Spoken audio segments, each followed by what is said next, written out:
Chapter 831. From the roar in the sky to the arrival of everyone in the camp, the explosion of the tent, the subduing of 3 peak rank 8 powerhouses, and the chaos that ensued, the entire process took only about 10 minutes. Everything happened too suddenly and too quickly. Even now, some people were still in a daze, unable to comprehend the situation. Similarly, Pelosi was no exception. Only Marcus, who was subdued by Kodari and Kurumi, knew what was going on. Only then did he know why things had developed to this point. Either Andrew didn't do his job well, or he was discovered in the middle of the attack. In the end, not only did Shokuhu Misaki not die, but she also ended up like this. Things couldn't be worse than this situation right now. Marcus acted like he didn't know what happened, but inside, he was worried sick. He wasn't afraid that the situation in the camp would become chaotic. What he was truly afraid of was that if something really happened to Andrew, then it was very likely that everything behind this would be exposed. He might even be dragged into this mess. At that time, the situation would truly become serious. Therefore, no matter what, either Andrew died before he could say anything, or he absolutely could not let him die. Of course, the former wasn't so easy to achieve. Even with Marcus' insidious nature, he couldn't find a way in this situation. So, Marcus simply chose the latter. Wu Yan. Marcus glanced at Andrew, who was being stepped on by Wu Yan, and he took the initiative to speak up. You said Andrew wanted to kill Shokuhu Misaki. Do you have any proof? Yes. Yeah, Wu Yan. Compared to Marcus, Pelosi, who was kept in the dark, is much more cautious. Andrew is one of the people in charge of the camp. He doesn't have any grudges with Shokuhu-san. They rarely interact with each other. Why would he want to kill her? There must be some misunderstanding. Ha! Wu Yan mocked. He didn't try to hide the anger in his heart that hasn't been extinguished. Are you saying there's something wrong with my eyes? How could I be wrong about what I saw with my own eyes? Sensing the fury in Wu Yan's tone, both Pelosi and Marcus sighed inwardly at how troublesome this is. A person in a fit of rage is usually unable to think rationally. It would be much harder for him to talk and negotiate a verdict. Wu Yan's rage is boundless and his rationality is on the verge of collapse. I'm afraid he won't listen to them. They didn't know how important Shokuhu Misaki and the girls were to Wu Yan. Wu Yan wasn't just angry at Andrew, he was also angry at himself. He was angry at himself for not being able to make it in time, even if he used his teleportation ability. Fortunately, Shokuhu Misaki didn't die. Otherwise, even Pelosi and Marcus, who stood up for him, would be implicated, let alone Andrew. They had to endure Wu Yan's anger. You saw it with your own eyes. It won't be convincing to others. Marcus looked at Wu Yan's face. Unless there's someone who can testify. Wu Yan's expression turned cold. Shokuhu Misaki sighed. She stood up. Then, if the victim testifies, it should be more convincing, right? Shokuhu Misaki continued. Indeed, it was this person who snuck into my tent and tried to kill me. Kill you? Then how come nothing happened to you? Before Shokuhu Misaki could finish, Marcus interrupted her. Andrew is a peak type 8. Miss Shokuhu, I recall that you are not even a peak type 8 yet. Let alone a peak type 8. A peak of the 8th step sneaked into the residence of someone who isn't even a high 8th step, and even used assassination methods, yet he didn't even cause the slightest bit of harm to that person. The corners of Marcus' mouth curled up. Miss Shokuhu, this doesn't make sense. The crowd began to whisper among themselves.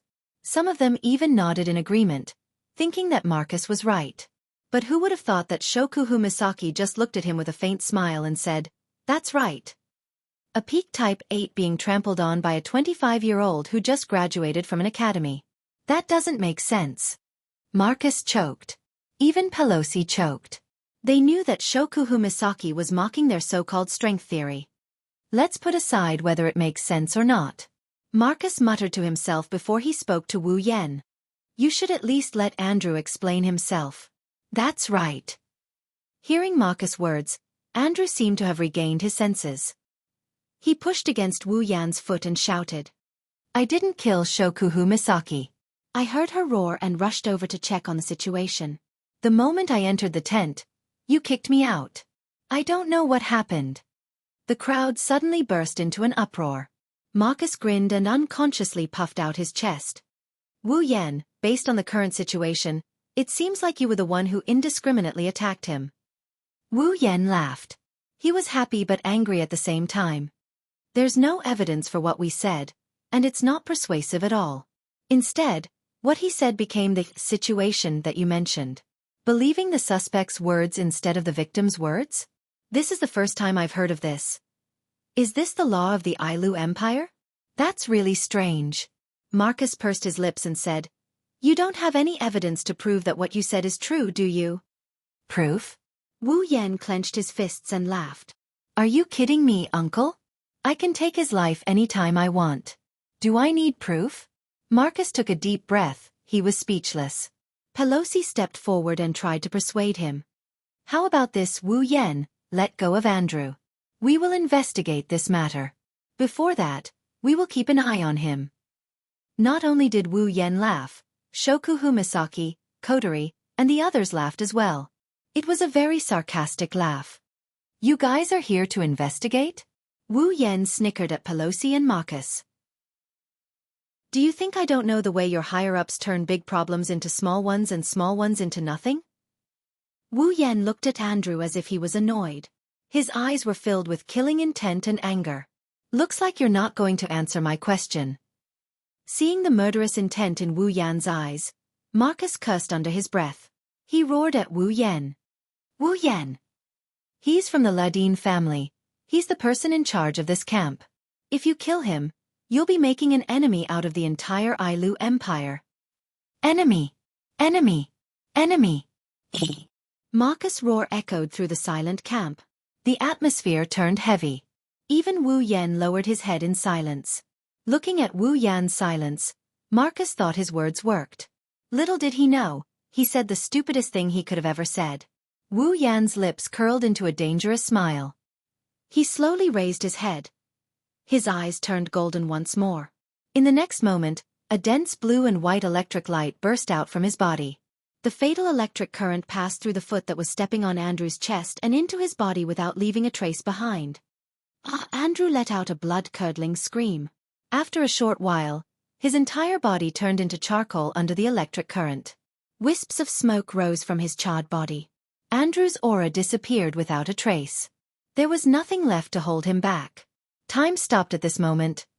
You. Pelosi and Marcus stared at Wu Yan in disbelief. Wu Yan's golden eyes reverted back to their burgundy color. He tilted his body and looked at Marcus, who was still in a daze. I'm the one who killed him. Don't get it wrong. Wu Yan waved his robe and he walked away. The girls followed after him, leaving the rest of the crowd behind. They stared at Andrew's charred body in silence. They didn't say anything for a long time. Chapter 832. Bastard! Bang! Marcus slammed the table in front of him into smithereens. His eyes were bloodshot as he panted heavily. The hatred in his heart didn't lessen at all. He wanted to destroy everything in his tent. Those who know Marcus know that he has a bad temper.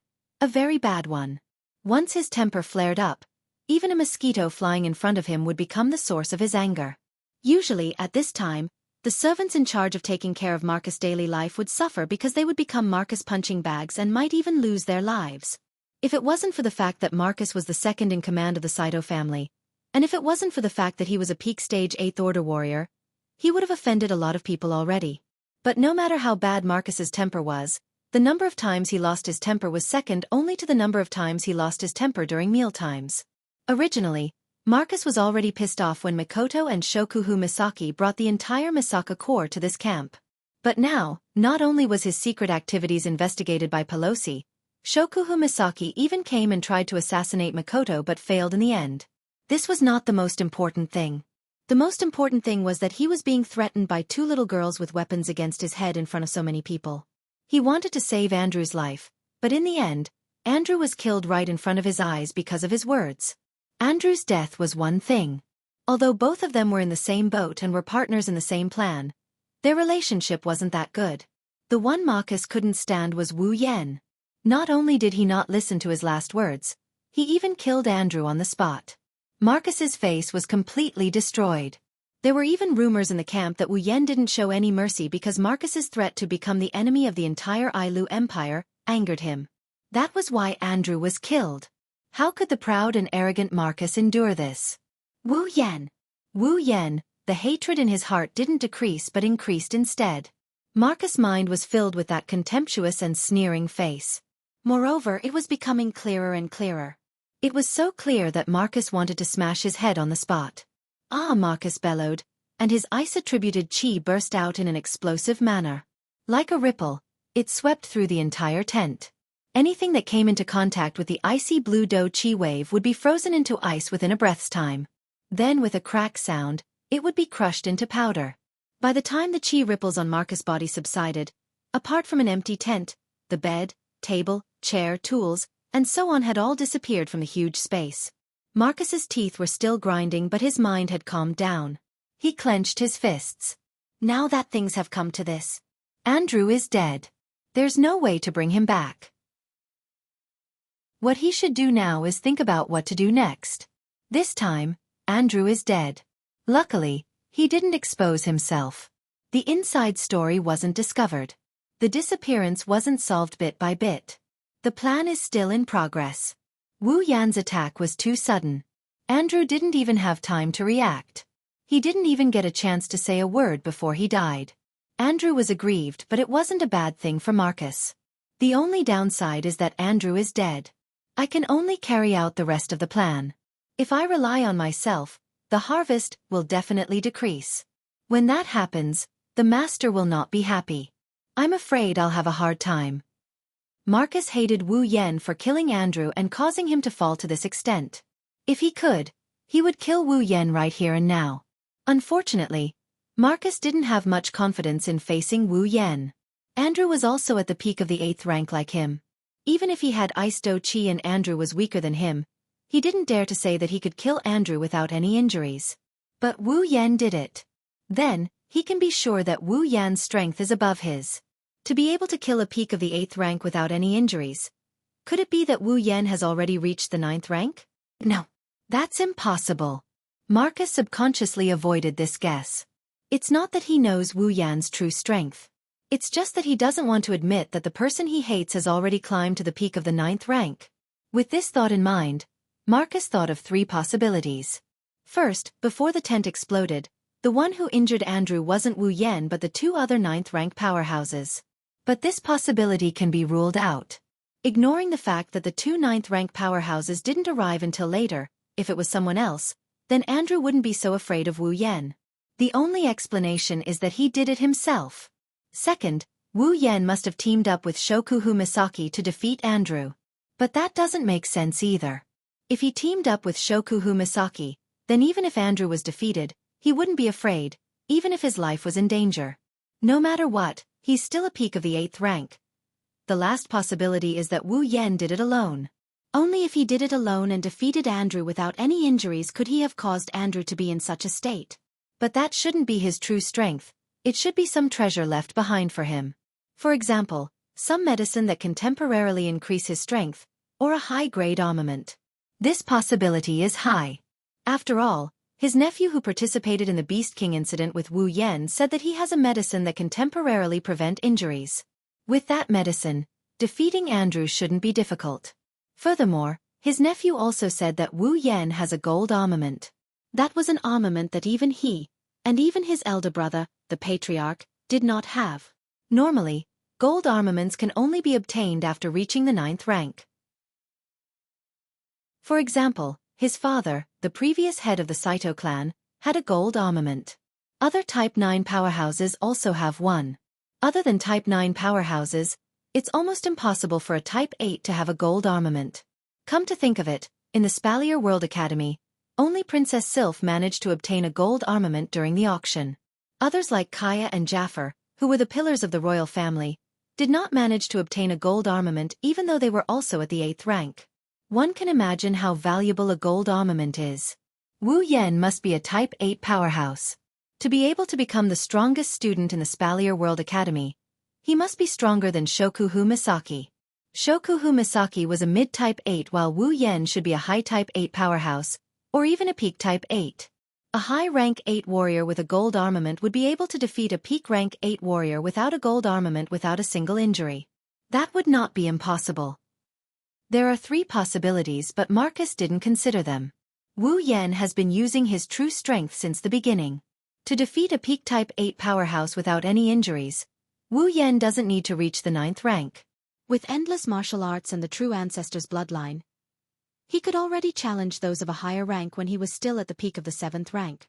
Now that he has mana and an endless supply of spells, if he still can't defeat someone of the same rank, he'll be dead. Marcus took a deep breath and calmed his heart. Then, he turned around and walked out of the tent. Chapter 833. Today's Behemoth Forest Camp is much more orderly than usual. It's a little more oppressive than usual. Every guard couldn't help but recall what happened last night. When they passed by Shokuhu Misaki's tent, they couldn't help but glance at the empty space in front of them. When they saw the black marks on the ground, they couldn't help but feel fear. A peak rank 8 warrior, a member of the Ledine family, one of the 3 great families of the empire, one of the leaders of the Behemoth Forest Camp. Just last night, right in front of their eyes, he was killed while still alive. The culprit is still in the camp, he hasn't left. The other 2 leaders and the guards sent by the Ledine family didn't go after him. All of this was beyond the comprehension of these ordinary guards. They didn't know what the higher-ups were thinking. Why would they allow a murderer who killed the person in charge of the camp to continue staying in the camp? Why would no one bother him? But they had a feeling that... There was a feeling that a storm was coming. Coupled with the horrifying disappearance of the low-level garrison, although the camp was still operating normally, an oppressive atmosphere lingered around the entire camp, causing everyone's heart to feel heavy. If this continued, it was likely that after a certain period of time, the pressure would accumulate to the point where their nerves could not bear it. In that case, it wouldn't be strange for the guards to go crazy. Noticing the situation in the camp, Pelosi started contacting the Ailu Empire's royal family, leaving aside Marcus' actions for the time being. Regardless of the situation in the camp, the mysterious disappearance, or the death of Andrew from the Ledine family. If it was just 1 or 2 items, it would be fine, but if they were all added up, even Pelosi felt a little overwhelmed. If he didn't ask for permission, he was afraid that he wouldn't be able to hold on. Especially when it comes to Wu Yan. Andrew from the Ledine family was killed. This is a huge matter. Andrew was a peak rank 8 warrior and his position in the Ledine family was second only to the Patriarch. Other than the Patriarch and the rank 9 powerhouse behind the scenes, Andrew was the head of the Ledine family. Pelosi can imagine how angry the Ledine family would be if such a person was killed while he was in charge of the camp. If things go wrong, the relationship between the 2 sides would be irreparable. Pelosi obviously couldn't care less about this level of problem. After all, on the surface, Andrew was still managing the camp for the Ailu Empire, helping the imperial family. The one who killed him was the fiancé of the Ailu Empire's imperial family. Thus, Pelosi had no choice but to ask for the imperial family's permission. The Spalier world uses crystal balls to communicate, as long as the crystal ball's function is strong enough. No matter where they are, they would be able to communicate with people far away. Andrew's death may have only happened yesterday, but it was already known by almost everyone in Ailu Empire. Of course, the Ledine family was one of them. The entire Ledine family was furious. Not long after Pelosi reported the situation, the head of the Ledine family had already reported it to the Ailu Empire's royal family. They had no choice. They wanted to cause trouble for Wu Yan. They wanted nothing more than to kill Wu Yan. However, even though the Ledine family was powerful, if they really went all out against Wu Yan's group, then Wu Yan himself would be a problem. Ikaros and Flandrachon, these 2 rank 9 warriors were the first obstacle they had to overcome. The Ledine family, on the other hand, only had 1 rank 9 warrior. Not to mention, behind Wu Yan's group was a demigod warrior whose whereabouts were unknown, Yakumo Yukari. Go to their doorstep? The patriarch of the Ledine family must have eaten something wrong to do this. They had no choice but to go to their parents. However, Wu Yan's group didn't belong to any faction in the Spalier world. Therefore, the only thing the Ledine family could do was to go to the imperial family. After all, Wu Yan was the imperial family's son-in-law. Because of this, Kite was already having a headache. The stage 9 powerhouses of the Ledine family had already brought up the idea of killing one of their family's top combatants multiple times in the council meeting. They would definitely not let this matter rest. Andrew's death happened while he was guarding the giant beast forest camp. Strictly speaking, he was working for the Ailu Empire. His death wasn't just a matter of the Ladin family, it was a matter of the entire empire. Even the Ailu Empire's royal family and the other two families couldn't stay out of it. Therefore, the Ladin family's rank 9 warrior took the opportunity to propose a collective punishment for Wu Yan. But who would be stupid enough to go along with him? If anything went wrong, Yakumo Yukari would come for revenge. Moreover, the Ailu imperial family and the Lori family were on good terms with Wu Yan. They wouldn't agree to punish Wu Yan. Similarly, other than the Ladin family, the Saito family was also on bad terms with Wu Yan. After all, Yukari severely injured a rank 9 warrior of the Saito family in front of the council. The Saito family's Bing Ling also ran into a wall with Wu Yan many times. Bing Mian almost died because of Wu Yan. Although it was his own doing, he reaped what he sowed. Therefore, there were 2 votes against and 2 votes for the punishment. This matter escalated to the point where the 12 rank 9 warriors of the academy were dragged out. Of course, there was no conclusion in the end. Yakumo Yukari was an obstacle that no one could ignore. The Ladin family could only return to their home base with a heart full of grievances. However, since the matter had escalated to this stage, many people couldn't stay out of it. The Ladin family wouldn't let this matter rest either. The Ladin family couldn't afford to offend a demigod warrior. They wouldn't dare to cause too much trouble, but they wouldn't mind giving out a little bit of trouble. In the central area of the giant beast's forest, outside Pelosi's and Marcus' tent, the guards sent by the Ladin family were already standing there. Chase them out! Chase them out! Chase them out! Chase them out! The members of the Ladin family were all gathered in the campsite, and they raised their armors while shouting at the 2 people in charge who were standing at the entrance of the tent. The surroundings were filled with people who had come to watch the show, and many of them could roughly guess what was going on. Pelosi and Marcus glanced at each other, shook their heads and sighed. Pelosi had a troubled look in his eyes, while Marcus was completely gloating. Be quiet. Pelosi frowned and shouted coldly. What do you think this place is? Is it downtown? Pelosi's scolding had some effect. The crowd gradually quietened down, but they didn't leave. It was obvious that they weren't going to let this matter rest. Not long after, one of the leaders walked out. Sir Pelosi. Sir Marcus. He bowed to the 2 people in charge of the camp, but his tone wasn't polite at all. We know that our actions have caused trouble for you, my lords, but please understand that we really cannot stay in the same place with a group of criminals who do not obey the camp's management, act alone, and do things without any scruples. Therefore, please drive these outsiders out of the camp, my lords. Otherwise, we really can't be at ease. Yes, yes. As soon as the leader finished speaking, someone immediately responded, Who knows when they'll attack us if they're unhappy? We're not their opponents. Not only the people from the Ladin family, but even the people who were watching the commotion exchanged glances with each other and began to ponder. Some of them also responded, and it seemed that they had the same concerns as Lin Li. As time went by, more and more people responded. At this point, there were so many voices that they couldn't be separated. If this continued, everyone in the camp would participate in this matter. Things were getting serious. Chapter 834. That's right. Who would dare to live in the same camp as a person who didn't care about anything and killed at will? Wu Yan did mention that Andrew ambushed Shokuhu Misaki last night. However, Wu Yan didn't have any evidence to back up his claim. He didn't go through a thorough investigation before killing Andrew. His actions made many people uneasy. They are afraid. They are afraid that one day, they will accidentally walk into Wu Yan's gun and lose their lives. The Behemoth Forest Camp isn't like the outside world. The people here are here to protect the Behemoth Forest and the Ailu Empire. Outside, murders happen every day. The Spalier world is a place where the strong are respected. But in this camp, there hasn't been a single murder since the camp was built. Because everyone here was a living force that could fight against the magical beasts. Just like in ancient times, killing someone is as easy as nodding. But in the same army, who would dare to kill each other without breaking any rules? They are all comrades. In addition, the guards stationed in the camp were all people sent by some forces. Killing one of them was very likely to implicate the whole family behind him. At that time, it was very likely that it would evolve into a fight between families.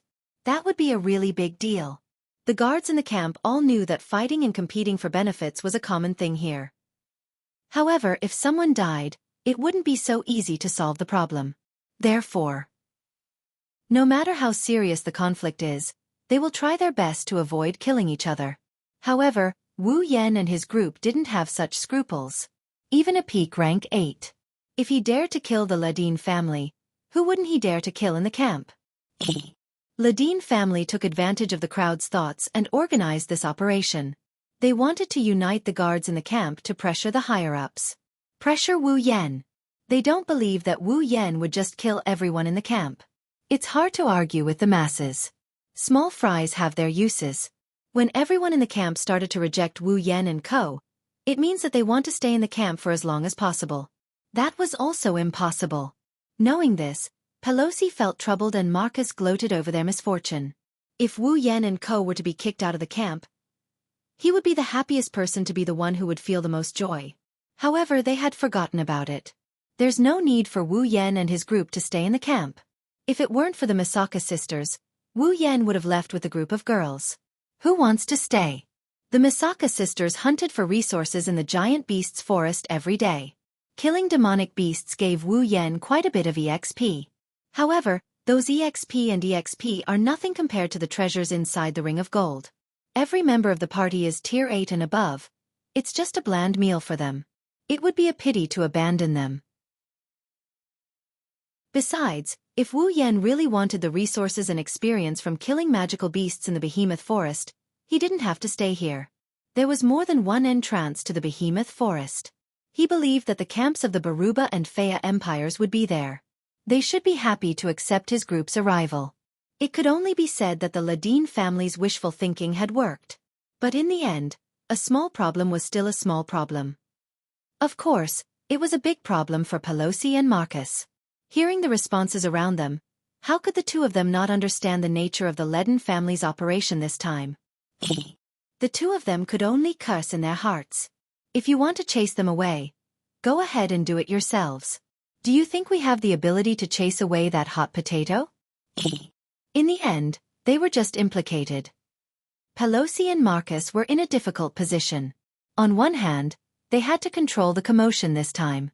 But in order to control the commotion, they had to chase Wu Yan and his group away. On the other hand, Wu Yan and his group were not that easy to chase away. If they were easy to chase away, Marcus would have gone to them a long time ago. Riding a tiger, it's hard to get off. It's really hard to get off. Just as the two of them were at their wits' end, the commotion around them grew bigger and bigger, and even some of the onlookers joined in the protest. All of a sudden, a team in heavy armor barged into the crowd and suppressed all the noise. They even formed a circle and surrounded the entire Ladin family's garrison in the middle. The garrisons of the Ladin family were all shocked. They were surrounded by this team, and couldn't react in time. Pelosi and Marcus, on the other hand, were startled when they saw the situation. That's... Pelosi looked at the team in surprise and said with uncertainty, "Imperial Guards? Why are they here?" Marcus furrowed his brows. Aren't the Imperial Guards in charge of searching for the Beast King? Aren't they not restricted by the camp? Yes, the guards sent by the Ailu Empire's royal family were tasked with searching for the Beast King. Even though they were stationed in the camp, they weren't under Pelosi's command. Instead, they were directly under the Ailu Empire's emperor. Normally, due to the task of searching for the Beast King, it's hard for anyone to meet the Ailu Empire's Imperial Guards. But now they're all gathered here. The sudden change caused the surrounding crowd to fall silent. They looked at each other as they watched the change in the middle of the field. Just like the people from the Ladin family, they did not react for a long time. At this moment, a figure flew over from the other side of the sky and landed on the top of a tent in an instant. Seeing that figure, Pelosi and Marcus were stunned, and then their faces abruptly changed. "Old Patriarch!" Pelosi shouted in surprise. "Thunder! Thunder King!" Marcus had a bewildered look on his face. The newcomer is the Lei Wang. The Thunder King's elderly face contained a trace of dignity. He stood with his hands behind his back, standing at a high spot. The corners of his eyes, which were filled with wrinkles, opened slightly. His eyes swept across everyone present like lightning. All the guards who met the Thunder King's gaze lowered their heads in pain, their hearts filled with shock. The aura of a Tier 9 warrior. So powerful.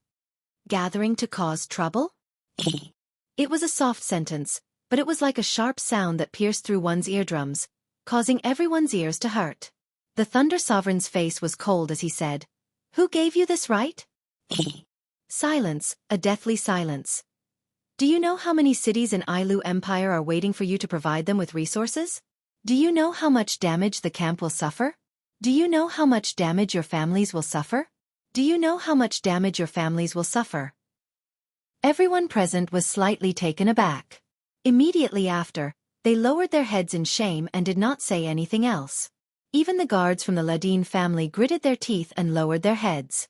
The loud and colorful demonstration just now was completely suppressed by the Thunder King with just a few words. Seeing everyone lowering their heads, the Lei Wang's expression softened. In a flash, he landed on the ground. All of you go back.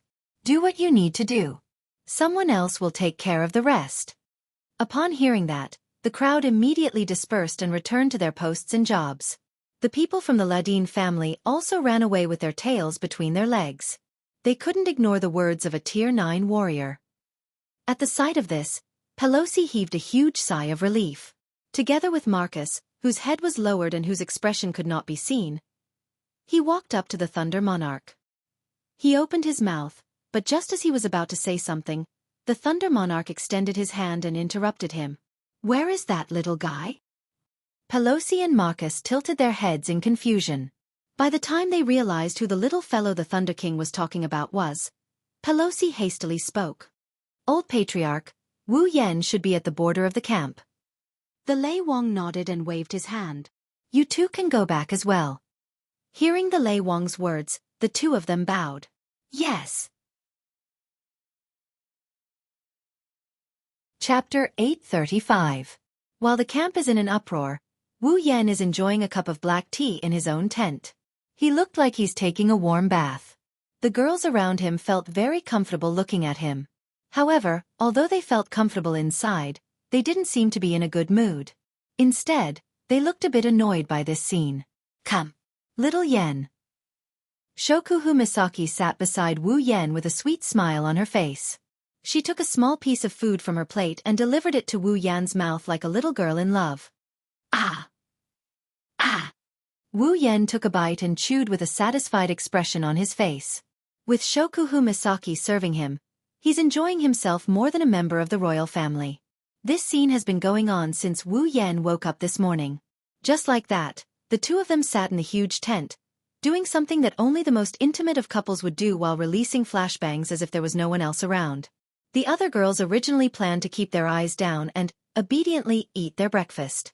However, even if they could control their eyes, they couldn't control their ears.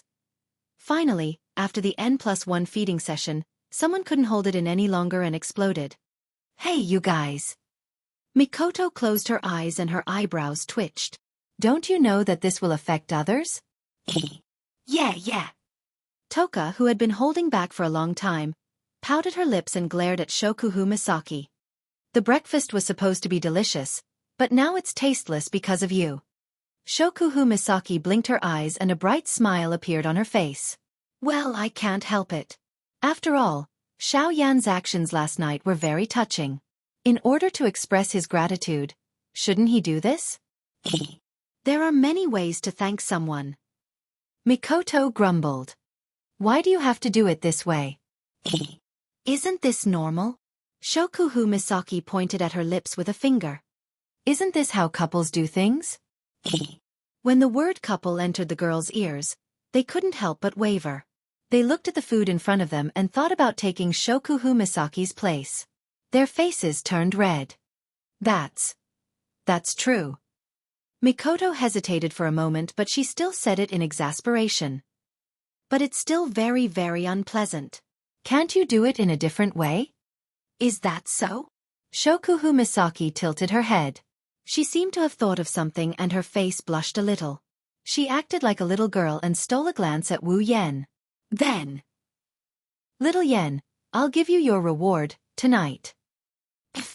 Wu Yan lost his cool and spat out everything in his mouth. The veins on the surrounding girls' foreheads popped out. In addition to Kurumi, who had a seductive smile on her face, Toka, who didn't know what was going on, and Flandre-chan and Yoshino, who were still in a daze, the other girls' pretty faces were all red. "You woman!" Sparks flashed across Mikoto's forehead as she tried to suppress her anger. "You must have done it on purpose." "Era, there's nothing bad about it." Kurumi covered her mouth and chuckled. The corner of her mouth raised into an incomparably evil arc. Her cheeks were red and her eyes were misty. "I don't even have the chance to do it. When will Aotsusama make a scene for me?" Hey.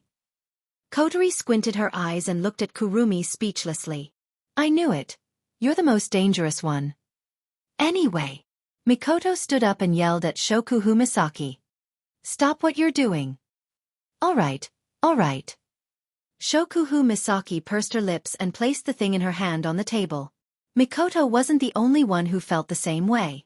Even Chuju, Kotori, Toka and the others breathed a sigh of relief. Shokuhu Misaki's flashbangs put a lot of pressure on them.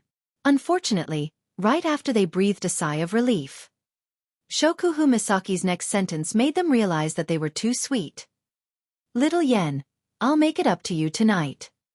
Hinajuku and Kotori raised their hands and covered their foreheads. They couldn't bear to watch anymore.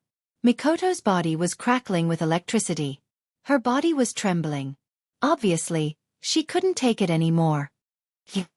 Just as Mikoto was about to give Shokuhu Misaki a bento, an old voice with a bitter smile came from the tent. "The campsite is about to be turned upside down because of you two, and here you are flirting with each other. I really don't know what to say about you two." The noisy crowd was startled and quickly turned their heads to look at the source of the sound, which was the entrance of the tent. There, the Thunder King was looking at them with a helpless expression. He looked like he wanted to say something but was unable to express it, looking extremely conflicted. "Grandpa Lei Wang." Wu Yen stood up in shock. "Why are you here?" "Why am I here? I'm here to watch a good show." Lei Wang grumbled at Wu Yen. "You caused such a big ruckus that His Majesty almost lost his throne. If I didn't show up, who knows what kind of ruckus you guys would have caused in this camp." Wu Yen scratched his face awkwardly and mumbled. "Is it that serious?" What do you think?" Lei Wang rolled his eyes. The person in charge of the campsite, the second in command of the Ladin clan, one of the 3 major clans. He was a pinnacle tier 8 and you killed him just like that. Tell me, is it serious? Yes. It does sound serious. Wu Yen pursed his lips and looked at Lei Wang. "But if I had to choose again, I would still kill him." "That's right. Let's not talk about one more time, even if it happens 1,000 times, 10,000 times." Wu Yen wouldn't show any mercy. It wasn't just because the girls were his reverse scale. It was also to tell the world that anyone who dares to touch the people around him must be prepared to die. The girls behind Wu Yen felt a warm feeling in their hearts. Shokuhu Misaki couldn't help but smile sweetly. Lei Wang paused and laughed bitterly. "You!" Lei Wang sighed and his expression turned serious. He asked Wu Yen in a serious tone. "Little guy, I have a question for you. Did you kill Andrew because he wanted to hurt your little girlfriend?" "Master." Grandpa Lei Wang. Wu Yen shook his head helplessly. "We haven't known each other for long, but do you think I'm the kind of person who would kill the innocent?" "Yes." "If I thought you were like that, I wouldn't have come here." The Thunder Emperor snorted coldly without hesitation. "I'm just making sure." "Don't worry, as long as you're telling the truth, I can guarantee with my life that no one will dare do anything to you." Wu Yen and the girls looked at each other and smiled. "Grandpa Lei Wang, don't worry." Wu Yen grinned. His wine-colored eyes flashed with a strange glint. "If you want to touch me, you should at least consider your own strength." "Oh." Lei Wang looked at Wu Yen in shock before he guffawed. "I almost forgot. You little brat, you can even casually kill a peak rank 8 powerhouse."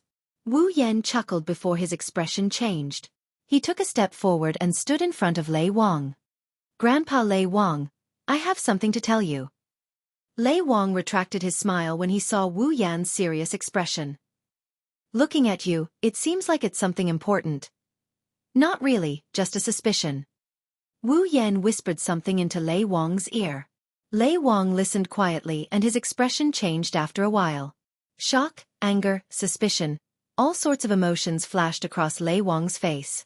In the end, he nodded at Wu Yan and did not say anything else. The girls didn't say anything, they seemed to know what was going on. Chapter 836. Late at night. After a day of activity, every guard in the camp seems to be tired. They all went to bed early and are now sound asleep. In the dark of the night, the camp is dotted with flames. That is the sign of a bonfire burning. In the forest of tents, there is a bonfire burning slowly at regular intervals so that the vision here is not too dark. The night watch patrol team passed by one bonfire after another. However, they seem to be like the guards who are sound asleep. After the day's events, they are slightly exhausted. Even when they are on night watch, they can't hide their tiredness. They yawned and were listless. All of a sudden, the entire camp's vigilance was relaxed under such circumstances. When the night is at its darkest, outside of a large tent in the center of the camp, a gentle breeze blew in and enveloped the area. Almost at the same time, a blurry figure flew out of the tent at an extremely fast speed. In an instant, it flashed into the darkness where the light of the bonfire can't reach. The surrounding patrols only felt a gust of wind blow past their cheeks. After that, they didn't feel anything and continued to patrol. They didn't know that beside them in the darkness, a pair of cold eyes were scanning the area, observing the situation. Under the cover of the night, the figure flashed through the blind spots of the patrols. Every time he stopped, he would arrive at a place where the light of the bonfire couldn't reach and where the patrols passed by just a second ago. He is very well hidden. Looking at his performance, even if he didn't go through professional training, he must be doing these kinds of sneaky things often. The bright moon in the sky silently descended. Time passed slowly. After a dazzling flight, the figure finally arrived at the edge of the camp. Hiding from the eyes of the night watchers, he left the camp in a flash. He rushed towards the direction of the behemoth forest. After leaving the camp, the movement of his figure began to become unscrupulous. His movement was no longer based on caution, but on speed. Under the cover of an icy blue do chi, he elongated his figure at an incomparably fast speed. He directly entered the behemoth forest. After confirming a direction, he ignored the obstructing trees and skillfully began his journey. At night, the behemoth forest was much darker than the campsite. It was so dark that one could not even see one's own fingers. The moonlight could not penetrate the thick trees and shine into the behemoth forest. In the behemoth forest, it was obvious that no one would light a bonfire or a magic lamp. In the entire behemoth forest, only the eyes of some magical beasts were emitting a green or red light. Other than that, there was no light at all. Ignoring the surrounding demonic beasts, his figure flew forward at the fastest speed possible. Looking at his proficient appearance, this wasn't the first time he had walked this path. With this kind of speed, he didn't know how long it took for him to reach the end of the trees. In front of him, an open space appeared in front of him. Seeing this empty space, the eyes of the figure hidden in the darkness narrowed slightly.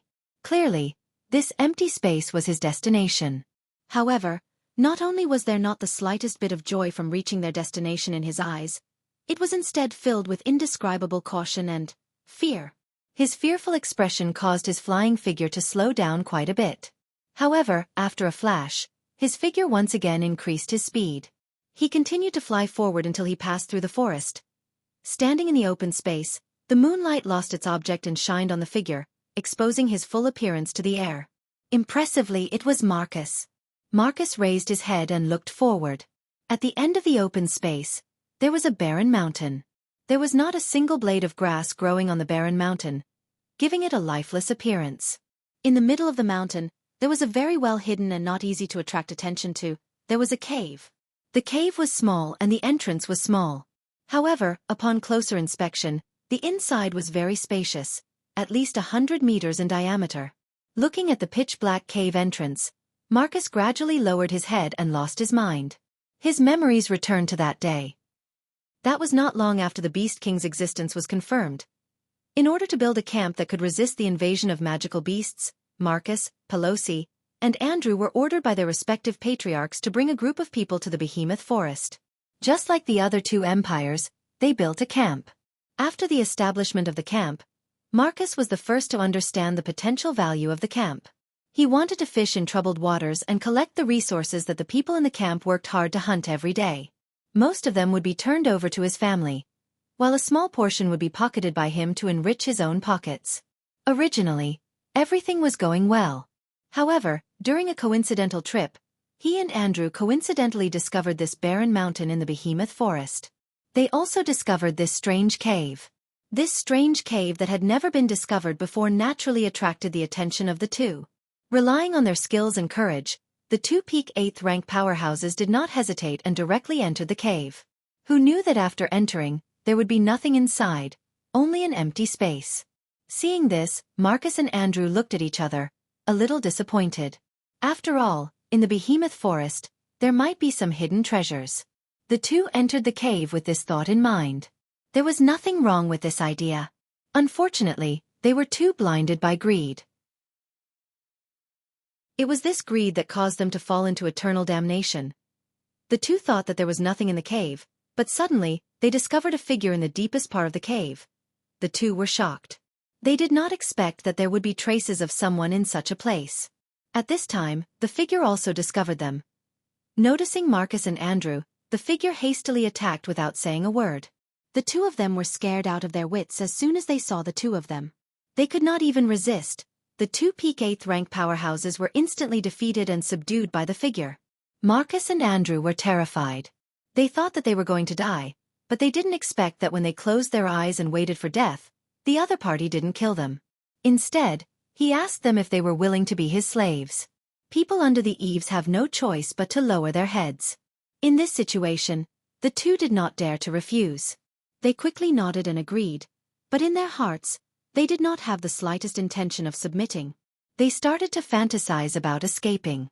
Unfortunately, their wishful thinking was completely destroyed by the figure's next move. It wasn't anything strange or shocking. The other party just stuffed two strange-colored insects into their stomachs. It was these two insects that caused Marcus and Andrew to lose the ability to resist. Because these two insects seemed to be able to live in a person's body and listen to the other's orders. When the other ordered the insects to bite, the insects would bite, and the target was their internal organs. Without a doubt, the two were once again scared out of their wits. They repeatedly said that they would not betray their master's orders and would die for their master. Since those two insects can bite their internal organs, it would only take a few minutes for them to completely devour their internal organs and crawl out of their bodies. Under the threat of life and death, no matter how unwilling the two were, they could only acknowledge the other as their master and work for him.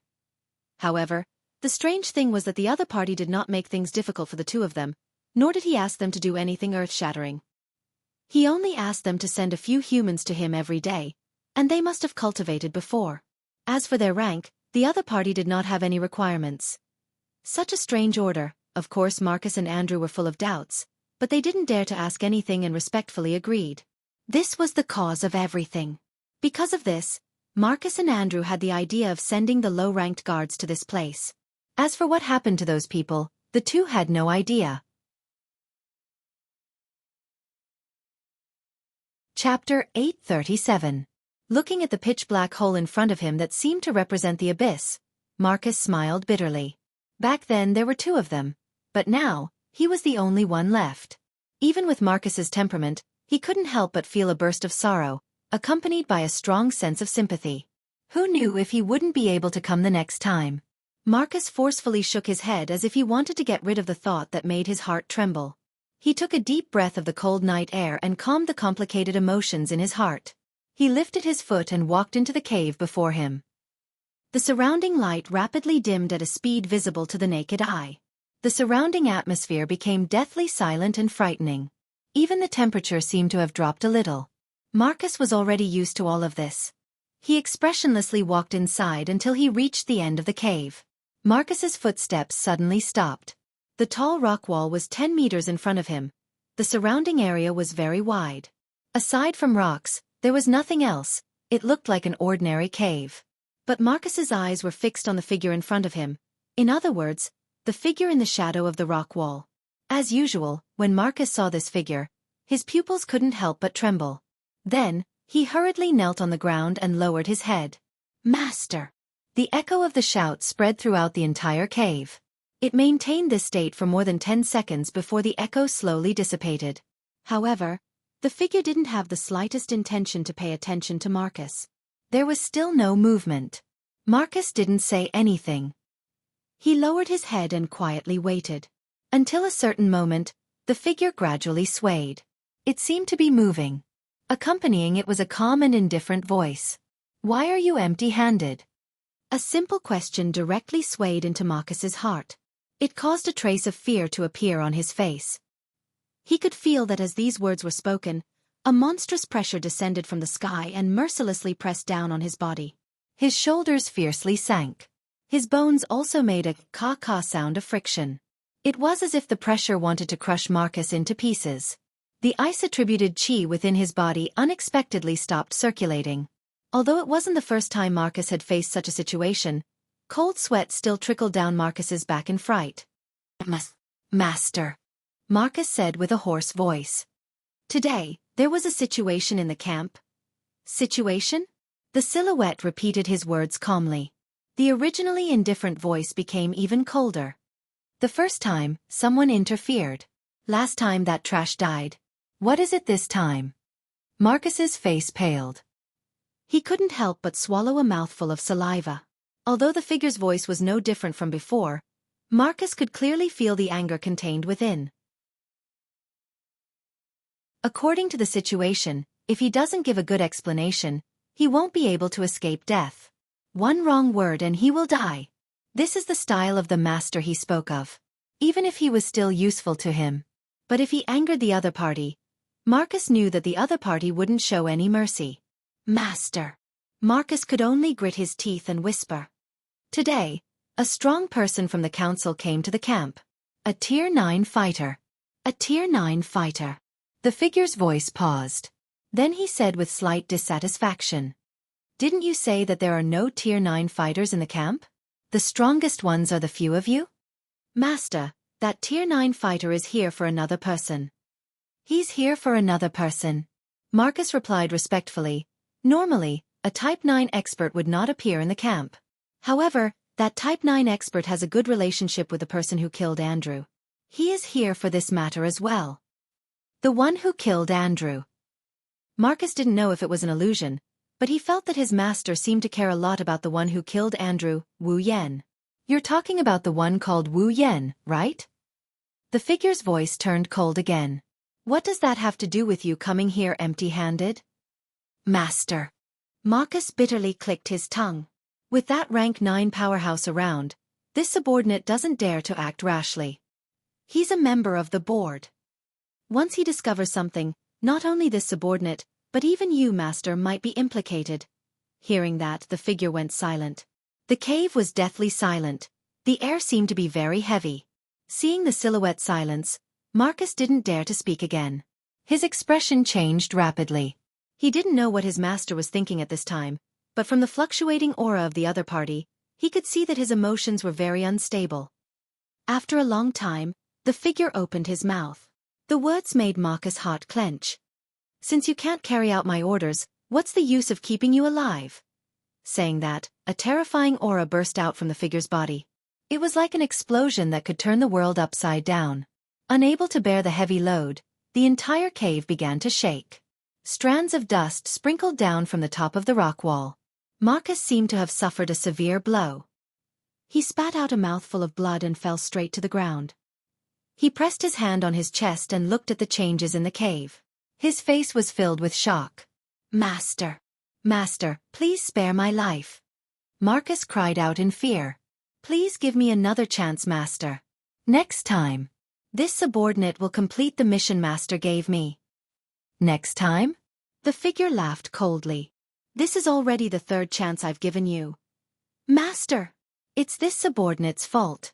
But it's all because of that Wu Yan. Marcus shouted himself hoarse. If it wasn't for Wu Yan, this subordinate would have completed the mission.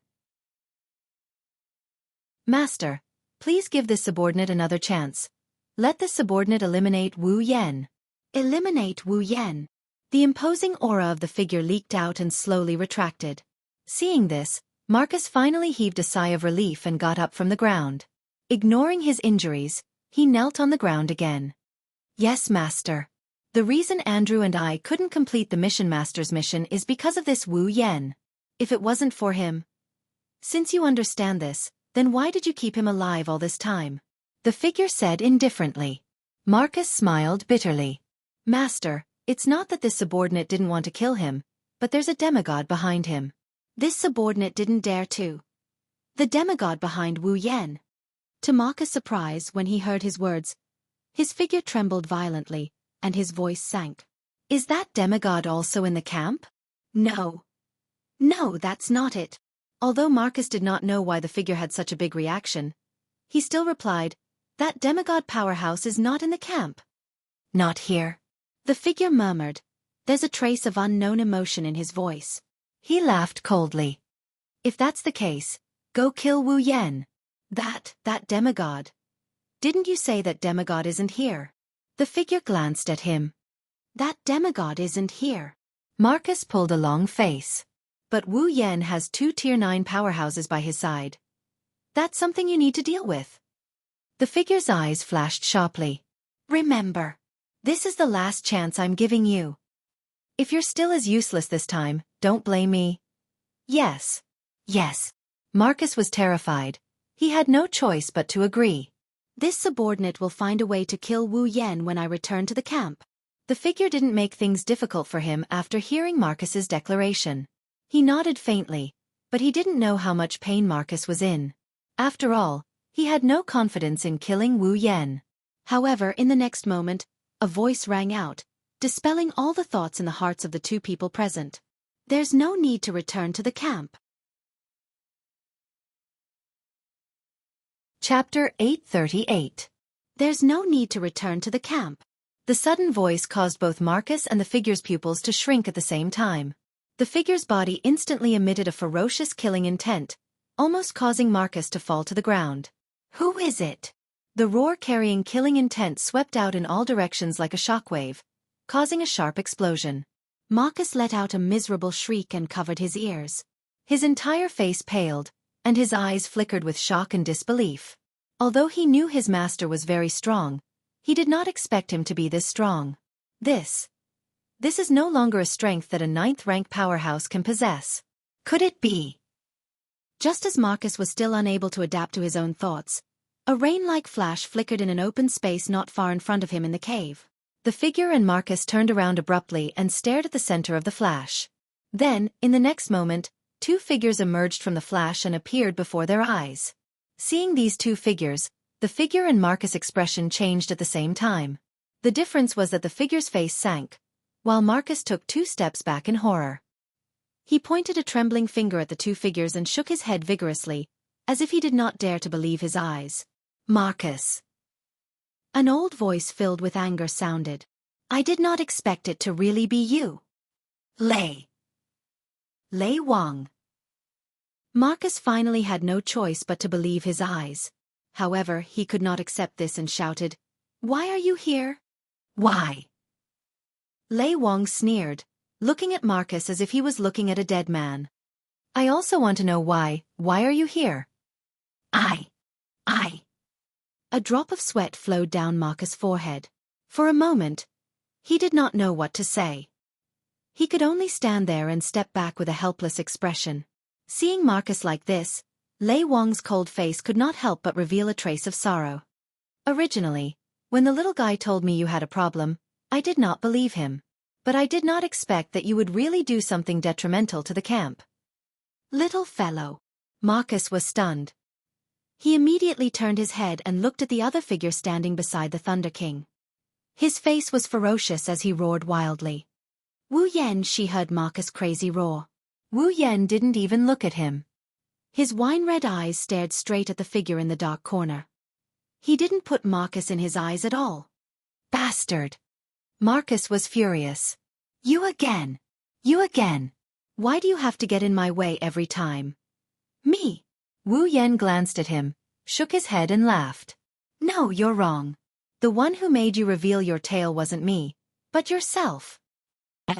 I myself. Oh? Have you forgotten? Wu Yan smirked as he looked at the stunned Marcus. On the night I killed Andrew, didn't you say something like that? A peak of the 8th step sneaked into a place where someone who is not even at the high 8th step is located. Furthermore, he even used such a method of assassination, yet he did not cause any harm to that person. Marcus clenched his fists. So what? Haven't you noticed? He tilted his head. Wu Yan looked at Marcus with pity in his eyes. Both Xiaoqi and I only said that Andrew broke into the tent and wanted to kill Xiaoqi. We never said that Andrew assassinated her. Then, why did you directly say that Andrew used assassinations to assassinate him? Wu Yan chuckled.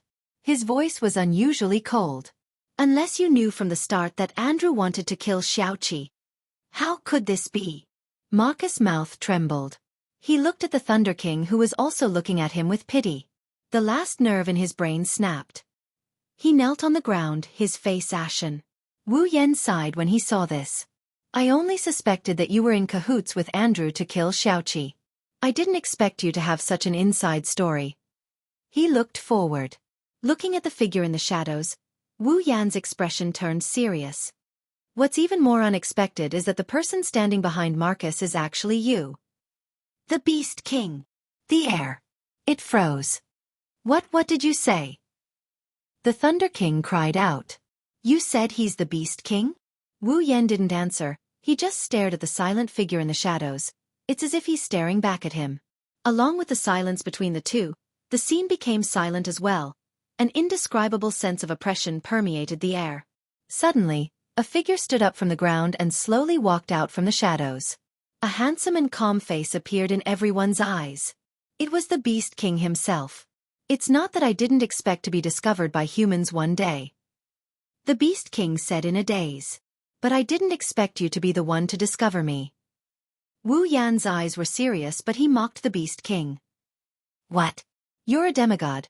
Aren't you afraid of a kid who hasn't even reached tier 9? Afraid. The Beast King pondered over this word for a while before laughing out loud. From the moment I was born in this world until now, I have never experienced the feeling of fear. His eyes looked at Wu Yan like arrows. The Beast King's smile was mocking. Even if Yakumo Yukari can kill me, she can't make me afraid. Is that so? Wu Yan snickered without holding back. Coming from you, the one who ran away with your tail between your legs, it doesn't sound convincing at all. Wu Yan's mocking did not infuriate the Beast King. Instead, it startled the Thunder Sovereign and Marcus. That's a demigod. How dare he mock the Beast King? Is he not afraid of death? Ran away? The Beast King shook his head. He did not show any signs of anger. It's just a stopgap measure. You're even talking about expedient measures. Wu Yan flinched and then he laughed. You're becoming more and more like a human. The Beast King's expression darkened as he said angrily. You're still as sharp-tongued as ever. Same here. Wu Yan's expression turned cold. I've always remembered the care you gave us back then. This time, the Beast King was surprised and laughed out loud. What? Are you trying to take revenge? As if amused by his own words, the Beast King let out a series of thunderous laughter, causing the Thunder Lord and Marcus' eardrums to hurt. Without Yakumo Yukari, can you do it? As soon as he finished speaking, the Beast King's terrifying aura once again surged out from his body, filling every corner of the cave. A strong gust of wind was also stirred up, blowing in all directions, hitting the walls of the cave, as well as the bodies of the other 3 people present. Wu Yan groaned and took a step back. His wine-red eyes suddenly turned golden. The aura of a true ancestor erupted and collided with the Beast King's aura. Lei Wang roared and his body burned with magic to block the Beast King's aura. However, Marcus was not so lucky. He did not have Wu Yan's powerful bloodline to support him, nor did he have the strength of a 9th-tier Thunder King. Under the full force of the Beast King's aura, he had already fainted on the ground. Grandpa Thunder King! Wu Yan shouted. Leave this place first. What? Lei Wang exclaimed. Little guy, you're not joking with me, are you? Don't worry. Wu Yan grinned. He stared at the Beast King without a trace of fear in his eyes. I won't do something I'm not confident in. Lei Wang's expression turned gloomy. He looked at the Beast King, then at Wu Yan. He clenched his teeth and channeled his magic power to envelop himself and Marcus, who was still on the ground. Little guy. Lei Wang lowered his head and growled. Don't die. Wu Yan nodded indifferently. Lei Wang smiled bitterly and did not delay any longer. He disappeared with Marcus. Only the two of them were left. Chapter 839. Pressure invisible to the naked eye collided with each other, and the surrounding space emitted creaking sounds like wood being twisted. The ground beneath the feet of the two people facing each other in the distance had already started to crack inch by inch. Before the fight had even started, the cave was already showing signs of not being able to hold on. Hua! The Beast King narrowed his eyes as he looked at Wu Yan, who seemed to be able to resist his full aura. You're obviously very weak, but your aura is comparable to mine. If you were at the same level as me. No, if you were only one level lower than me, I wouldn't even have a chance of winning. The Beast King raised an eyebrow with interest. You're neither human nor demonic beast. I'm really curious as to what kind of existence you are. The Beast King's tone was relaxed when he said that. That was only natural. In front of a demigod like him, a peak tier 8 was nothing but an ant. Wu Yan could clearly sense the Beast King's relaxed tone. How could he not know that the Beast King was looking down on him? But now that Lei Wang and the others had left, Wu Yan no longer had anything to worry about. His tone was relaxed as well. Like you said, I'm curious. But you're not human. Wu Yan glanced at the Beast King lazily. Why didn't you stop them? The Beast King paused for a moment before he understood what Wu Yan meant. He looked deeply at Wu Yan and said, compared to them, I'm more interested in you. That's it. Wu Yan frowned. Aren't you afraid of being exposed? Hearing that, the Beast King's eyes flashed. The aura around him thickened. It doesn't matter if I'm exposed or not. The Beast King closed his eyes and said with an indescribable emotion, Yakumo Yukari's injuries are almost fully healed. There's no need to continue hiding. Hearing the Beast King's words, Wu Yan remembered that the Beast King was hiding because Yukari had injured him. Fully healed? Wu Yan's eyes narrowed. He waved his hand and said, Impossible. Z told me about the injuries she left on your body. It would take at least a year or so for him to recover. It's impossible for your injuries to heal so quickly. This is all thanks to those two trash. The Beast King licked his lips as if he had thought of something. Without the food they brought over, how could I have recovered so quickly? Wu Yan's pupils shrank. Could it be that those missing low-level guards? He saw Wu Yan's shocked expression. The Beast King said happily, That's right.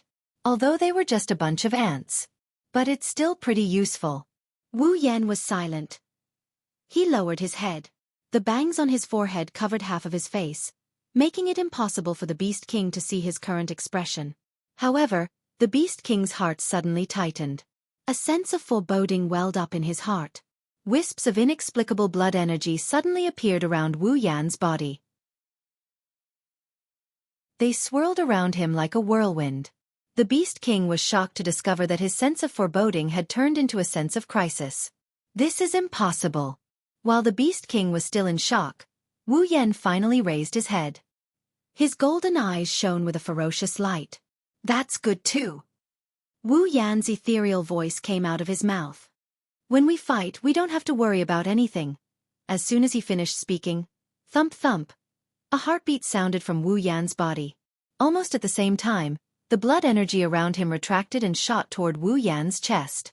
In a moment, it had completely melted into his chest. The space suddenly darkened. Third red jade. Activate. A sea of blood energy rose from Wu Yan's chest and wrapped around Wu Yan's body. His entire body was dyed red. A wave of air blew toward the Beast King. The Beast King's expression changed. He raised his hands to resist the wave of air. There was some fear in his heart. What the hell is going on? In front of him, Wu Yan's body trembled. A blood-red light, deeper than any blood energy, flashed from his chest and illuminated a small shadow. One could vaguely see that the small shadow was a red jade engraving. Red jade mode. Activate. All the blood energy in his body rushed back into Wu Yan's body as if it had never appeared. However, Wu Yan's aura skyrocketed. Along with it, a force flowed into Wu Yan's body. Under the influence of this force, Wu Yan's peak rank 8 strength began to rise at an unimaginable speed. Peak rank 8. Rank 9. Beginner rank 9. Intermediate rank 9. Advanced rank 9. Peak rank 9. No. It still hasn't stopped. Impossible. The Beast King finally let out a roar of disbelief. His eyes were filled with shock. In just a few seconds, Wu Yan's aura had reached the demigod rank. It had surpassed the Beast King's aura at his peak. Even as strong as the Beast King was, he couldn't help but tremble. It wasn't just because Wu Yan's rank had skyrocketed to the demigod rank. More importantly, the Beast King felt a familiar aura from Wu Yan's body. It was the aura of the person who had seriously injured him and reduced him to this state. Yakumo Yukari. Yakumo Yukari. The Beast King clenched his fists. He looked at Wu Yan, whose aura was still skyrocketing. His expression hardened. Although I don't know what you've done, I won't let you continue. The Beast King stomped hard on the ground, breaking the solid rock beneath his feet. His body turned into a flash of black light and shot forward. He flashed in front of Wu Yan like a storm. Go to hell. Sharp nails popped out from his fingers. His hand formed into a claw. The Beast King growled. His eyes widened as he swung his claw at Wu Yan's neck. A sharp sound rang out. The claw carried unimaginable power as it pierced through space. It went straight for Wu Yan's throat. Wherever the claw passed, it caused ripples in the air. It was just like when the gate of Babylon was opened. If this claw hit, then even a demigod would die without a doubt. Unfortunately, Wu Yan wasn't human. He was a vampire with unlimited regenerative abilities. Moreover, he wouldn't be hit by the Beast King. Just as the Beast King's claw was about to pierce Wu Yan's throat, a hand reached out from below and grabbed the Beast King's wrist.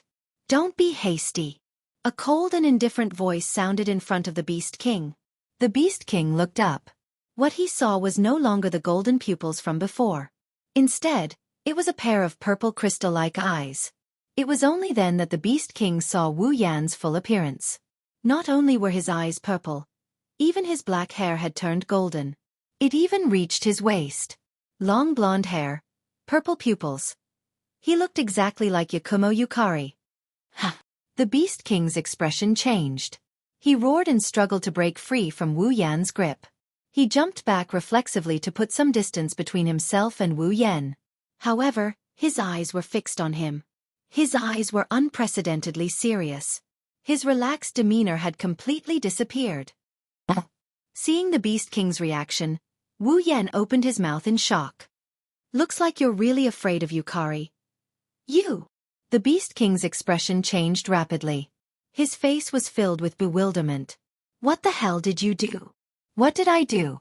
Wu Yan tilted his body and he replied nonchalantly. It's nothing, I just borrowed someone else's power for a bit. Borrowed someone else's power. The Beast King gritted his teeth. Yakumo Yukari? Wu Yan looked at the Beast King's gloomy expression. He didn't answer. He lowered his head and looked at his hands and the golden hair that reached his waist. His purple eyes revealed a trace of nostalgia. This is Yukari's power? So strong. Wu Yan clenched his fists. A devilish smile appeared on his face. At this moment, Yakumo Yukari's figure overlapped with Wu Yan's. He raised his head and looked at the Beast King, who was on high alert. All right, let's get started. After all, I don't have much time in this state. Chapter 840. The Beast King has more or less calmed down. He is a demigod after all. Even if he is a demigod, his mental fortitude is not weak. He calmed himself down and took a deep breath. He doesn't know how Wu Yan managed to borrow Yakumo Yukari's power, but with her power, he is no longer an ant he can kill. If he doesn't go all out, death is not impossible. I must go all out. Clap. The Beast King clasped his hands together, and a terrifying aura surged out from his body. Roar! The Beast King didn't open its mouth, but the roar of the beasts reverberated throughout the cave. It was as if tens of thousands of lions were roaring at the same time. The sound waves rippled through the air and dust as they surged towards Wu Yan with a force that could topple mountains and overturn seas. Bang bang bang bang bang. Wherever the sound wave passed, the ground was blasted apart. The sound of explosions rang out incessantly. The walls of the cave were shattered into pieces. Countless pieces of gravel were like porcelain, shattering into pieces before being crushed into powder. The might of a demigod. How terrifying! If Wu Yan was at the peak of Tier 8, he would have been crushed into powder like the pebbles. But now that he has entered Yukari's red jade mode, Wu Yan's face was expressionless. He didn't make any extra movements. He just reached out and waved his hand lightly. Dong! The 100-meter-long airwaves and dust that were raised by the oncoming sound waves suddenly froze, as if even time had stopped. Then they trembled all over, and without any sign, they suddenly disappeared and fell silent. The Beast King sucked in a breath of cold air. Having fought Yakumo Yukari before, he knew what Wu Yan was doing. The realm of being and non-being. Wu Yan paused. Then he smiled. As expected of someone who fought Yukari before. Looks like the realm of being has left a deep impression on you. The Beast King clenched his fists. He felt bitter. How could he not remember such a terrifying ability? He was slightly shaken. The Beast King gritted his teeth. A pair of fangs protruded from his mouth. His eyes were also like those of a lizard, becoming ferocious in an instant. It was nothing more than borrowed strength. He might not be a match for the real deal, but against the imposter. I don't believe I can't beat him. Boom. It stomped its foot on the ground, causing the ground to ripple. However, it did not crack like before. Instead, it rippled like a rice cake and wriggled behind the Beast King. Bone Beast! The Beast King let out a low growl and stomped his foot once more. Several bones that were thicker than a human body suddenly grew out of the ground, forming several burly and extremely ferocious white bone beasts behind him. Roar! Roar! Roar! Several bone beasts roared, as if they had been dead for a long time and had turned into white bones. Their jaws opened and closed as they roared. Go! Roar! An earth-shattering roar sounded. Under the Beast King's control, the bone beasts bared their fangs and brandished their claws as they pounced towards him. Facing so many monsters, Wu Yan's face showed no fear. With his current strength, killing these guys was as easy as blowing off dust. The Beast King thought that Wu Yan's strength was borrowed and not his own, so it was impossible for him to use it well. However, he did not expect that Wu Yan had the infinite martial training. In front of the absolute skill of mind, technique and body, as long as it existed in Wu Yan's body, it would be maximized for him to use it. Therefore, under Yukari's red jade mode, Wu Yan's strength was comparable to Yukari's, and in terms of technique, he even surpassed Yukari. Coupled with the realm of being, the enemy in front of him was just a clown. Facing the bone beasts, Wu Yan stretched out his hand and waved it again. In the next moment, the space in front of Wu Yan suddenly split open, as if something had sliced it open. A fissure spanned a full 50 meters of space in front of Wu Yan, and with a strange sound, it collapsed. Under the Beast King's gaze, the black fissure expanded, hiding Wu Yan's body behind it. And within the fissure, there were countless creepy eyes of all sizes. As the bone beast spun, the eyes in the fissure looked forward, directly ignoring the incoming bone beasts and looking at the Beast King. Being stared at by these eyes, the Beast King felt a chill run down his spine. Go! Behind him, Wu Yan pointed a finger forward. Instantly, rays of black light shot out from the eyes in the fissure, whistling through the air like a storm, shooting towards the incoming bone beasts. Not good. The Beast King had never seen Yukari's fissure ability before, so when the raindrops of black light shot towards him, the Beast King was startled, and with a flash of green light in his eyes, he disappeared from where he stood. Just a step too late, a dozen or so rays of black light blasted the ground where the Beast King was standing, landing on empty space, and the Beast King managed to dodge them in time. But the bone beasts were not so lucky. Chi. Roar. Miserable roars accompanied the black light, and in the blink of an eye, several bone beasts were crushed into nothingness, not even leaving a bone behind. Pung. At this moment, an earth-yellow mana storm instantly erupted from an area not far in front of them. Wu Yan frowned, turning his head to look at the huge magic storm.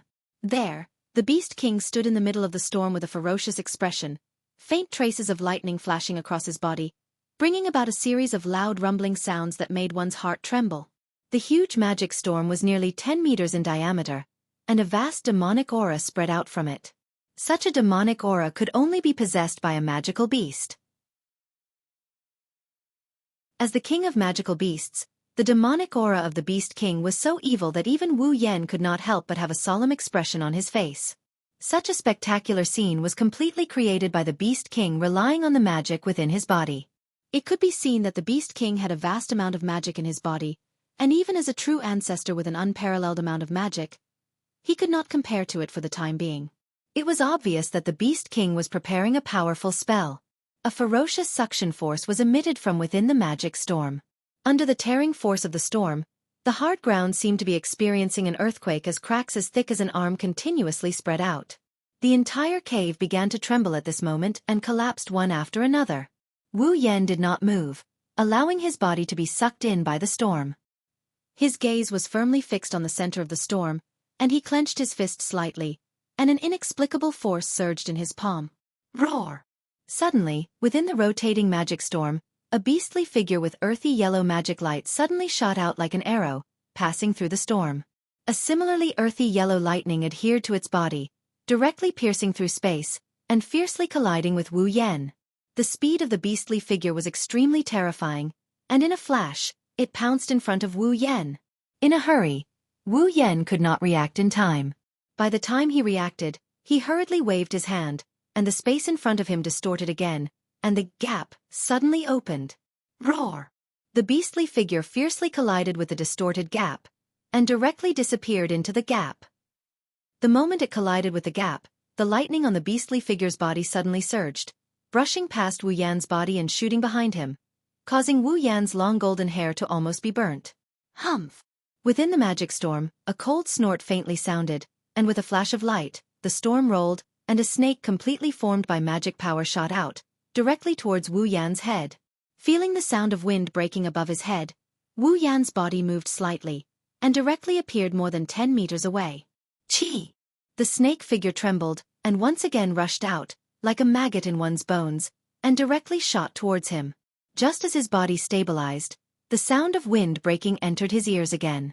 Wu Yan frowned slightly, and immediately became a little angry. Raising his hand, a rich fluctuation emerged from the palm of his hand. Immediately, he viciously grabbed at the snake figure that was flying towards him. A grip. Bang! The world seemed to have lost its color.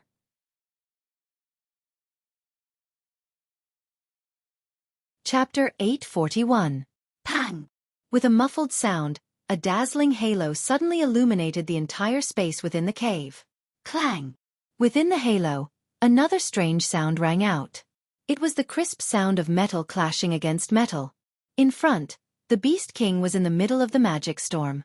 The halo lit up the entire storm like a light bulb, causing the Beast King to squint as he stared at the center of the halo. Although there was no way to see the situation within, the Beast King could sense the strange ripples within. That was the power of the realm. Is he using the power of the realm again? The Beast King's face was filled with a troubled expression. Then, he ruthlessly dug his sharp claws into the magic storm and slashed with all his might. For a moment, the entire magic storm stopped. Then, there was a continuous whooshing sound as the storm spun in the opposite direction at an even faster speed. Then, snake shadows formed by magic power continuously formed from the storm. They raised their heads, hissed, and shot out explosively, engulfing the center of the halo in all directions. Clang, clang, clang, clang, clang. The overwhelming number of snake shadows poured down like rain and rushed into the halo, causing a series of crisp sounds to ring out in the dilapidated cave. Hearing this strange sound, the Beast King knew that his attack had failed once again. His entire face darkened as hatred flashed in his eyes. His entire body shook. Within the storm, an even more majestic magic ripple spread out and fused into the spinning storm. The storm instantly expanded a little. The boundless magic that filled the sky suddenly intertwined with each other and formed a huge beast shadow. Floating in the center of the storm, the Beast King's expression was cold as he pointed his finger at the halo below and shouted coldly. Beast attack! Roar!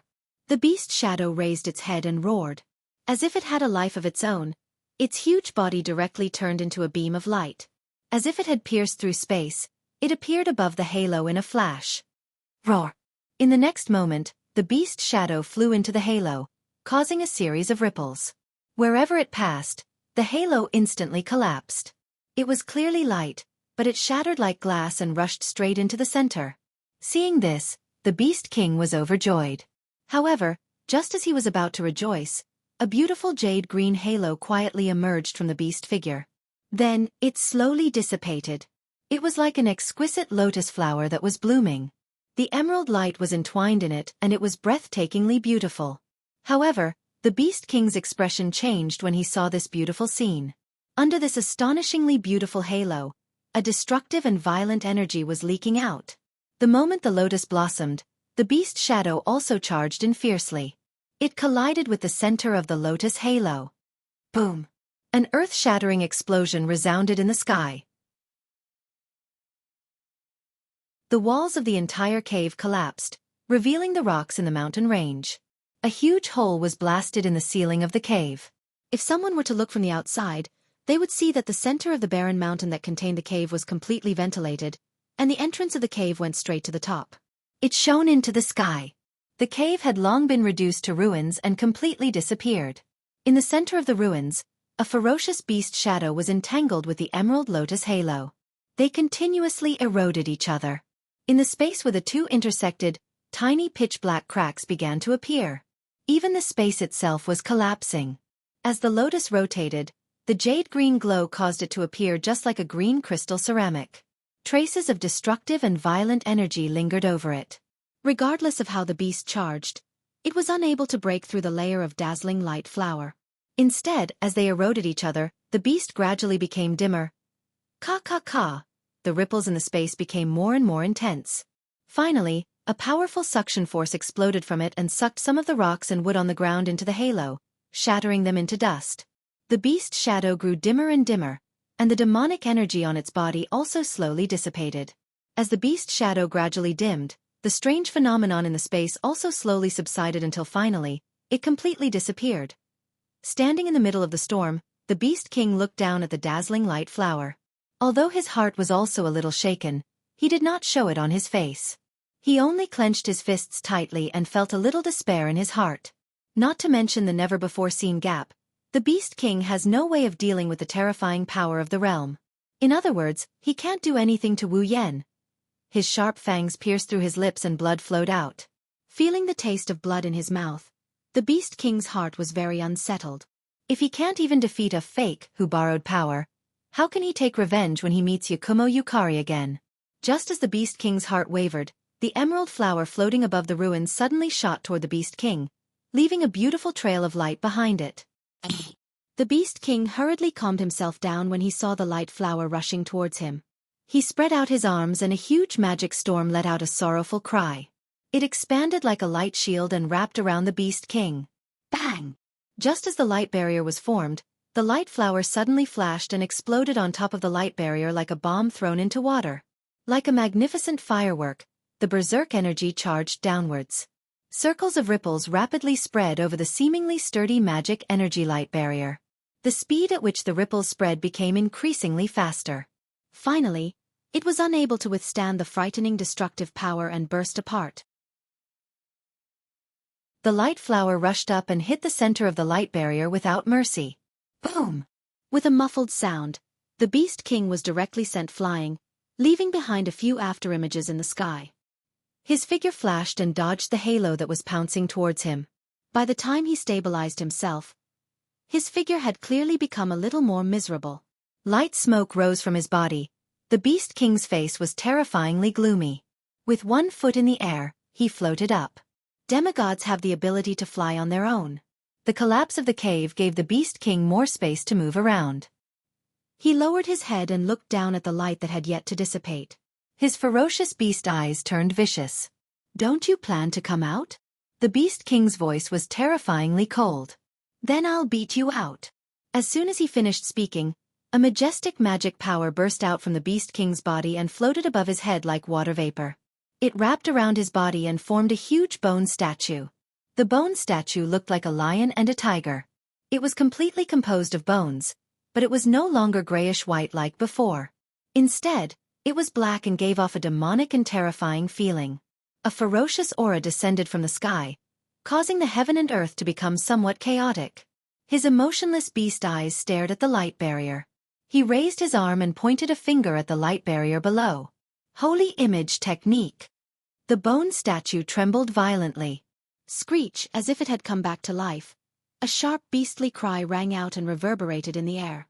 It opened its huge jaws and a jet-black ray of light as large as a javelin, carrying an extremely terrifying force, came crashing down on the light barrier like a meteorite. As if it had enveloped the heaven and earth, the strange jet-black ray of light caused the light barrier to tremble slightly. Within the light barrier, Wu Yan, who had his eyes closed, suddenly felt a sense of danger. Without hesitation, his figure flashed to the back. A pitch-black crack with eyeballs opened in the void behind him and swallowed him in.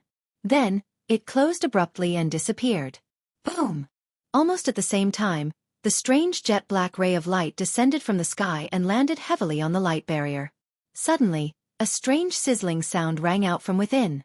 On the light barrier, a huge hole suddenly appeared. Around the hole, wisps of jet-black flames burned slowly, burning the entire light barrier cleanly like firewood. In mid-air, Wu Yan appeared and stared at the wisps of extremely faint jet-black flames. He was a little surprised. The strange flames, which seemed to have spread out from the depths of hell, carried a sinister and chilling aura. This was the source of the sense of danger that Wu Yan had felt earlier. Seeing Wu Yan's surprised expression, a smile finally appeared on the Beast King's face. Then, it suddenly disappeared. With a point of his finger, another jet-black ray of light shot out from the bone statue behind him. Like a black python, it shot out as fast as lightning, bringing with it a series of low sonic booms that resounded throughout the sky as it attacked Wu Yan.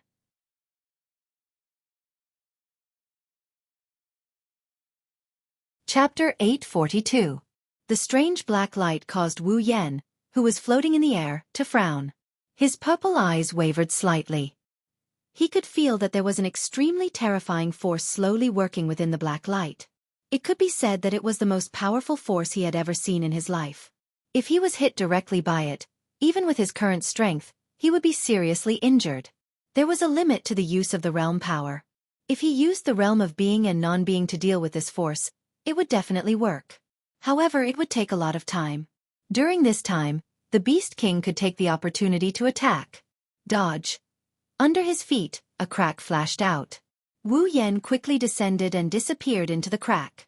Seeing this, the Beast King could not help but sneer. Dodge? How long can you dodge?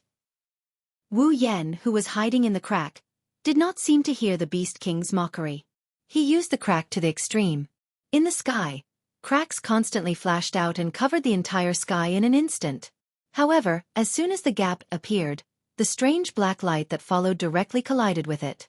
Black flames ignited and burned the gap into nothingness.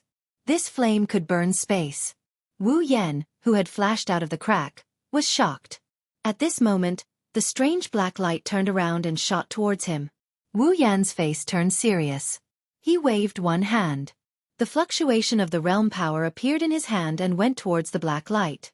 However, as Wu Yan expected, although the black light was fading, it was still rushing towards him. It was not that it was ineffective, but that there was not enough time. The black light flew past quickly and kept fading.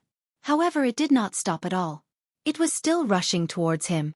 Looking at the black light flying towards him, Wu Yan had a serious look on his face. Hiding like this is not the way to go. Wu Yan's mind turned quickly. He had the realm power. He could deal with this extremely unusual attack. However, it would take time to destroy it. Or perhaps he could use the realm power. He could create an attack that was stronger than it. In the purple eyes, a thoughtful light flashed in them. Wu Yan clenched his left hand and the realm power emerged. Immediately, a gust of white flame appeared and surged in his hand. It rose and burned. Within it, a terrifying temperature suddenly took effect, causing this part of the world to become extremely hot. Fire! The Beast King was stunned and frowned. Is it the realm power again? The Beast King harumphed coldly. He had already developed a bit of hatred for the power of the realm. No matter what you do, I will not hesitate. The Beast King waved his claw. The speed of the huge strange black light increased sharply and rushed towards Wu Yan. However, Wu Yan did not even raise his head. He leaped back and dodged far away. On his palm, the white flame burned slowly and became more and more intense. The temperature within it also became more and more terrifying.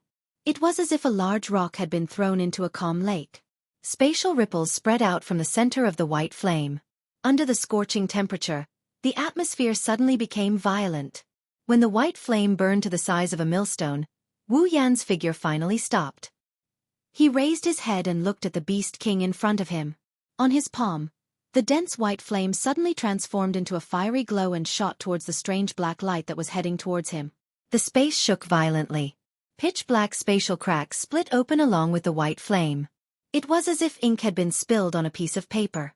It drove the atmosphere of this part of the world, and a fierce wind suddenly rose. Heaven and earth also became violent. The Beast King's expression changed violently. A sense of horror welled up in his heart.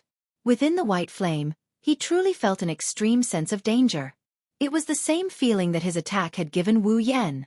The Beast King stared fixedly at the white flame that cut through the sky, bringing with it countless turbulent air currents and spatial cracks. The Beast King's expression was extremely serious.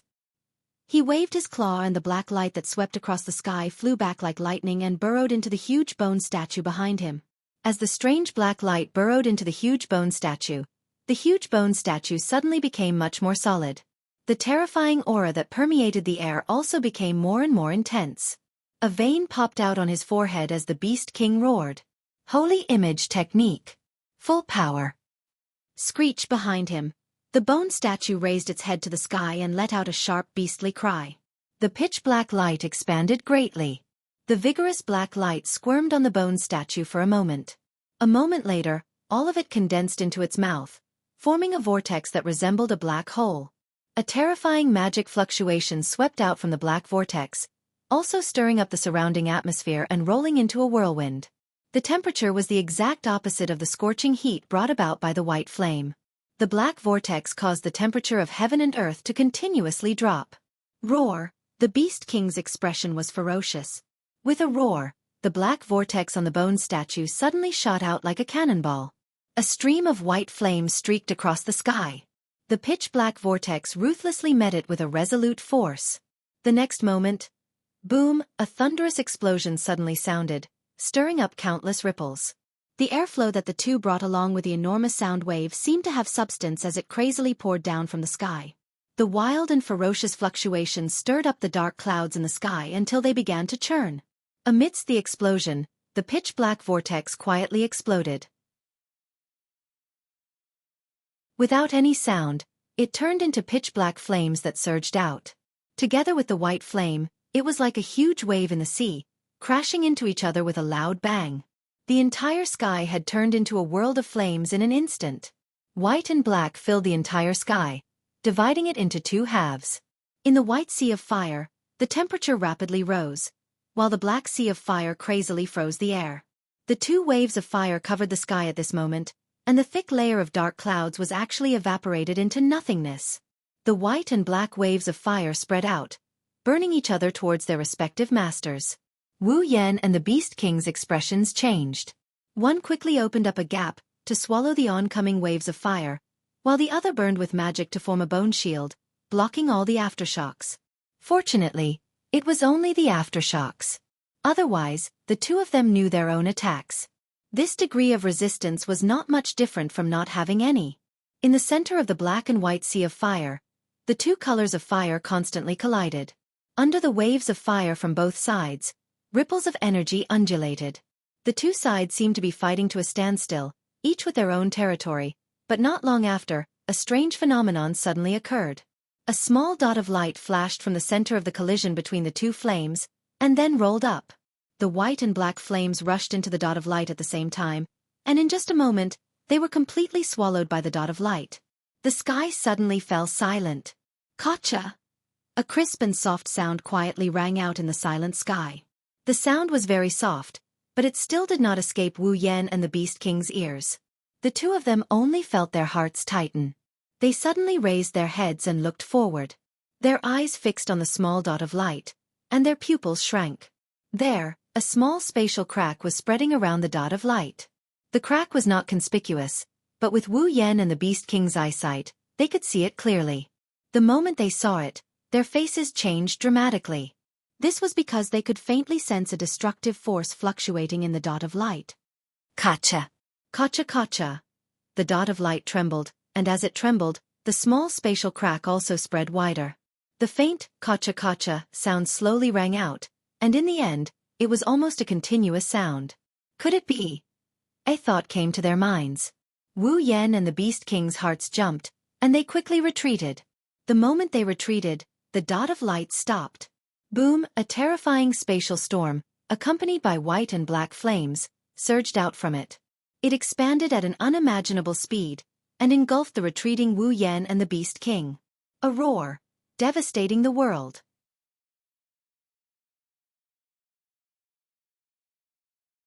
Chapter 843. Woo woo! The sharp sound of the wind was like the sound of a siren. In the sky, the black space storm was like a circle of shock waves, wildly flashing in all directions. The white flames and the black flames were driven by the space storm and turned into flaming meteors. They either rose up and shot into the air, or swept away and exploded in all directions. Some fell down and smashed into the ground. In the surroundings, the trees that had been standing for God knows how many years were blown away like chopsticks by the wind. Some of the trees that were hit by the two colored flames were directly turned into ashes in an instant. This was still the best. The trees that were blown away by the spatial storm were crushed without even a sound, as if they had never existed in the first place. How terrifying! The barren mountain that originally contained the cave had been completely turned into a pile of gravel, scattered on the ground like rubbish. The intact open space was like a dry wasteland, inch by inch cracking. The water in it had already dissipated under the effect of the flames. It was likely that it would be a matter of hundreds or thousands of years before it would be restored to its original state. The two different colored flames flowed along with the spatial storm in midair, making people wonder if it would continue like this forever. Fortunately, it didn't seem to have any intention of continuing to stay in this world. Although it was still wreaking havoc, compared to the beginning, its scale was already much weaker. On the other side of the white and black sea of fire, in mid-air, a crack full of eyeballs opened up, spitting out a figure. If one looked carefully, they would find that before the figure came out, the figure stumbled for a moment, looking quite embarrassed. It seemed that, before entering the crack full of eyeballs, he was in a hurry. Standing on the side of the crack without flames and the space storm, Wu Yan slightly raised his head, exposing his face to the air. He was panting slightly, his face slightly pale. After using such a powerful move like the white flames, even with the omnipotence of the realm power, he could not bear it. Although its power was terrifying, at the same time, its consumption had reached a frightening level. Wu Yan could even feel that the demonic power that he had because he was in Purple's red jade mode was a little weak at the moment. He raised his gaze and looked straight at the raging dual-colored sea of fire and the spatial storm. Wu Yan's purple eyes still had a trace of lingering fear. If he didn't escape in time, even if he didn't die, he would have lost a layer of skin. Wu Yan did not relax just because he escaped. After all, the spatial storm was too terrifying. His white flames and the Beast King's black flames were equally powerful. Wu Yan did not want to be pulled into the storm again because of a moment of relaxation. He took a few deep breaths. After calming his breathing, Wu Yan narrowed his eyes and looked at the weakening spatial storm and sea of fire. How is the Beast King? Kacha, kacha! In front of him, the spatial cracks were still spreading rapidly, covering every corner of this space. The dual-colored sea of fire stirred up waves after waves, although it was gradually dimming. However, its power did not decrease by much. In this world of spatial storms and dual-colored flames, even a peak Type 9 powerhouse would not be able to return alive if they entered. Boom! Suddenly, from a corner of the area, a loud and clear sound of something crashing could be heard. It sounded like a mountain had cracked open. Wu Yan's expression stiffened. A black light shot out from it, and then there was a bang sound. It blew away the surrounding spatial storm and sea of fire. The spatial storm and sea of fire that covered the sky and earth spread out in all directions at an extremely fast speed. The shocking energy of the storm and the varying temperature of the sea of fire cut many spatial cracks in the process of spreading out. As they spread out, they were mixed with fierce air waves. Once again, the entire ground was plowed. Wu Yan's purple eyes stared at the place where the strange sound came from. Some sparks flew past him with sharp winds, but it did not distract him in the slightest. He just continued to watch like this. Vaguely, Wu Yan saw a dense flow of demonic energy surging from that corner. A moment later, the flow of demonic energy suddenly contracted and then expanded. Then, a figure pushed by the flow of demonic energy flashed out like lightning and stood in front of him. It was the Beast King. However, his appearance had changed greatly. The beast skin clothes on his body had become tattered, and his hair was curled up, emitting wisps of smoke. The skin on his body was slightly charred, and his face was completely covered by a pale white color. A trace of blood dripped from the corner of the Beast King's mouth, dripping onto the bone statue that had wrapped around him at some point in time. It added a bit of red to the pitch-black bones. It was obvious that the Beast King was not as capable as Wu Yan, who could use the gap to escape the spatial storm and the dual-colored sea of fire. He had completely withstood the attack this time. Wu Yan's eyes turned cold. His body moved, and a gap appeared and swallowed his body. When the gap appeared again, he was already behind the Beast King. Chi! At the same time the gap appeared, a sharp black light shot out from the bone statue towards Wu Yan, who had just come out of the gap. Wu Yan sneered. He pointed his finger, and a gap appeared in front of the black light. Bang! The sound of a collision rang out, and the dark light turned into pitch-black flames that burned the gap into nothingness. The gap had only blocked the dark light for less than a second. But that 1 second was enough.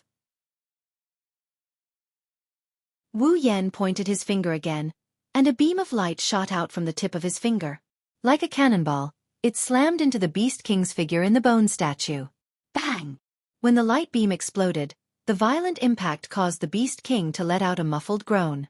It could no longer stabilize its body and fell down, heavily smashing into the ruins of the ground. The Beast King spat out a mouthful of blood. The unusual pain caused him to clutch his chest, and his mind went blank. Before he could regain his senses, a crack filled with eyeballs opened up beside him. Holy statue! Alarm bells rang in his heart, causing the Beast King's consciousness to be pulled back in advance. He let out a low roar, and the bone in the sky swayed and disappeared in an instant. When it reappeared, it had already protected the Beast King in the pitch-black bone. Bang, bang, bang, bang! At the same time, a few black and white balls of light smashed into the bone statue, causing a cloud of dust to rise. But the Beast King was not harmed. Wu Yan's face did not show the slightest bit of surprise. He closed his eyes, and his palm gently reached forward. His body flashed forward, and he appeared in front of the bone statue. The corners of his mouth curled into a cold smile. His palm gently pressed against the pitch-black body of the bone statue. The Beast King's pupils slowly shrank to the size of a needle. In the next second, a voice slowly rang out. The realm of being and non-being. As the voice fell, a strange wave of energy rose from the area where Wu Yan's palm and the bone statue's body touched, and it took effect on the bone statue. Clang! A strange sound was emitted along with the energy wave. It reverberated like a ripple. The entire pitch-black bone statue actually began to erode in the ripple. Its color gradually dimmed. Traces of cracks spread out from the pitch-black bones. In a short while, they covered the entire bone statue. Bang! Like a porcelain bowl, the bone statue directly shattered into pieces that filled the sky. Looking at the fragments that filled his vision, the Beast King's heart trembled violently, as if it was a reef that had been hit by a huge wave. Then, a fierce look flashed across the Beast King's eyes, and he activated the little bit of demonic power left in his body. However, before he could react, a figure appeared in front of him in a ghost-like manner. The hand that had just been on the bone statue was gently placed on the Beast King's thick shoulder. A cold murmur slowly rang out, causing the Beast King's body to stiffen. It's over. In his heart, a fatal sense of danger surged up along with a familiar energy. The realm of heaven and earth. The voice that fell into the Beast King's ears was no less than a death sentence, and it became the declaration of the end of this battle. Boom! The sky shattered, the earth cracked.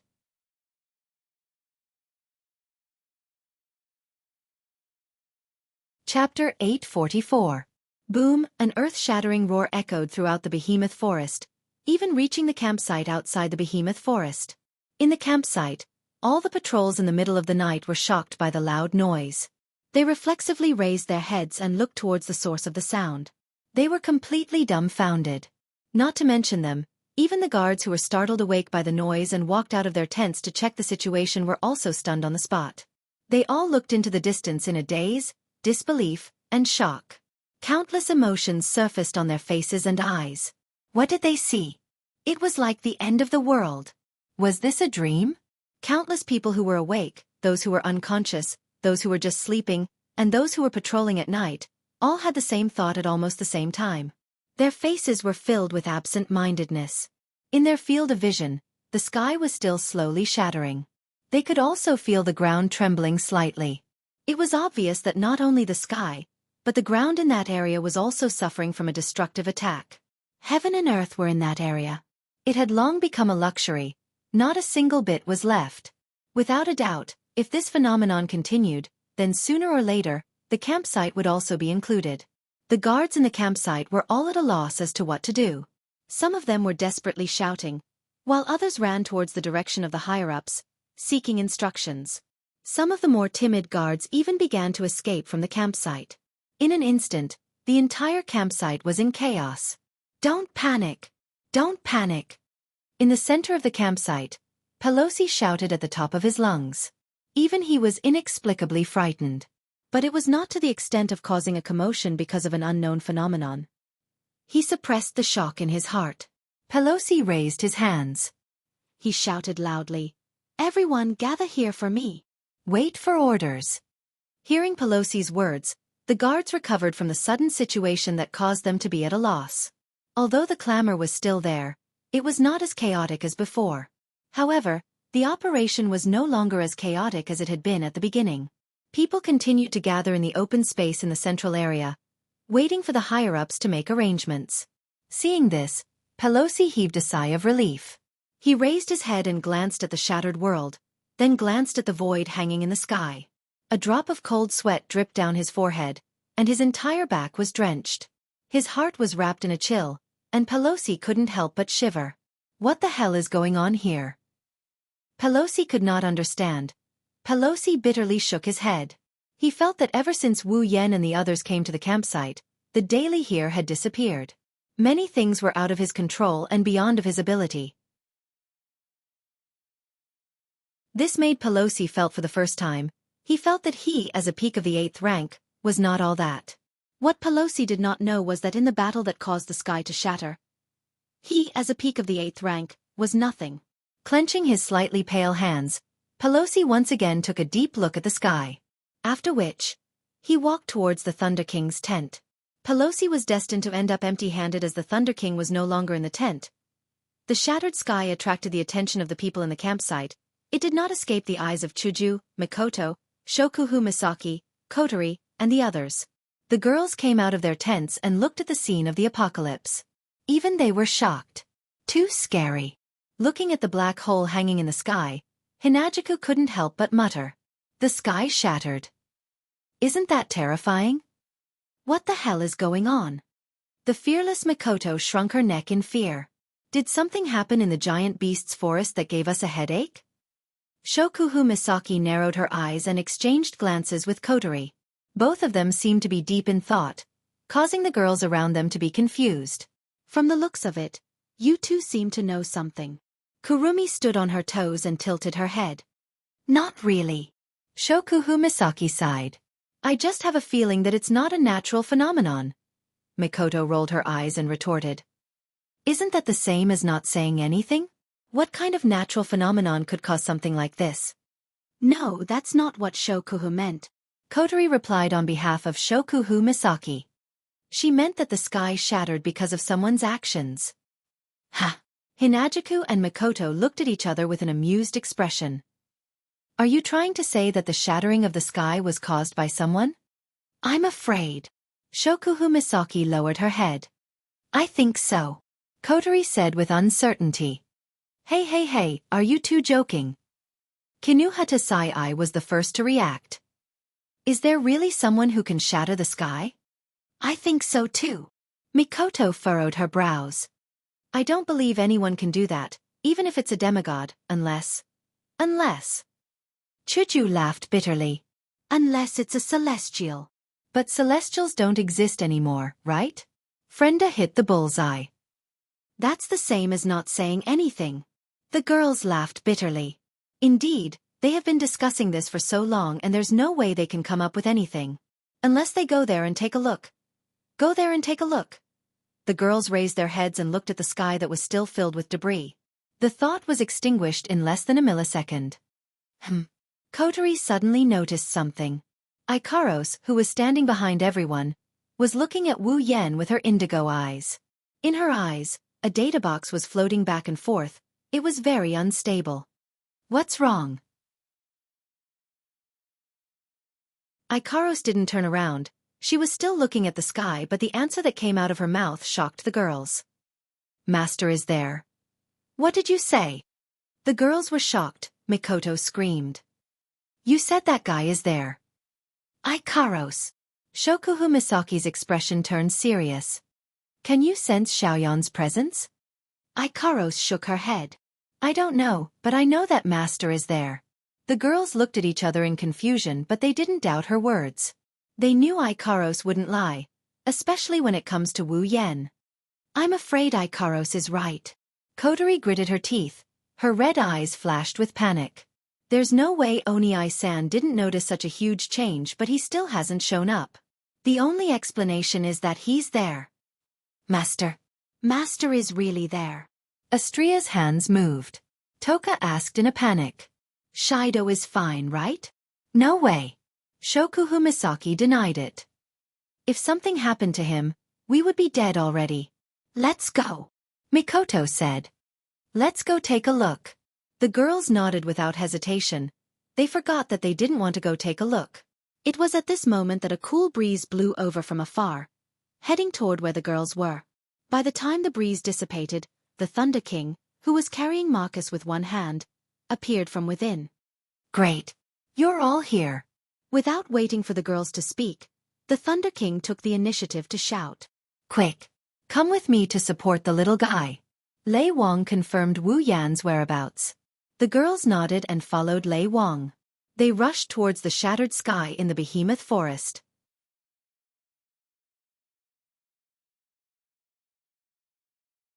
Chapter 845. The shattered sky isn't just shocking to look at. Only those who are in this world would know that there is a terrifying power comparable to a spatial storm here. Just as the people in the campsite had imagined, if the sky continued to shatter, by the time it reached the campsite would have no choice but to disappear. Unfortunately, the master who shattered this world doesn't have that much power. At a certain moment, the speed of the shattering of the sky started to slow down. Although it's not easy to notice, it is indeed gradually stopping until it completely stops. Under the empty black hole, the rain-like fragments from the shattered sky also slowly disappeared. The terrifying power contained in them gradually dissipated, and together with the things in the sky, they were crushed into nothingness. Then the sky returned to normal. At a speed visible to the naked eye, the empty black hole was covered by a dark cloud and retracted, returning the curtain of night to the spalier world. After an unknown amount of time, when the empty black hole completely disappeared, the strange changes in the sky returned to normal. It was still silent, only a little bit of starlight and moonlight were showing their existence. Everything seemed like nothing happened. Of course, if someone came to this world, they wouldn't think so. Not only did the sky shatter, the ground also disappeared. A huge crater with a diameter of more than a kilometer stood in this corner. It's as if the entire behemoth forest was dug out alive. Not to mention the magical beasts and creatures that were living here a moment ago, even the trees are gone. Only in that huge crater, several hundred meters deep, there are still 2 breaths. Looking up, Wu Yan bitterly smiled as he looked at the sky that returned to normal and the pitch-black crater that filled his field of vision. Her pale complexion made her look exceptionally sorrowful. His long golden hair fluttered without wind, gently fluttering, caressing his black robe. His purple eyes were filled with endless exhaustion. His chest was violently rising and falling. His rough breaths turned into hot breaths in this world that has returned to normal, showing his master's current state. He sensed the little Yao energy left in his body. The bitter smile on Wu Yan's face also turned into helplessness. Before he used the realm of heaven and earth, he had never thought of playing with such power, but in the end, he almost collapsed from playing with it. With infinite arms refinement, even if it's an unfamiliar power, he can perfectly control it. The same goes for his realm power. Under these circumstances, in Yukari's red jade mode, Wu Yan can be considered a Yakumo Yukari. At least, that's what Wu Yan thinks. But that wasn't the case. Being able to perfectly control one's abilities did not mean that one would be able to fight perfectly. No matter what, Wu Yan himself was only a little fellow at the peak of the 8th step. Even though he had grasped the power of a demigod, he was still unable to adapt to it. As a result, even though there were no problems during the battle, Wu Yan did not fully understand what kind of power the realm of heaven and earth possessed. In a situation where he didn't understand the power of the skill, in order to guarantee that he could defeat the Beast King, Wu Yan had no choice but to go all out. In the end, it led to the current situation. He took a deep breath. Wu Yan lowered his head and looked at his feet. The Beast King was lying there. Only the last bit of clothing was left on his body. Everything else had been reduced to ashes. His skin had already rotted away. Strands of blood sprayed out from his body as if they were free of charge, dyeing him into a blood-soaked man. Not much muscle was left on his face, and all the blood in his body was boiling due to the pressure and the friction with the atmosphere. The right side of his body was almost unrecognizable, and not a single bone was intact. Other than that, one of his arms and 2 of his thighs disappeared from his body. There was not a single part of his body left untouched. Even so, the Beast King's chest was still rising and falling at an almost imperceptible rate, proving that he was still alive. After withstanding the impact of the spatial storm and the dual flame sea, and withstanding the realm of heaven and earth, the Beast King was still alive. One had to admit that demonic beasts' vitality was very strong, and even though it couldn't compare to the true ancestors of vampires, it was still much stronger than humans. This was especially true for the Beast King, who stood at the peak of demonic beasts. His vitality was already stronger than the average immortal vampire. However, his powerful vitality combined with his appearance made it seem like he was struggling at death's door. Looking at the Beast King lying at his feet and vomiting blood, Wu Yan couldn't help but sigh. Before this, Wu Yan had always held a grudge against the Beast King who forced him and the girls around him into a desperate situation. Otherwise, he wouldn't have chosen to use the bloodline ability with a time limit to fight the Beast King. But now, seeing the Beast King in such a state, Wu Yan didn't know why, but for some reason, he couldn't bring himself to hate the Beast King anymore. Was it because he had already taken his revenge? Or was it because he didn't bring it with him when he was born, and he didn't bring it with him when he died? His long golden hair flowed in circles, making him look very elegant. His purple eyes looked at the twitching Beast King at his feet, and Wu Yan closed his eyes. This way, we don't owe each other anything. Perhaps because he heard Wu Yan's voice, the Beast King dragged his broken body and raised his head with great difficulty. A pair of unfocused eyes stared at Wu Yan's face, and he suddenly laughed out loud. Ha, ha ha, ha ha ha. Blood clots flowed out from his throat, and boiling blood flowed from the wounds all over his body. His face, which didn't have much muscle left, twitched, probably because of the pain. Even so, the Beast King couldn't stop laughing, and he couldn't stop laughing. His laughter was unexpectedly sad and crazy. Wu Yan quietly looked at him, not saying a word. His purple eyes were as calm as an ancient well, and when the Beast King saw this, he couldn't suppress the anger in his heart. This again! This again! This again! The words that were filled with resentment were forcefully squeezed out of the Beast King's mouth along with fresh blood as it roared out. Yakumo! This face! You too! This face! The Beast King's body trembled more and more, and he used all his strength to shout out a complete sentence. Don't act like you're the victor in front of me. I'm not dead yet. Hearing this, Wu Yan looked at the Beast King's eyes and coldly said, But you've already lost. I merely borrowed that woman's strength. The Beast King squeezed out his resentful voice intermittently as if he had reached his limit. His body was no longer trembling as he laid there, but his chest was rising and falling more and more violently. Wu Yan was silent, and then he bitterly laughed. Raising his hands, Wu Yan looked up and whispered, You're right, I just borrowed Yukari's power, it's not a true victory. The Beast King didn't say anything, he just looked at Wu Yan with cold eyes. Wu Yan, who was immersed in his memories. In his mind, the first time he came to the Spalier world, the first time he entered a dungeon, the first time he summoned a character, the first time he met the girls, and the memories of his adventures with the girls kept replaying. As the memories replayed, Wu Yan gradually lost his mind. Whether it's now or in the past, I've always borrowed the power of the people around me. Without them, I would have died. The Beast King suddenly clenched his hands, and his absent-minded face suddenly became firm, startling the Beast King who was staring at Wu Yan. I know I've always been weak because I can't leave them. Looking up, Wu Yan's eyes flashed with an indescribable light. That's an expression the Beast King would never understand. That's why I need to keep getting stronger, until one day, it's my turn to lend my power to them. I'll keep getting stronger.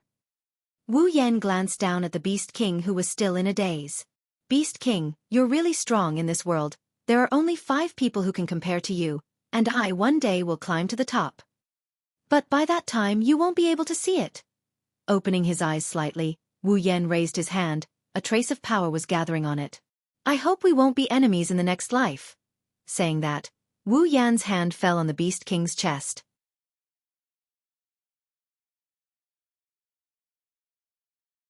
Chapter 846. Just as Wu Yan's attack was about to land on the Beast King's chest and deliver the final blow, the Beast King, who was lying on the ground, suddenly opened its eyes. Bang! With a muffled sound, strands of demonic energy emerged from the Beast King's body. Immediately after, the soil on the ground where the Beast King was lying suddenly rippled and surged up like a tidal wave, completely covering the Beast King's battered body within. This scene was exactly the same as when the Beast King had escaped from Purple's clutches. The sudden change startled Wu Yan and his eyes turned icy cold. Trying to escape? It's not that easy. His palm, which had been gathering power and was about to land on the Beast King's chest, suddenly flashed with the power of his realm. Mobilizing what little demonic energy he had left, Wu Yan slammed his palm on the soil that covered the Beast King. The realm of being and non-being. With the power of his realm activated, Wu Yan's palm slammed down like a 1,000-pound hammer, completely wiping out the soil in front of him. Then, with a loud boom, a figure shot out from the soil and stopped in mid-air for 1,000th of a second. Then, it turned into an afterimage and shot into the distance. Looking at the afterimage that shot into the sky, Wu Yan's face was full of ridicule. With a move of his feet, a crack filled with eyeballs appeared with a tearing sound. The power of the spatial gap was all-pervasive. After entering the spatial gap, Wu Yan could freely choose to open the spatial gap at any place and achieve the effect of teleportation. The Beast King's escape was of no use at all. As this thought flashed through his mind, Wu Yan was just about to enter the spatial gap and chase after the Beast King. However, before he could enter, the spatial gap under his feet trembled and closed on its own, disappearing without a trace. Wu Yan was stunned and his face was full of astonishment. He had yet to react to what was going on. It was engraved on the 3 Magatama engravings on his chest. The 3rd Magatama engravings, which had been maintaining a faint glow, suddenly dimmed and returned to its tranquil state. Almost at the same time, Wu Yan's long golden hair began to shrink at a speed visible to the naked eye. Her golden hair was still fading on one side. By the time he had retracted his short hair, the golden color returned to Wu Yan's original black, and his purple eyes returned to their wine-red color. The duration of the red jade mode had passed. His strength as a demigod fell rapidly, only stopping when he reached the pinnacle of the 8th rank. Feeling the return of his familiar body, Wu Yan did not have the slightest joy. Instead, he secretly cursed. Of all times, he just had to come at such a crucial time. Seeing that the Beast King was about to escape from his line of sight, Wu Yan didn't have much time to think. He roused the undamaged mana in his body and used spatial teleportation to appear on the horizon. However, there was still a considerable distance between him and the Beast King, who was flying away at an extremely fast speed. Although the spatial manipulation magic was miraculous, it was still somewhat lacking compared to the elusive spatial rift. If Wu Yan's strength was still at the demigod rank, it wouldn't be impossible for him to win against the spatial rift. However, the current Wu Yan was only at the peak of the 8th rank. Naturally, the spatial rift did not have such a powerful effect. Although he felt helpless about this fact, Wu Yan still roused his mana and continued to teleport in the direction of the Beast King.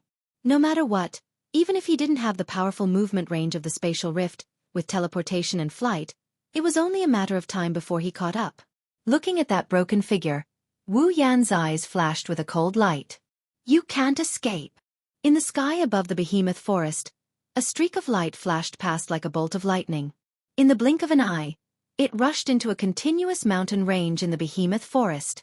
Pushing his speed to the limit, the Beast King also increased his speed to a rather terrifying level. As his figure flashed, his expression was incomparably gloomy. Although he was heavily injured, with the Beast King's strength, how could he not have noticed Wu Yan's pursuit? His heart filled with hatred, the Beast King suddenly felt a sense of danger. At the same time, he also noticed Wu Yan's current rank. His figure paused, but he quickly flew away again. His rank has dropped to the peak of the 8th rank. It seems that the power Yakumo Yuzi lent him has been used up. The Beast King's mind spun rapidly, but his speed did not decrease at all. Like a meteor streaking across the sky, he disappeared into the horizon. In my current state, I should be able to win against him at the peak of the 8th rank. But that fellow's methods are very clever. If he dares to chase after me, he must have some kind of trump card. It's best not to take the risk. Just as the Beast King was muttering to himself, a strange whistling sound suddenly came from not too far away, causing the Beast King's body to come to a sudden stop. Looking up, his eyes narrowed slightly as he fixed his gaze not too far away. There, a black-robed Wu Yan was floating in the air, his wine-red eyes looking at the Beast King with a hint of mockery in them. This despicable brat, what a terrifying speed! The Beast King sucked in a breath of cold air. After a moment of hesitation, his broken body shook violently and turned into a streak of light, flying wildly in another direction. Wu Yan frowned. He took a step forward, and when he was about to teleport again, the space around him started distorting and a bone sword materialized out of thin air. Seeing this, Wu Yan's body stopped moving. Bright lightning immediately crackled and surged out of his body. As the lightning surged out of his body, the clouds in the sky gradually darkened. Then he stretched out his hand and grabbed forward. Lightning flashed, and a long spear condensed from lightning appeared with a sizzling sound. Almost in an instant, a wave of energy swept out from the front. The bone sword that appeared out of thin air brought with it a whistling sound as it violently pierced towards Wu Yan. It's not a fight but a hindrance? Seeing that the demonic energy on the bone sword was not very strong, Wu Yan immediately understood the Beast King's plan. The lightning spear in his hand carried an unparalleled amount of blue and white electricity, crackling non-stop. Then, Wu Yan threw it out fiercely. Ding! The crisp sound of collision resounded throughout the entire sky. Hearing this sound, the Beast King's body rushed out like a ray of light. He didn't even know how far behind he was. He didn't even turn his head as he fled with all his might. I never thought that there would be a time when I would be chased by a peak level 8 ant. Gritting his teeth, the Beast King's face became a little ferocious. Because of the change in his expression, the Beast King's face started to bleed, but he didn't notice. The killing intent and hatred in his heart had long surpassed the pain. But the Beast King didn't slow down in the slightest. His body streaked across the sky, and in the blink of an eye, he disappeared into the forest. This desperate escape continued for more than 10 minutes. Finally, the Beast King's speed started to slow down. The demonic energy supporting his rapid flight was already showing signs of exhaustion. At this moment, the Beast King's broken face was incomparably pale. The blood in his body flowed even faster. One of his severed arms and 2 of his thighs were dripping down like water. If the Beast King wasn't a magical beast and a human was in his place, even if he wasn't killed by Wu Yan, he would have died from excessive blood loss. The Beast King gritted his teeth and continued to fly forward. He had already seen Wu Yan's speed just now. It was extremely terrifying. If he stopped, it wouldn't take long for him to catch up to him. This thought flashed through his mind. Just as the Beast King was about to continue flying, a voice that he hated to the bone and that made his heart tremble with fear rang out behind him. I said, "You can't escape." The Beast King trembled all over and subconsciously turned his head. A moment later, in a space not far behind him, Wu Yan's figure appeared. Seeing this scene, the Beast King's pupils shrank. That's teleportation? The Beast King finally understood how the other party was able to catch up to him with just the strength of a peak level 8. Gritting his teeth, the Beast King fiercely swung his only remaining arm. Immediately after, 4 bone spears that shone with a cold light appeared around his body. Under the control of the Beast King, they shot towards the figure behind him. As for the Beast King himself, the moment the bone spear shot out, he turned around and hurriedly fled again.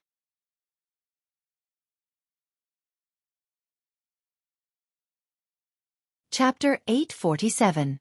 As soon as he appeared, Wu Yan's expression changed. 4 thick bone spears shot out from the front like ribbons, twisting at different angles during the shooting process, mercilessly stabbing towards his front, back, left, and right from 4 different directions. Judging from the mana fluctuations on the 4 bone spears and the explosive sounds, it was clear that the Beast King wasn't just trying to obstruct him with this attack. Even though his magic was about to run out, the Beast King did not hesitate to use a powerful spell. He was very bold. After all, the reason why the Beast King was able to drag its battered body and escape at such a high speed was because of the support of its magic power. Once the magic power in its body is depleted, the Beast King would no longer have any chance of escaping. Humph! Wu Yan snorted and turned his head. He looked in the direction the Beast King had escaped and smiled coldly. His body disappeared with a bang. As soon as he left, the 4 bone spears stabbed into each other and collided with each other. Under the pitch-black night sky, the Beast King's body was wrapped in a stream of light as it dashed through the giant beast's forest in an arc. His aura has disappeared. The Beast King glanced behind him and frowned. He did not think that Wu Yan had given up on chasing him. Based on what he saw just now, the other party must have used that mysterious teleportation technique again. Can we shake him off? As soon as he finished speaking, the Beast King's voice changed abruptly. He waved his hand, and a powerful magic power shot out, slamming into the void in front of him. Bang! The magic hit the empty space and the space rippled. A figure slowly emerged from it. It was Wu Yan. Seeing this, the Beast King immediately retreated. Wu Yan immediately teleported. When he reappeared, he was above the Beast King's head. Do you still not understand? He looked coldly at the Beast King. Wu Yan said in a low voice, if we're competing in speed, there's no way you can beat me. The Beast King clenched his fists and sneered. So ruthless. Looks like you're much more decisive than the first time we met. Wu Yan chuckled when he heard this. There was a hint of mockery in his smile. It started when you planned to kill the most important people around me. I didn't plan on letting you live for long. Whether it was Andrew or not, whether it was Marcus or the Beast King, they were normal people. Wu Yan could not be bothered with them. But if you touch his reverse scale, don't think you'll get away with it. As soon as he finished speaking, Wu Yan's eyes turned gold. With a swoosh, he charged towards the Beast King. You're at the peak of the 8th level. The Beast King was infuriated when he saw Wu Yan charging at him. He channeled his magic power into his palms and he extended his sharp claws. The Beast King also rushed out and collided with the former. Boom! A huge wave of magic and a thunderous sound resounded in the sky above the forest. The explosive airflow swept out. Like fireworks, dust flew in all directions from the collision. Both of them flew backwards and pulled apart some distance. The Beast King endured the pain in his body and stared at Wu Yan on the other side of the smoke. There was some shock in his eyes. Although he was now seriously injured, he was still a demigod. In this state, it might be a little difficult to fight against a 9th level. But against a 8th level, even if the other party was at the peak of the 8th level, the Beast King had no reason to lose. But in fact, the collision just now was evenly matched. This Wu Yan was not a simple person. While he was daydreaming, opposite him, Wu Yan's figure trembled and strangely disappeared on the spot. Immediately after, he flashed out from the space behind the Beast King. Raising his hand, a bluish-white electric current containing surging magic power struck the Beast King's back like lightning. Thunder Light Fist. Boom! A low muffled sound was heard. The magic power on the surface of the Beast King's body flowed rapidly and forcefully resisted Wu Yan's attack. However, his body started to sway slightly. Seeing that the body wrapped in magic power could not bear the burden and was shaking, Wu Yan narrowed his eyes. With a clench of his hand, bluish-white electric light filled his entire body. With a flick of his finger, the bluish-white electric current whistled through the air with a crackling sound. It was entwined in the scorching atmosphere and shot out explosively. With the Beast King's experience, he could of course see that these few small electric currents were definitely not something that he could withstand in his current state. A trace of fear flashed in his eyes. The Beast King's figure retreated rapidly, but he was cursing loudly in his heart. He was clearly at the peak of the 8th level, but his attack was comparable to that of a 9th level. This Wu Yan was simply a monster. You still want to escape? Wu Yan waved his hand and the electric current that flew out suddenly increased in speed. Like a thunderbolt, it violently struck the Beast King's body. Boom! After being struck by the electric current, the magic power surrounding the Beast King's body quickly dimmed by a lot, causing him to turn pale with fright. Before he could react, another electric current followed closely and violently struck the Beast King's chest again. Boom! With a muffled sound, the Beast King was hit by the electric current head-on. With a muffled groan, he smashed into the forest below. Boom! Boom! Boom! Wu Yan's palm danced and several electric spears formed by electric current shot out explosively. All of them struck the Beast King's body. A series of muffled sounds rang out, mixed with the Beast King's miserable cries. Damn it! Large amounts of blood sprayed out from the impact of the electric current. The magic power wrapped around the Beast King's body became thinner and thinner. The Beast King's face was malevolent and his eyes flashed with a crazy light. Don't think that you can have your way with this. Looking at Wu Yan who was looking down at him from above, the Beast King took a deep breath.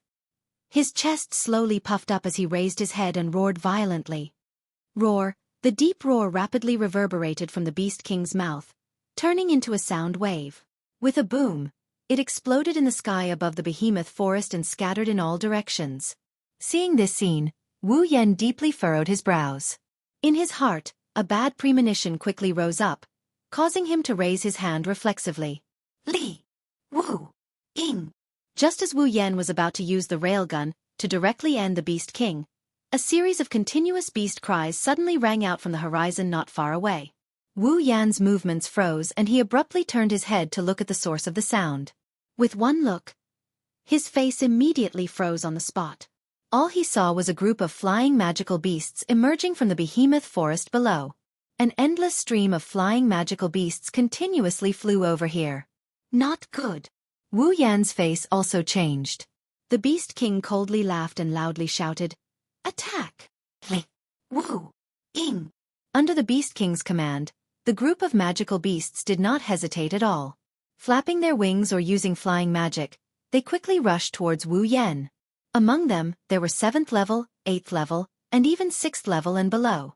With their instincts as magical beasts, they should know that against Wu Yan, only death awaited them. However, at this moment, these magical beasts were like moths to a flame. By the time they reached Wu Yan's side, they all had a tacit understanding and simultaneously surrounded Wu Yan. Ha ha ha ha! Below, the Beast King raised his head to the sky and laughed wildly. His body moved, turning into a ray of light and quickly disappearing into the depths of the forest. He only left behind a single sentence, echoing in the surrounding space and into Wu Yan's ears. Wu Yan, in the future, this king will definitely repay everything you've given me today. Hold it right there. Wu Yan bent down and was just about to rush down when the surrounding magical beasts seemed to have received some sort of message. Amidst their roars, they all rushed towards Wu Yan. Without any other choice, Wu Yan could only use spatial teleportation to escape the encirclement of the magical beasts. He slowly emerged below and scanned his surroundings. However, he had already completely lost track of the Beast King's aura and traces. A sullen fury rose from Wu Yan's chest. Feeling the magical beasts continue to pursue him from behind, Wu Yan roared angrily, his voice echoing through the forest. In the next moment, the overwhelming horde of magical beasts covered Wu Yan's figure.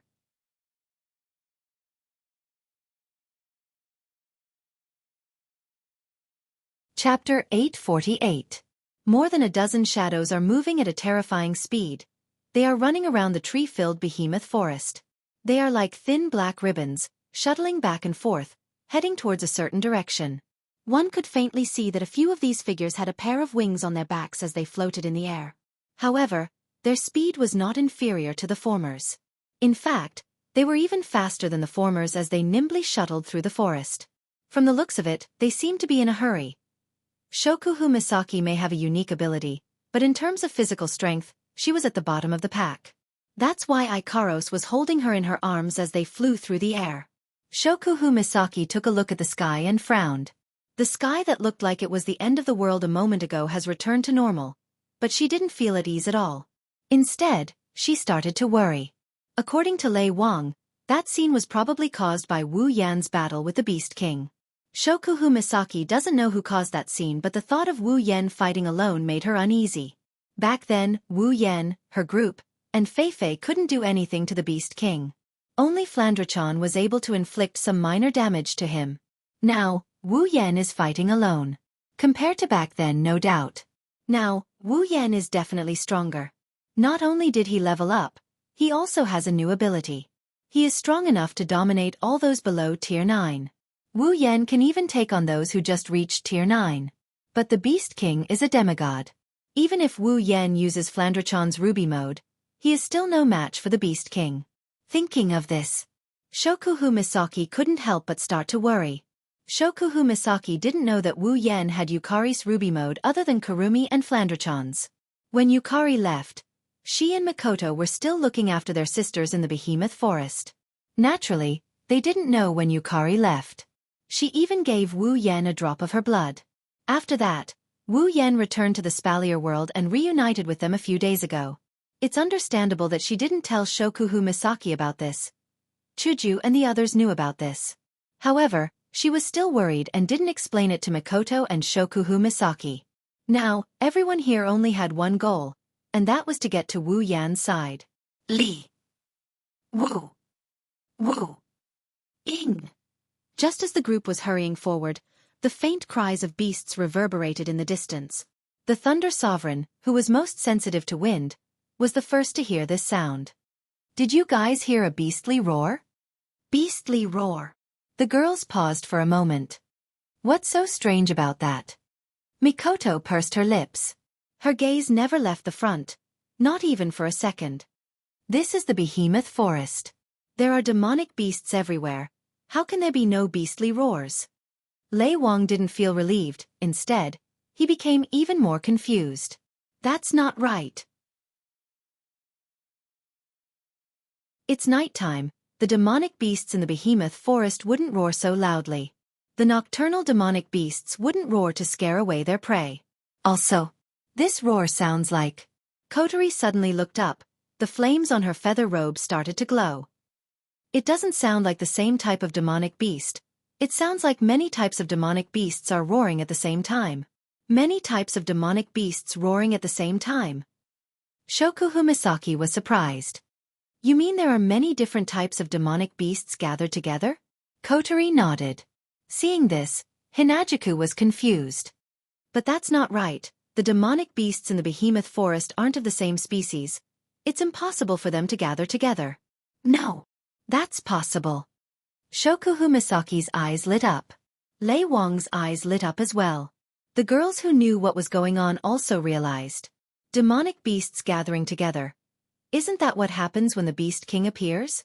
Only the king of demonic beasts, the Beast King, has the ability to gather all the different types of demonic beasts together. The Beast King is there. Shokuhu Misaki concluded. Then, Mikoto looked up. Sparks flew from her forehead. Yen must be there as well. Kotori narrowed her eyes. She turned into a streak of flame and flew to the front of the group. The rest of the girls and the Thunder Emperor immediately changed their direction and followed Kotori to the source of the sound. As the group of people got closer, the faint cries of beasts entered their ears very clearly. It was no longer as vague as it was at the beginning. This time, everyone could hear the different sounds contained within the cries of beasts.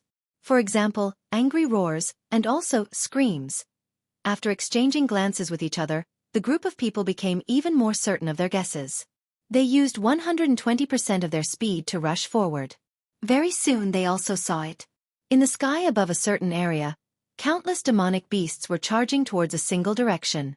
They were attacked by fire, lightning, wind, and ice.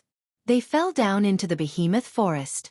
The one who caused this scene and used all sorts of elemental attacks is a tall figure floating in the middle of the demonic beasts. Almost at the first moment they saw this figure, all the young ladies recognized his identity. Yen. Master. Ikaros's indigo eyes trembled violently before turning a deep red. Her hair swelled up slightly and a pure white halo appeared on top of her head. Sky Queen mode. On. Ikaros put on a pure white light armor and her pink wings turned into a pair of blue wings. Ikaros passed Shokuhu Misaki to Astria as fast as she could and shot into the sky like a rocket. The next moment, cherry-colored missiles appeared out of thin air around Ikaros's wings and turned into streaks of pink light. Like a swarm of locusts, they flashed towards the demonic beast surrounding her figure. Boom boom boom boom boom. Cries of agony followed by explosions resounded throughout the night sky. The demonic beasts that were hit by Ikaros' homing missiles were reduced to ashes without any suspense. Only a portion of them were left with intact corpses, charred black and smoking as they fell to the ground. Mikoto, Kotori, Flandrachan, and the other flying girls followed Ikaros's lead. Astria was tossed onto the ground by Shokuhu Misaki's butt. Even Toka flew towards Wu Yen with her angel sword thrown. Wu Yen saw the arrival of the girls. When he saw the girls attacking, he quickly increased the frequency of his attacks. As a result, the one-sided slaughter began. By the time everything calmed down, the ground where they were standing was already covered with the corpses of magical beasts. Yen! The girls finally came to Wu Yan's side. Mikoto pointed a finger at Wu Yen. It almost hit his nose. You bastard! I can't believe you came here alone to do something so dangerous. Wu Yen flinched. He saw the displeased looks on the girls' faces. He smiled helplessly. I'm sorry, I didn't expect such a huge secret to be revealed. The girls' expressions lightened up after hearing Wu Yan's explanation. Lei Wang came to Wu Yan's side and asked with a serious expression. Where's the Beast King? Wu Yan took a deep breath. He clenched his fist and bitterly smiled. He escaped. Escaped. Lei Wang didn't understand what Ikaros meant by that. The peak tier 8 Wu Yan is fine. Instead, it was the demigod Beast King that escaped? Wu Yan didn't explain. He looked at the direction where the Beast King escaped. His eyes turned cold.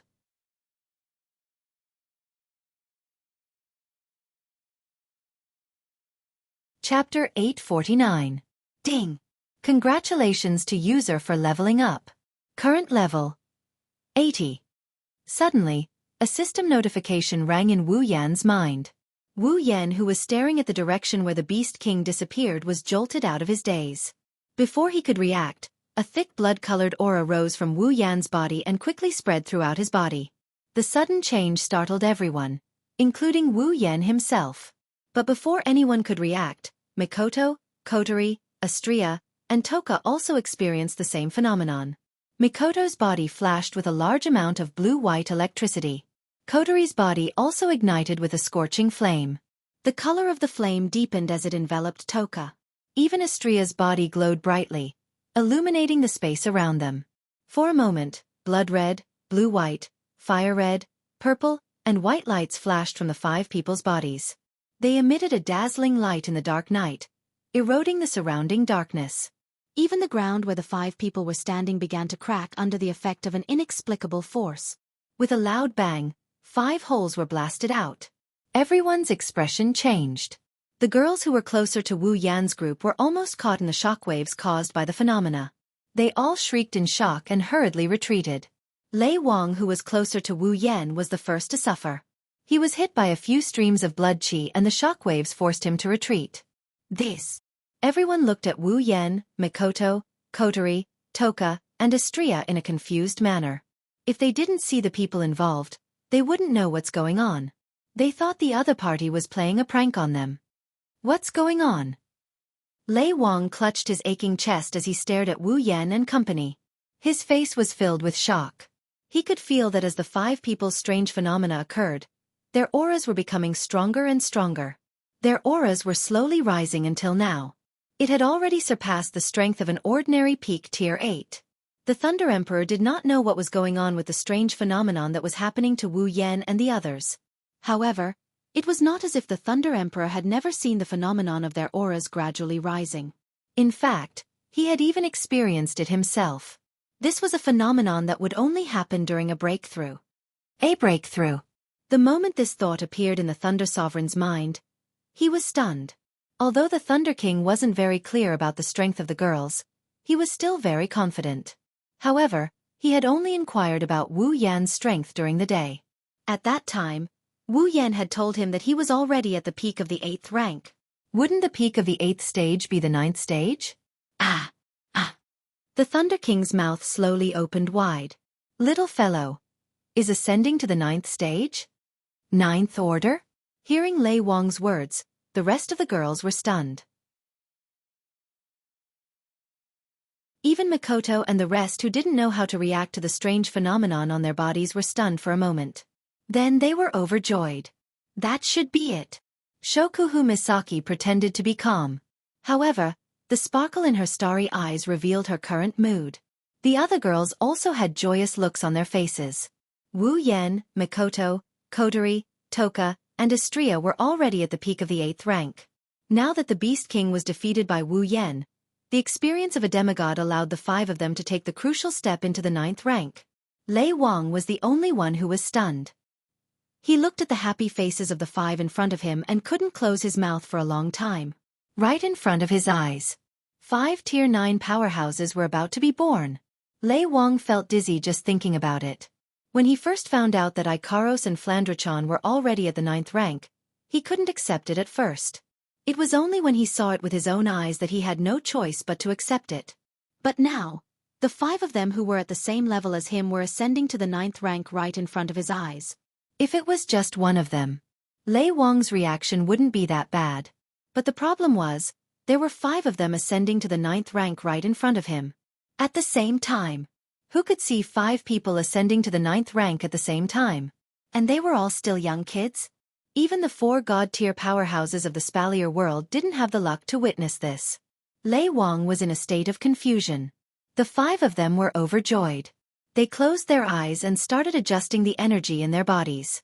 Mikoto slowly retracted the electricity flowing around her body. Kotori retracted the flames around her body. Astria and Toka did the same. Only Wu Yen was confused by the blood aura floating around him. This wasn't a power that came from his body. It came from his bloodline. How was he supposed to control it? When the 4 girls returned to normal, Wu Yen was still surrounded by blood aura. However, the girls didn't have the energy to pay attention to Wu Yen. Astria shrieked as soon as she returned to her normal state. Everyone's attention was on her. The girls turned their attention to Astria, who was screaming in fear. They were stunned by what they saw. The light gathered at Astria's chest. To be more precise, it gathered at Astria's heart. It gradually dimmed until it reached an undetectable level. Then, it stopped dimming and stayed there for a long time. Light? The girls were dumbfounded. Light. Astria touched the faint light at her heart and her face turned into a panicked expression. She screamed and jumped towards Ikaros. Ikaros was the only one who could do this. She screamed and jumped towards Ikaros. Ikaros-senpai. Astria is going to die. That one sentence caused the girls who were still in a daze to fall to the ground. Astria, on the other hand, had tears streaming down her face. Ikaros-senpai. I'm about to die. I'm about to die. Ikaros wasn't able to keep up with Astria's rhythm. She used her pitiful indigo eyes to look at the ball of light above Astria's heart. A stream of data flashed across her eyes and she froze. This phenomenon. Ikaros placed her hand on Astria's chest and said in a daze, I experienced it before as well. Hearing this, the girls all seemed to have thought of something, and Shokuhu Misaki suddenly understood. That's right. This phenomenon happened when Ikaros ascended to Tier 9 as well. Phenomenon? Kodori, Kurumi, and the others who were summoned later asked, but Shokuhu Misaki didn't answer immediately. Instead, she said something thoughtfully. If I remember correctly, this phenomenon happened when Ikaros ascended to Tier 9. The Pandora system in her body started to awaken. That means... Chuju and Mikoto looked at Astria in shock. Astria, are you going to start your Pandora evolution as well? If I'm not mistaken, that should be the case. Astria blinked. Her panicked expression collapsed as she let out a sigh of relief. What? So she's not going to die? The girls sweated profusely. While the girls are still mesmerized by Astria's transformation, Wu Yen, who lost his bloody aura, looked a little out of sorts. Kurumi tilted her head when she noticed this. What's wrong? Aotsu-sama. Wu Yen snapped out of his daze. He felt warmth in his heart when he saw the concerned looks on the girls' faces. He quickly shook his head. It's nothing, don't mind it. Wu Yan grinned as he immersed himself in his sea of consciousness. The system notification that rang in his mind just now. Ding! User's level has met the awakening requirement of True Ancestor Bloodline. True Ancestor Bloodline ability has been automatically awakened. Please choose one of the 3 options below as a bloodline ability. 1.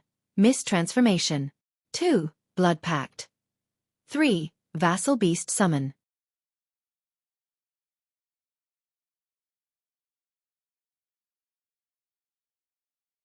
Chapter 850. Behemoth Forest, the campsite. A night had passed. The apocalyptic sky had disappeared into the distant horizon like a dream. After the initial chaos, the campsite once again returned to its peaceful state. The guards who were patrolling around the campsite forced themselves to stay awake and began their mission for the day. However, no matter if it was their mind or body, they were all abnormally exhausted, causing the entire campsite to be filled with a dispirited atmosphere. They couldn't be blamed. The events that had happened in the camp these past 2 days had tormented these pitiful guards. Not to mention other things, just being woken up from their sleep twice in a row already made them physically and mentally exhausted. First, it was Wu Yan who was furious and woke up all the guards in the middle of the night. The matter of Andrew's death caused everyone to lose the sleep they had the night before. Last night, such a ridiculous phenomenon occurred, causing everyone to be in a state of panic. It was impossible for them to sleep. It had only been 2 days, but so many things had happened. Even though the guards in the campsite were all warriors and magicians, they were still somewhat overwhelmed. It was only natural for such a phenomenon to occur. At this moment, in a large tent in the center of the campsite, there should only be 1 or 2 high-ranking officials. However, at this moment, it was filled with a black mass of figures. All sorts of noises mixed together, buzzing incessantly, causing one to feel as if they were in a beehive, causing one to feel extremely irritated.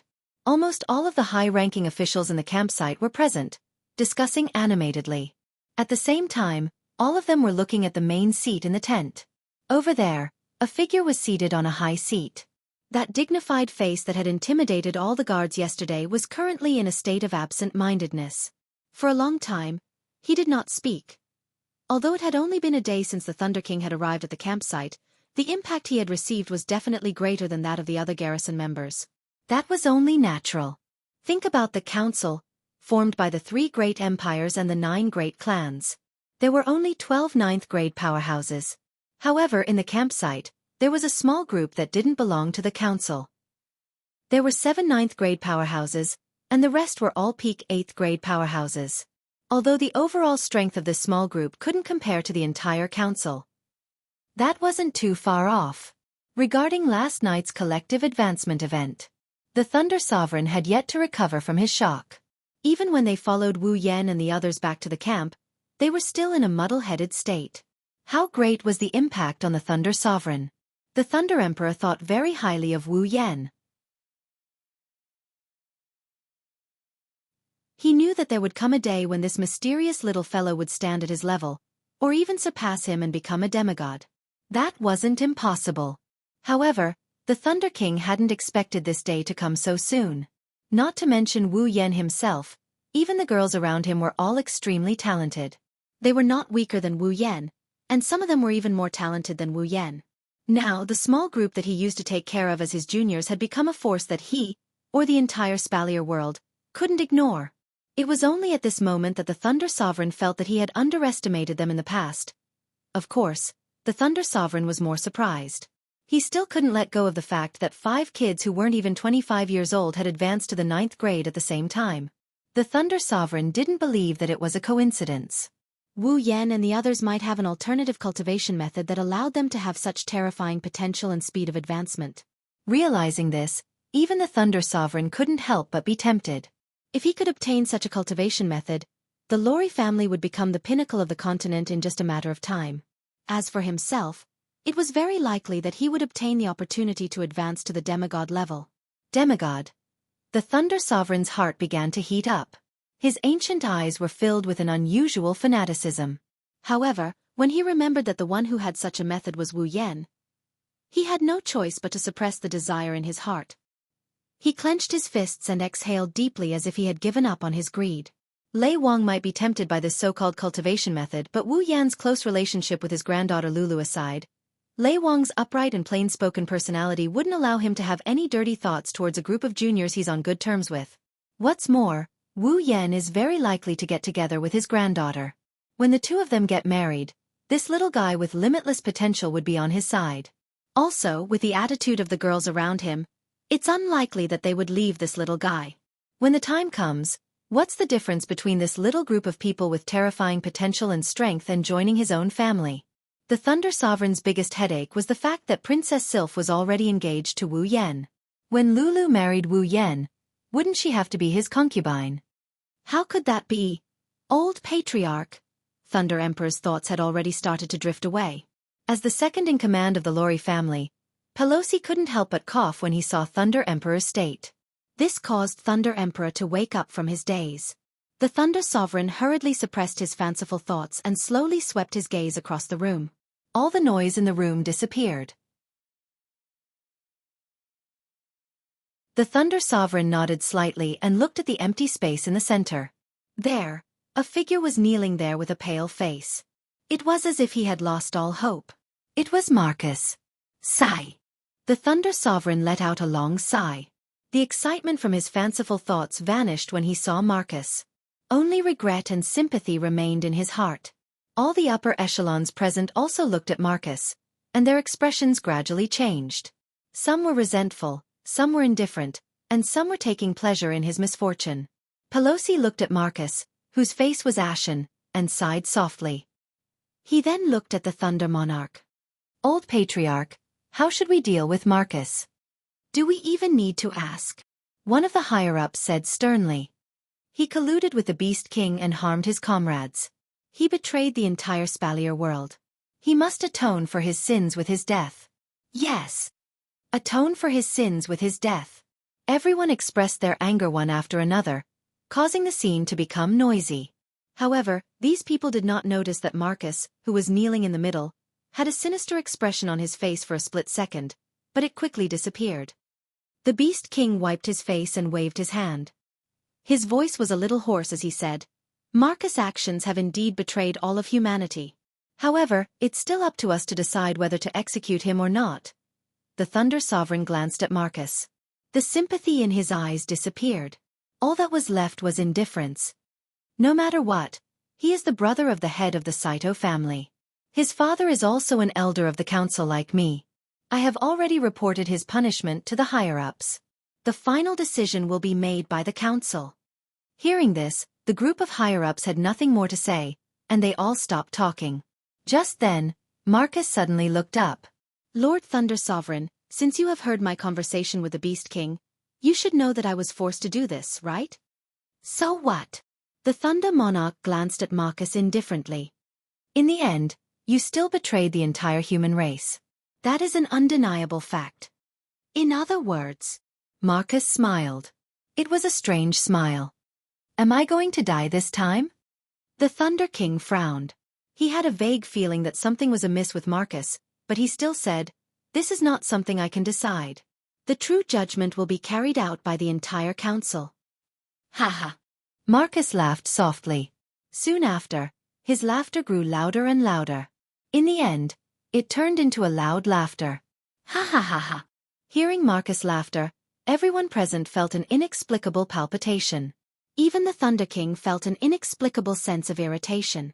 Frowning, he waved his hand. Take him down. 2 8th-rank guards immediately came in from outside the tent and suppressed Marcus. Marcus lowered his head.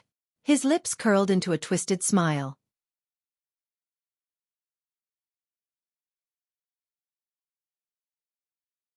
Chapter 851. Spalier World Academy. It has been a week since Wu Yan and the others graduated from the academy. This week, the academy returned to the peaceful life Wu Yan and co had before they entered the academy. Cultivating, earning credits, dueling, living a life of 3 points and 1 line between their residences, the arena tower, the merchant district, and other resource areas. It's a very regular routine. Actually, many students weren't used to such a routine. It wasn't that they liked excitement, but rather in the past few months, they had gotten used to news that would pop up from time to time. For example, some unknown person had suddenly defeated a ranked expert, or the 12 top powers of the academy had been challenged, or the rank number 1 had been kicked off the stage, and so on and so forth. It was a big news that would shock anyone who heard it. However, after Wu Yan and company left the academy, all of these major events calmed down and returned to normal. It's only been a week and some of the students are already sighing and complaining about the lack of passion in Silveria World Institute. The higher-ups of the institute don't know whether to laugh or cry. They're cursing the bastard who caused this to happen, but they've forgotten that some of the girls around him are even more perverted than he is. No one knows how long the situation will last, but in short, the academy was as peaceful as ever. In the central area, on the top floor of a towering iron tower, which was also the arena tower, the 12 elders of the council had once again gathered together. They had rushed here from all over the world and started the second big meeting since the birth of the Beast King. The 12 decision-makers of the Spalier world came here personally for a meeting. That was something that would only happen when an event that affected the entire Silveria world happened. Although the decision-makers of the council were different every time, this year, other than the time when the Beast King was born, there wasn't a single meeting of this sort that was held. In the history of the Spalier world, some of the elders of the academy didn't even hold a meeting like this. After all, if something big enough to affect the entire Spalier world happened every year, the world would be a little too dangerous. 2 meetings in one session, but the number of such meetings in the history of the Spalier world didn't exceed 5. The 12 elders of the academy could feel it.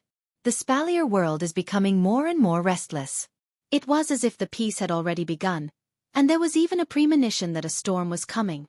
The elders looked at each other and saw the same emotion in each other's eyes. They smiled bitterly. "Old Lei, you explain." Kite sighed and said to the Thunder Sovereign. Lei Wang nodded and took a step forward. He raised his voice and said with a serious face, "In this meeting, there are 2 things that I would like to explain to everyone." Hearing the Thunder King's words, the elders present perked up slightly. However, if one were to take a closer look, they would discover that among these elders, there was one who was somewhat reluctant. "Firstly, I believe all of you should have already received some information, right?" The Thunder King swept his gaze across the crowd. "Is it about the discovery of the Beast King?" The Emperor of the Baruba Empire looked at Lei Wang. The Thunder King nodded. Then, the faces of the 12 elders all darkened. "I was the one who discovered Lei Wang's tracks personally." Lei Wang ignored the sudden change in expression and said expressionlessly, "I have good news and bad news to share with everyone here." Everyone held their breaths, allowing the Thunder Emperor's calm voice to resound clearly. "Let me share the bad news first." Lei Wang shook his head and sighed. The Beast King had a battle with Lord Purple and was severely injured. Moreover, he was severely injured. Everyone already knows about this, right? The bad news I want to tell you is that when I saw the Beast King, his injuries had already healed. What? Everyone's faces changed. Carter spoke up. "But Old Lei, didn't you say that the Beast King's injuries would take at least a year to heal?"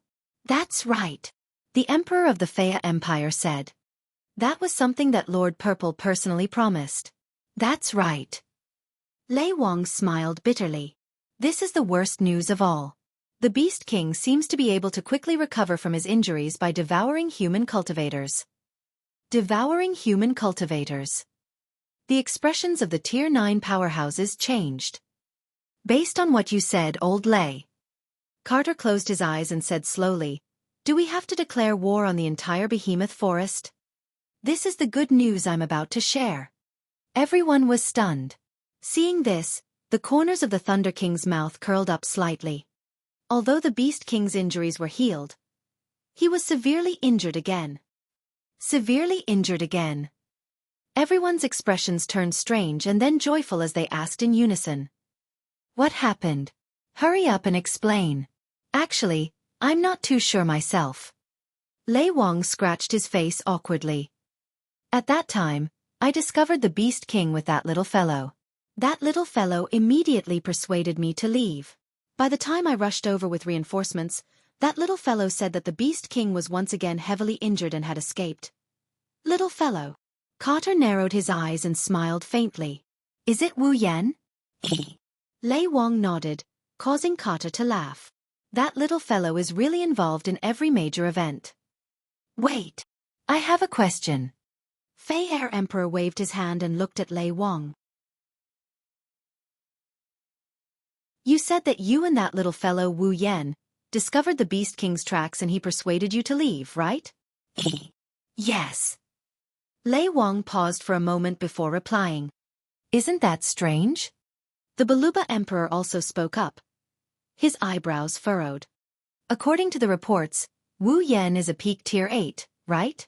Not only did a peak of the 8th step dare to face a demigod Beast King alone, but he even persuaded you, a 9th step powerhouse, to leave. Isn't this a little too illogical? The other Grand Elders all nodded and began to whisper amongst themselves. Kite did the same. It does seem illogical. Carter rubbed his chin thoughtfully. Does that little fellow have a trump card that can deal with a demigod?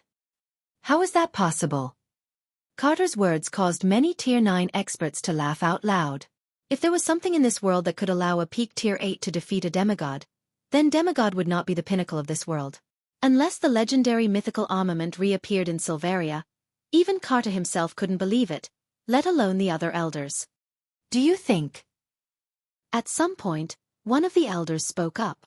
Is it possible that Wu Yan fella is in cahoots with the Beast King to put on a show to kill the forces of Silveria? The moment this was said, the air in the arena tower seemed to freeze. You mean to say that the one who colluded with the Beast King is Wu Yan and that Marcus and Andrew were set up? The Thunder Sovereign stared at the elder with an emotionless gaze. However, those familiar with the Thunder Sovereign knew that this was a sign of the Thunder Sovereign's extreme anger. I was just making a guess. The elder did not want to anger the Thunder Emperor and hurriedly explained, I'm not saying that this is the truth. The Thunder Emperor stared at him for a moment before turning to look at Carter. Your Majesty, although I do not have any evidence to prove that Wu Yan has nothing to do with the Beast King, I can guarantee with my life that he would never do such a thing. The Thunder Emperor's resolute words caused many Tier 9 experts to be surprised. Although they knew that the Thunder Emperor was on good terms with Wu Yan, they did not expect it to be to this extent. Even Carter was stunned by the Thunder Emperor's attitude. However, he also did not believe that Wu Yan would collude with the Beast King. Otherwise, his daughter who looked cold on the outside but was very sensitive on the inside would not fall for such a person.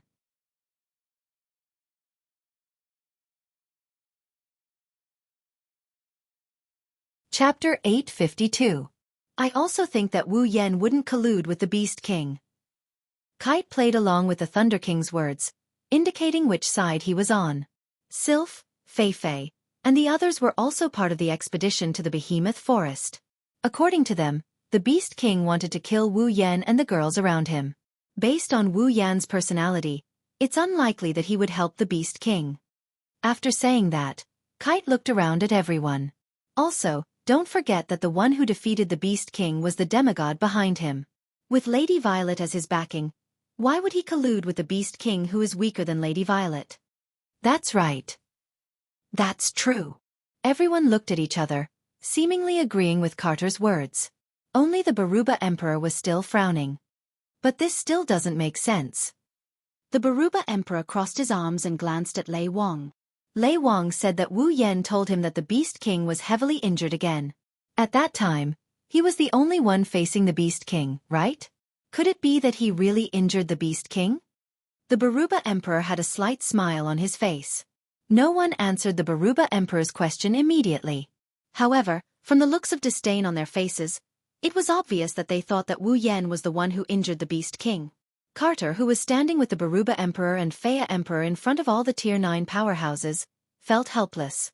He sighed and said, Sylph said that when they fought the Beast King in the Behemoth Forest, they couldn't injure him even if they worked together.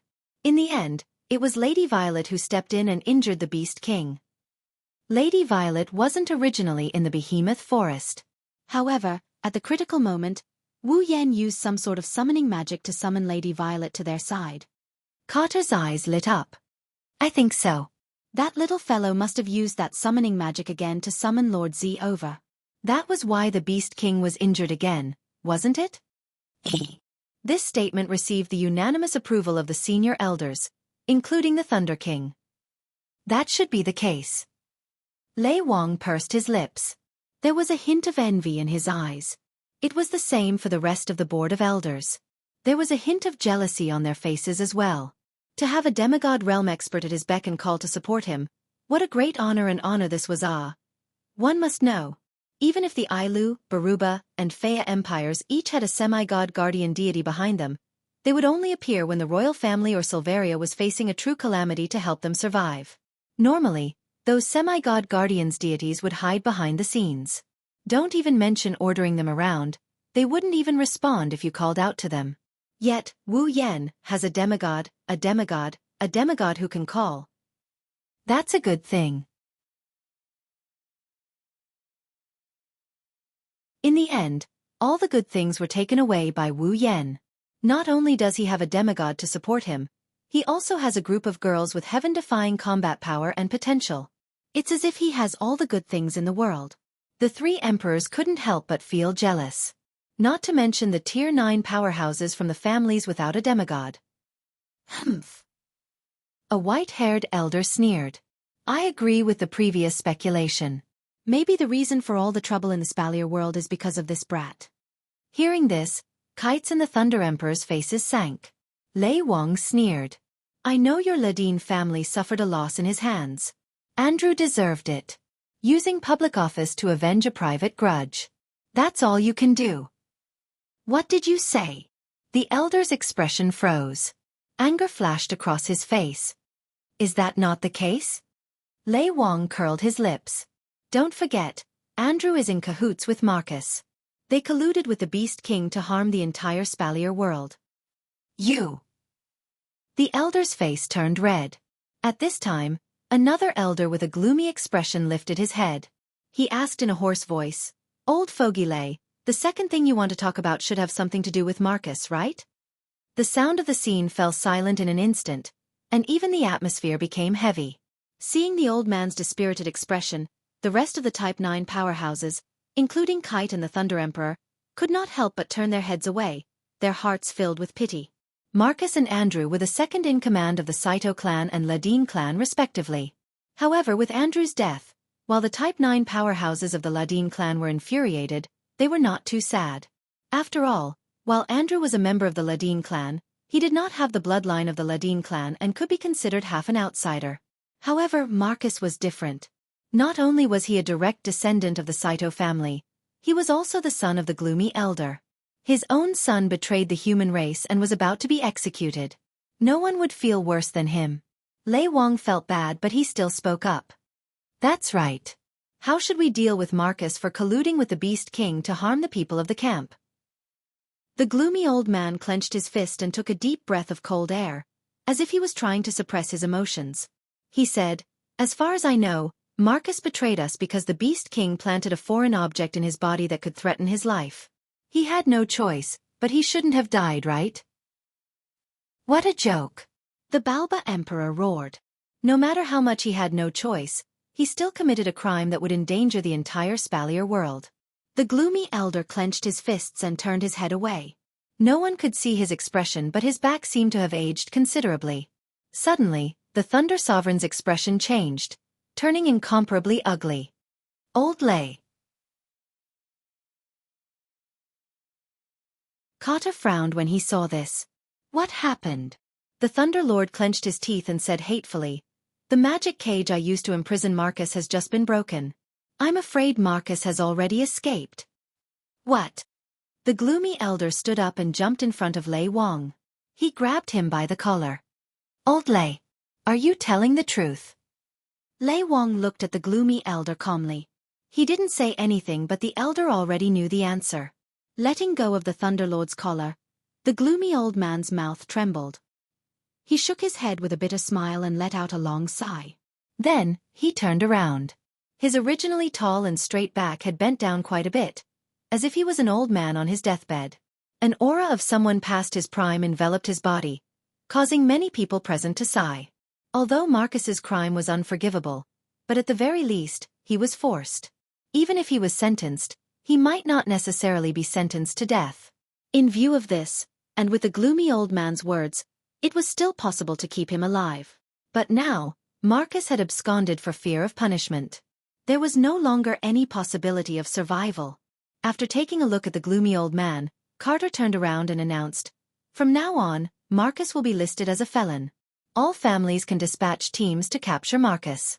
Once his whereabouts are discovered, they are allowed to kill him on the spot. Yes. The rank 9 powerhouses of the families responded. The emperors of the Baruba and Faya empires also nodded. Only the gloomy elder didn't say anything. But no one would blame him. Also, the mission to find the Beast King is still to be carried out. Like before, report immediately if you discover his whereabouts. Kata looked at everyone and said, apart from that, don't forget to pay attention to the disappearance of large numbers of practitioners in your respective territories. The Beast Kings are able to quickly recover from their injuries by devouring human practitioners. Paying more attention to this information will help us find the whereabouts of the Beast Kings. After all, we won't be so lucky as to encounter another Beast King who has just recovered from his injuries. Everyone looked at each other and nodded their heads with heavy expressions on their faces.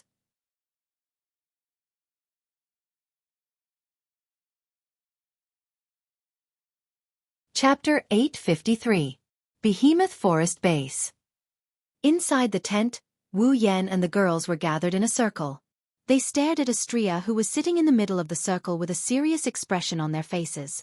The atmosphere in the tent fell into a long period of silence. Only Astria's restless eyes kept darting around. Even her body tensed up. It's obvious she's nervous. Looking at how nervous Astria is, Wu Yan felt bad for her, so he decided to break the ice. Everyone, have you thought of a solution? Wu Yan's words broke the silence. Astria also looked at Wu Yan with eyes full of gratitude, as if she was freed from the immense pressure she was under. Shokuhu Misaki looked at the two of them and shook her head. Even Astria doesn't know what to do. How are we supposed to know what to do? Hearing Shokuhu Misaki's words, the girls nodded helplessly. Kotoriba smacked her lips and looked at Ikaros.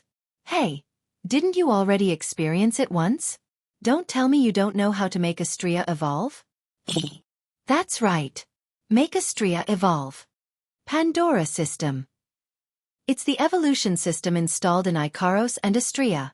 It was a system designed by Daedalus, the creator of the 3 first-generation angels, to prevent them from being emotionally restrained.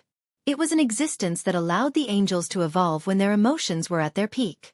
Last time, during the Beast King incident, Ikaros ascended to Tier 9. Her body grew to a level beyond what Daedalus set when he first designed her. This caused the Pandora system within her to show signs of awakening. When she faced the Beast King, she activated Pandora and successfully completed her evolution. Now, Astria has finally reached the 9th rank. The Pandora system in her body was upgraded to a level beyond what it was originally designed to be. Similar to Ikaros, the Pandora system showed signs of awakening. Astria's heart kept glowing. Now, Wu Yan and the other girls are gathered here. They are here to figure out how to fully activate the Pandora system in Astria's body. They are here to help Astria evolve. Everyone knows. Once Astria evolves, not only will she gain a new combat form, but she will also gain a new combat form. Her strength and equipment will also receive a huge boost. Everyone clearly remembered that after Ikaros successfully evolved, there was a period of time when she overpowered the Beast King. Teaming up with Flandrechan, they dealt the Beast King a blow for the first time, and it was also the only time they dealt any damage to him. Now that Astria has the same opportunity, he can't just ignore it. Ikaros' eyes glowed. It's unclear if she was analyzing the situation or her emotions were fluctuating. The Pandora system is designed to be used on angeloids so they won't be affected by emotions. Currently, the close-range combat angeloid Delta, Astria's Pandora system, is running. Based on the information in the database, we determined that the condition for Pandora's evolution is a strong emotional fluctuation. A strong emotional fluctuation. Everyone muttered to themselves. Chuju walked up to Astria and circled her. How can we trigger a strong emotional fluctuation in Astria's emotional fluctuation? Everyone looked at each other and fell into a short silence once again. The reason Ikaros evolved last time was probably because Xianxia was killed by the Beast King, right? Shokuhu Misaki blinked and a strange smile appeared on her face. She turned to Wu Yan and said, "Well then, Xianxia, how about you die again?" Cough cough cough cough. Wu Yan, who was deep in thought, was shocked by Shokuhu Misaki's words. He started coughing violently and complained loudly. Even if I'm a vampire, I'm not afraid of death, you bastard. Well, it doesn't matter. Shokuhu Misaki covered her mouth and giggled. You said you're a vampire. Dying once won't make a difference. Wu Yen rolled his eyes at Shokuhu Misaki. Then why don't you die again? Shokuhu Misaki put on a pitiful expression and said with teary eyes. Yen-chan, can you bear to do that? Yen-chan. Wu Yan's mouth twitched. I might not have the heart to do that before, but now, I really want to sell you off. Is that so? Shokuhu Misaki tilted her head and smiled brightly. Then remember to sell me for a good price. I will get angry if I get too cheap. Wu Yen sweated. Strong emotions. Kotori looked down at Astria. But it doesn't have to be under those circumstances, right? Yes. Ikaros evolved because Oni-chan died once. She evolved out of anger towards the Beast King. If anger can do it, then other emotions should be able to help Astria evolve as well. Kotori pointed at the pearl in her hand. Joy, fear, sadness, these are all strong emotions. I'm so happy. Toka, who was the closest to Astria, pounded her palms and shouted happily. Then, how about we let Astria eat something delicious? She will be happy. Astria's eyes lit up and she nodded her head furiously. She almost wrote on the paper that she was going to use this method. If it's fear. Mikoto pondered for a moment and raised her head. Her bangs flashed with a flash of electricity, and her hands started to fluctuate with a strong blue-white electric current. Will it work if I use an electric shock? Astria's smile froze on her face. Her head that was nodding furiously shook like a rattledrum. If electric shock is effective, then burning it should be effective too. Kotori narrowed her red eyes maliciously. I am more than happy to help. A small bead of sweat slid down Astria's cheek. Era. Kurumi seemed to find it very interesting and revealed a devilish smile. That sounds fun. Astria started sweating profusely. Her expression was no longer calm. Can I help Astriane-san by having fun? Flandre-chan looked like she just heard the best news in the world. She ran over to Astria and jumped up and down. Her red eyes glowed with blood-red light. Come play with Flandre-chan. Astriane. Wu Yen and Ko started sweating when they heard this. Playing with Flandre-chan is a good idea for the current situation. If they aren't careful, they might break her.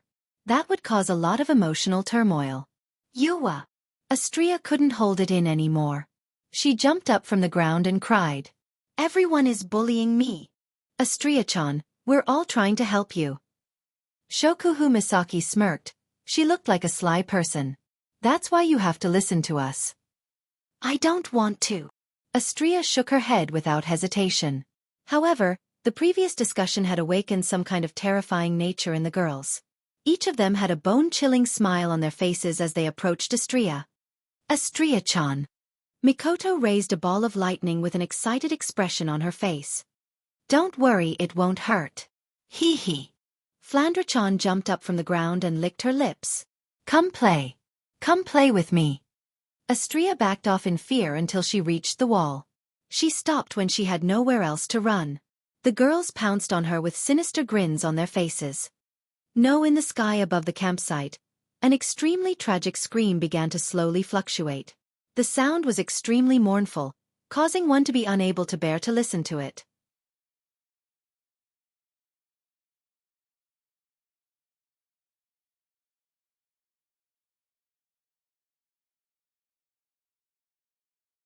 I have been paying attention to their diet every day, taking in the necessary nutrients and taking good care of them.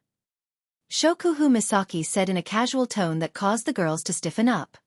After all, a certain someone likes them a lot. When they heard that, all the girls looked in the same direction. In the corner, Wu Yen was sitting calmly on a chair. He looked like he had nothing to do with this. He was leisurely sipping on a cup of black tea. It was as if this had nothing to do with him.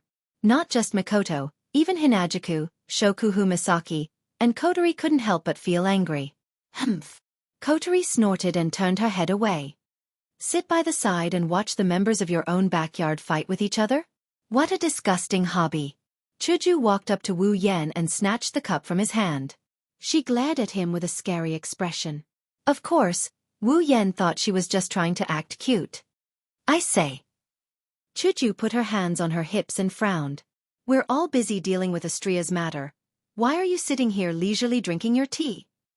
Wu Yan blanked out for a bit when the cup in his hand was taken away.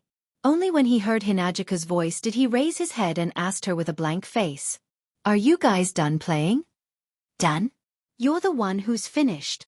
Mikoto scratched her head in a frenzy. Have you been drinking tea since the beginning? Haven't you been paying attention to the situation here? What can I do? Wu Yan pursed his lips. He glanced at Astria, who was still sobbing. His lips twitched. Who told you guys to have so much fun when we're dealing with serious matters? We're not having fun. The girls spoke up in unison. We're trying our best to help you. Yes, I am helping. Wu Yan rolled his eyes and he propped his head up with his elbows on the table. He pursed his lips at Astria. So, this is the result of all your hard work? The girls froze. They stole a glance at Astria and lowered their heads awkwardly. Ahaha. Wu Yan laughed dryly. So you guys went overboard when you were halfway through? The girls blushed, making them look even cuter. Their originally delicate faces were now exuding a different kind of charm. With more than a dozen of them standing side by side in such a state, a certain wolf's eyes were fixed on them. Of course, he was merciless with his mouth. I don't think you guys came up with a real solution. Aya, you're so annoying. Mikoto glared at Wu Yan impatiently. If you have a solution, why don't you give it a try? Ha! Wu Yan looked at Mikoto with an expression that says, are you kidding me? Mikoto almost jumped up in rage, but what he said made the girls jump up in rage. If I have a solution, why would I need a wife? Oh! A dangerous glint flashed across Shokuhu Misaki's eyes. She chuckled, but there was no humor in her laughter. Little Yen, are you saying that you need a wife to help you solve your problems? The girls sneered. An unknown black aura was released from their bodies. If he doesn't explain himself properly, he won't be able to see tomorrow's sunrise. Gulp. Subconsciously gulping, Wu Yan awkwardly shifted his but when he remembered that he wasn't the one in the wrong this time, he puffed up his chest. What do you mean by a good wife? Wu Yan reprimanded. Look at you girls, you don't look like a good wife at all. Shokuhu Misaki and the other girls looked better when they heard the words, good wife. Hinajiku, Mikoto, and the other prideful girls blushed. They couldn't refute Wu Yan's words, so they could only smile awkwardly. Wu Yan didn't know what to say. Walking in front of Astria, he patted her little head. His wine-red eyes flashed with a glint before he smiled meaningfully. I think the reason why Astria can't activate Pandora is because of her own body. The girls flinched, even Astria stopped sobbing and looked at Wu Yan. What do you mean? Wu Yan looked at the girls and he clicked his tongue. He continued with a mysterious look. You girls will have to figure it out on your own. What are you talking about? The girls were dissatisfied. Before they could say anything, Wu Yan stood up and faced the girls. All right, I will announce it now. Wu Yan puffed up his chest with a sinister smile. You have until tomorrow to figure out the real condition for Astria's evolution. Otherwise, I will punish you according to the house rules. House rules. The girls were stunned. When they realized what Wu Yan meant by house rules, their faces turned red. Only Kotori, Toka, Flandrachan, and Yoshino, who haven't been devoured by Wu Yan, were confused. Looking at Wu Yan's evil grin, the girls felt even more pressure. They decided that they must come up with a solution before tomorrow. Otherwise, they might have to spend the whole day resting in bed.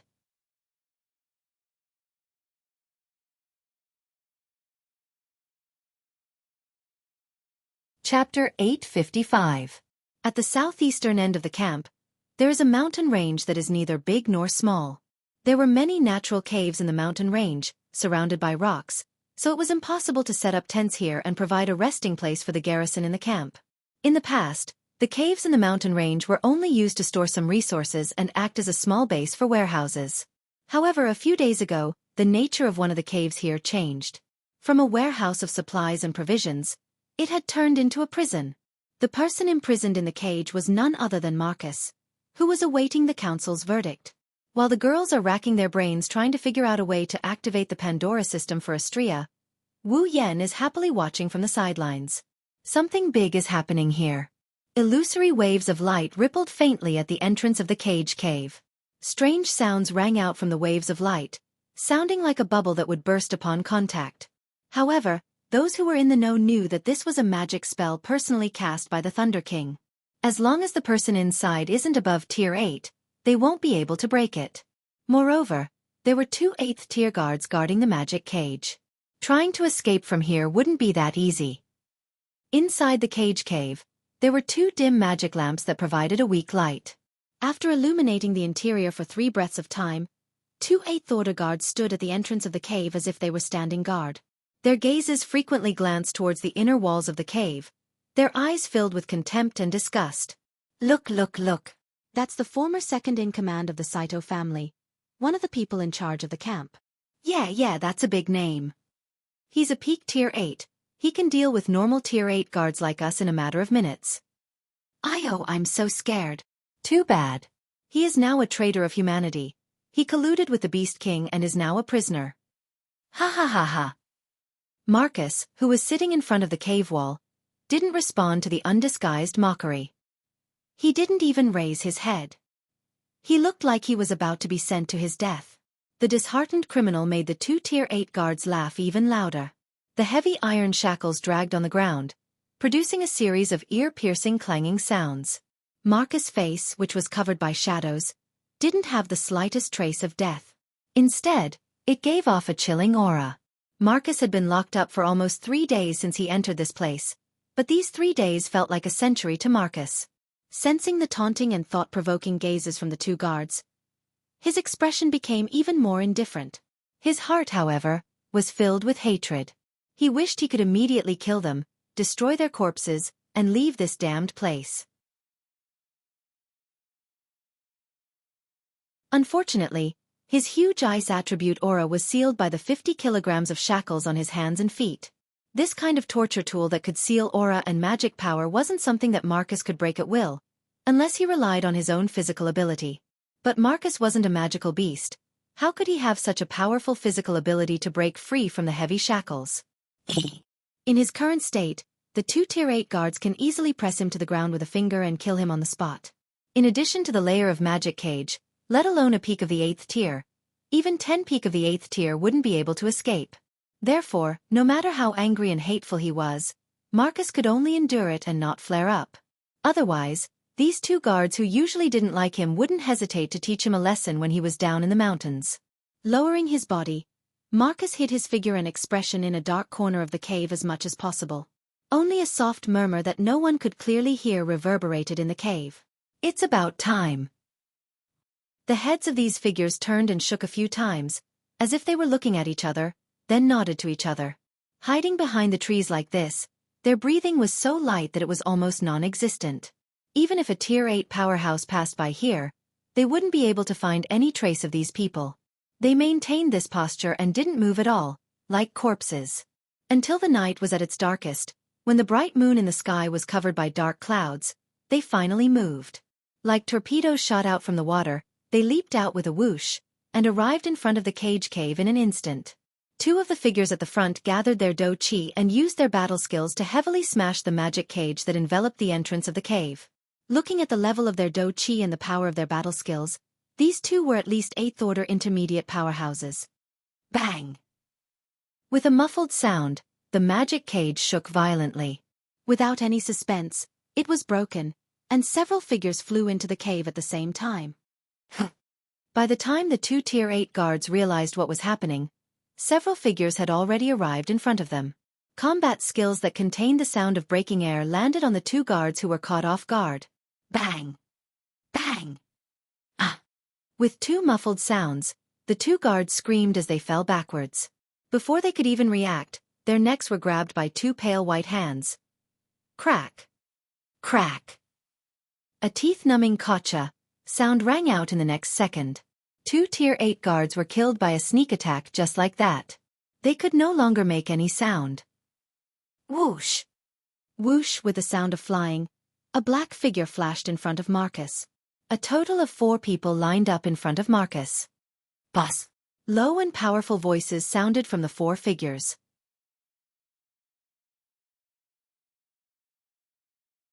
Judging from the aura emitted from their bodies, they were all powerhouses of the 8th Order, and all of them were at the high level of the 8th Order. When the 4 of them appeared, Marcus' expression improved a lot. He nodded silently. Seeing this, one of them stepped forward and unlocked the shackles on Marcus. Marcus is the second in command of the Saito family. Over the years, he has secretly trained a few loyal subordinates. He didn't use them much, but he didn't expect them to come in handy at this time.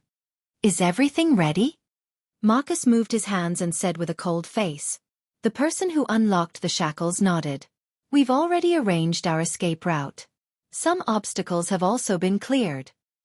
Very good. Marcus said faintly. He then walked towards the cave entrance. The 4 loyal subordinates quickly followed. The moment he walked out of the Cage Mountain cave, the sealed dochi seemed to emerge in hindsight. Billowing icy blue streams of air drifted from Marcus' limbs, causing the temperature in the air to drop to the extreme. Marcus looked at his hands and looked at the night sky above the camp. He clenched his fists so hard that his bones made a grinding sound. I have been holding back for a long time. When he said this, Marcus' tone was low, but it revealed a shocking amount of resentment and hatred. His body burned with a terrifying aura. Behind him, the 4 loyal subordinates lowered their heads, not daring to look at him directly. They had been with Marcus for a long time, but they had never seen such a leader. They were familiar with Marcus's temper, and they knew that if they provoked him at this time, only death would await them. After a few seconds, Marcus raised his head again. The corner of his mouth curled up and he laughed like a devil. His eyes were filled with malevolence. Marcus looked at a certain area in the camp. His eyes were filled with killing intent. It was the area where Wu Yan's tent was. Wu Yan. Wu Yan. Marcus growled resentfully. Just you wait, I will not let this go. Under the dim light of the night, Marcus and the other 4 disappeared from their original spot and rushed towards the outside of the camp, disappearing without a trace.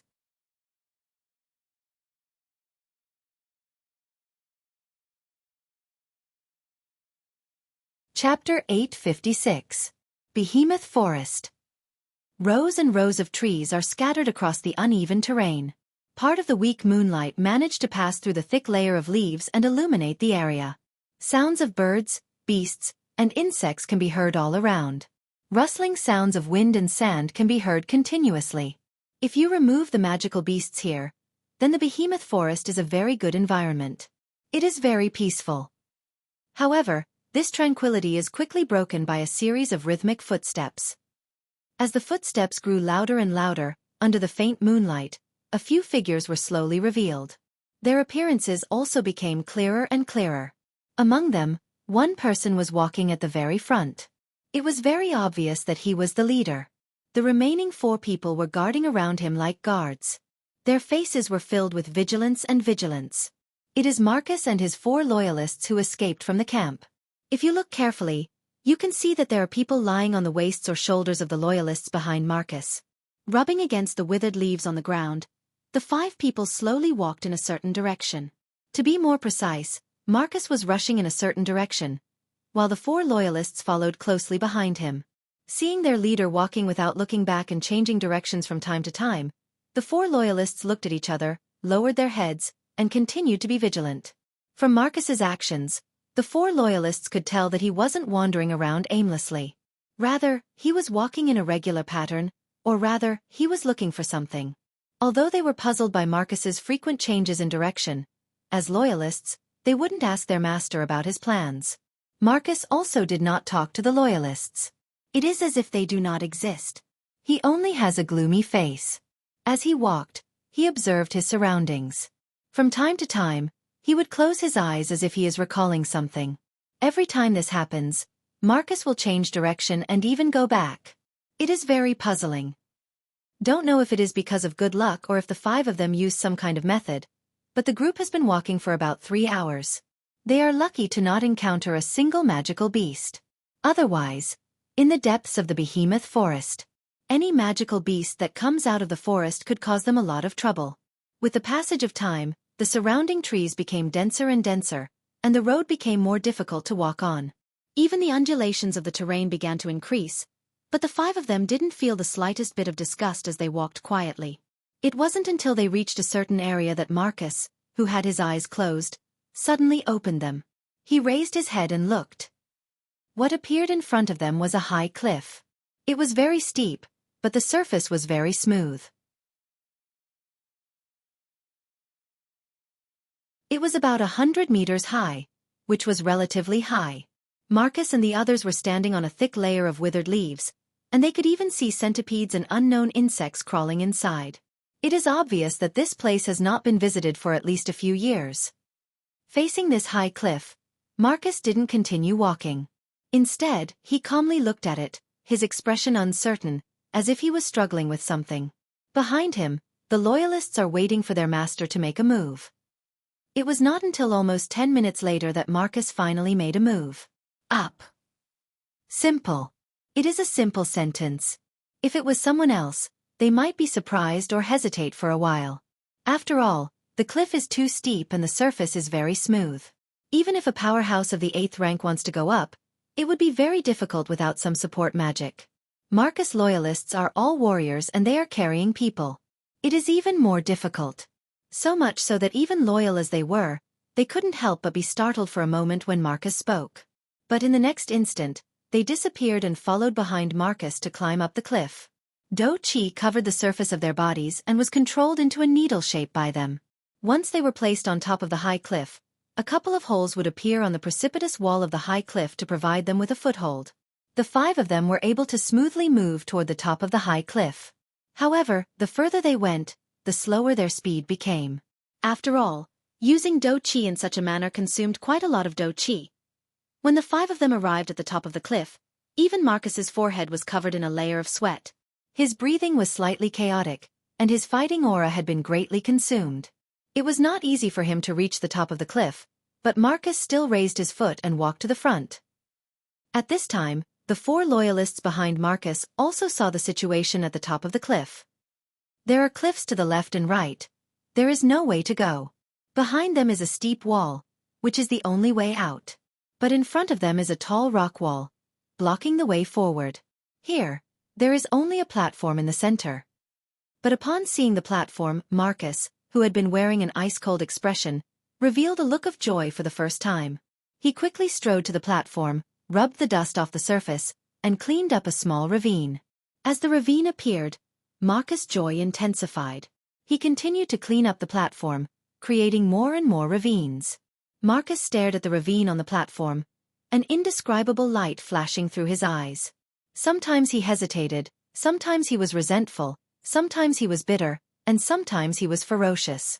In short, it was extremely complicated. But in the end, only resentment and ferocity remained in his eyes, and he stretched out his hand. Marcus took out a bottle of unknown potion from his bosom, and slowly poured it into the ravine of the platform. Then he opened his mouth. Kill those people and sprinkle their blood on the platform. Hearing this, the loyalists paused for a moment. Then they gathered their fighting aura and punched the heads of the people on top of them. Bang! Bang! Bang! Bang! Sounds like papayas breaking echoed in the surroundings. The heads of the 4 loyalists were smashed to the ground. It was as if they were chopped off. The loyalists grabbed their necks and threw them on the platform. Like chickens being slaughtered, a large amount of blood flowed out. Bright red blood dripped onto the platform. The blood of the 4 loyalists dyed the entire platform red. Marcus poured all the liquid in the potion bottle into the gully. In the next moment, the blood-dyed platform suddenly lit up. One. The platform shook and all the blood spilled on it flowed back into the gully. It was as if the blood had been absorbed, slowly fusing with the liquid flowing inside. The color of the platform was restored to its original appearance, but the liquid flowing in the gully had turned black. Then, a second light lit up in the gully. Wang. This time, the vibration of the platform increased by a lot. The black liquid in the gully also flashed with a strange light and illuminated the gully. It was a magic formation. Wang. The third vibration was no longer the vibration of the platform. It was the vibration of the black liquid in the gully. Suddenly, the black liquid in the gully turned into a stream of water and flew into the air. It drew a mysterious trajectory. Then, a magic formation similar to the one on the platform was drawn in the air. It had a diameter of 10 meters. It was very large. Boom! A strange sound came from the magic formation. However, before anyone could react, the magic formation quickly shrank to the size of a palm and flew out at an incredible speed. It shot into Marcus's body. A blood-curdling scream came from Marcus's mouth. Boss! The 4 loyal followers were startled. Just as they were about to step forward, the scene that appeared in front of them caused them to be stunned. A layer of black scales covered Marcus's entire body at a speed visible to the naked eye. Even his face was covered. A tail grew out of his back, and 2 sharp horns grew out of his forehead. He looked frighteningly ferocious. Marcus's aura rose rapidly. In an instant, he broke through the peak of the 8th rank and reached the 9th rank. The 4 loyalists were shocked. Ha ha ha ha! Marcus, who had turned into a monster, laughed loudly. His laughter was like that of a ghost.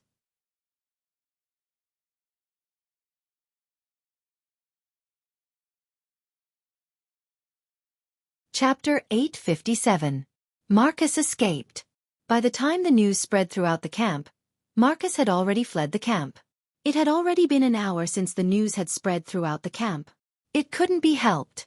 The 2 guards guarding Marcus had been silently killed, and the guards around the cave where Marcus was imprisoned had also been wiped out by his 4 loyal subordinates. Nobody had discovered Marcus's escape in time. If the Thunder King hadn't hurriedly rushed back when he sensed that the magic cage had been broken, nobody would have known that Marcus had escaped even now. Many patrol teams were hastily dispatched by Pelosi to search for traces of Marcus. Many of the sleeping guards were also pulled up to participate in the tracking team.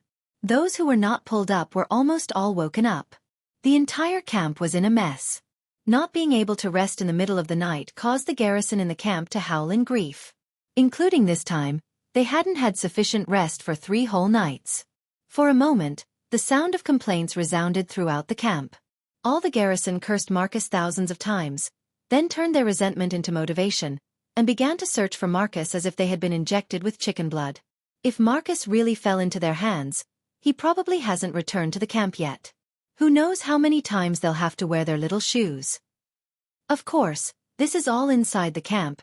It has nothing to do with Wu Yan and company. When Wu Yan learned of Marcus' escape, he only talked about it for a bit before tossing it to the back of his mind. Lei Wang, who came to inform Wu Yan, couldn't help but sigh in exasperation. All in all, despite the chaos in the camp, Wu Yan and co. are still living a comfortable life. For them, the camp is a mess. For them, helping Xianxia activate Pandora is much more important than Marcus. If they have the spare energy to care about a stray dog, they might as well use it to think about the conditions for Xianxia's evolution. At least, that's what the girls thought.